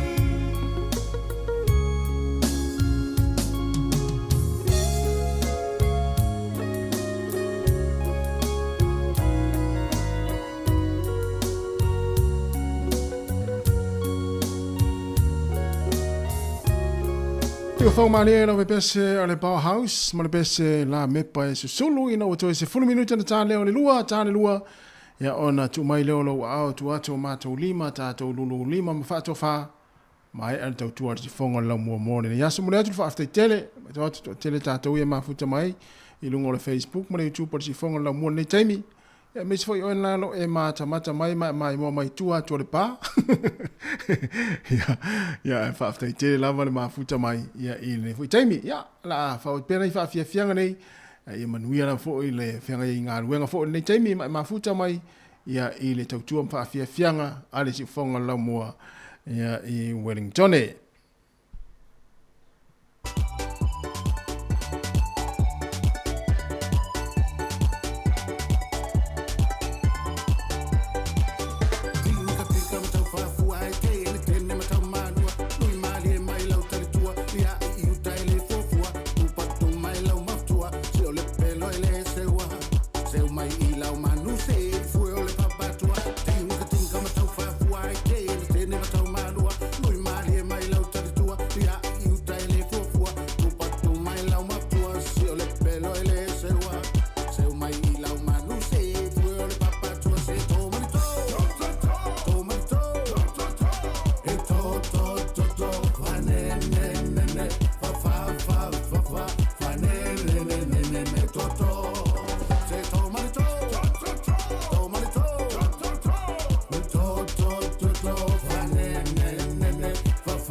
Yang mersunga ya tunia vailua tuna matia tunia vailua mlepese fane nene to fane nene wa umale tato tiute wa umale tato waso maro la vale on sai sa mole tunu pele o mai tato to tuone ne yaso fa afeta tele lava ia ile ila tolo mai mo mai tono tato ainga fo i lungo lau televise ia lau Facebook o lau YouTube e mai sile app ia mo le ne fo yaso fa afeta tuailo to pa ia mo to malu ala langangoino tato to tua ya la lau mai mo malau fa so mai ya le wai o manu ya le tatu tu ne ya fa malu lu tu foi a wa sala foi singa ngana la fa nga luenga ya malu a fa le fi ngana le tatu o tinu ya poto la va tau tai ya ai le ato ai lona va le melea ia manuia lava ia le nei aso fuafuanga mga luenga o tutoe le tātou atinu, tātou tue whailo i tai hao le tai masani, i le tūlai fitu, ia i le tautua le sifonga lau mua, ia ai mai le nei taimi, ia i le aufai ngā luenga, ia i le tātou ofisa autu, i porirua lima sifun maratasi, man Kevin i porirua, mātou te whātua whāwha soifua le tātou atinu, wha manuia le atua ia i toenga o le nei aso, wha soifua ia.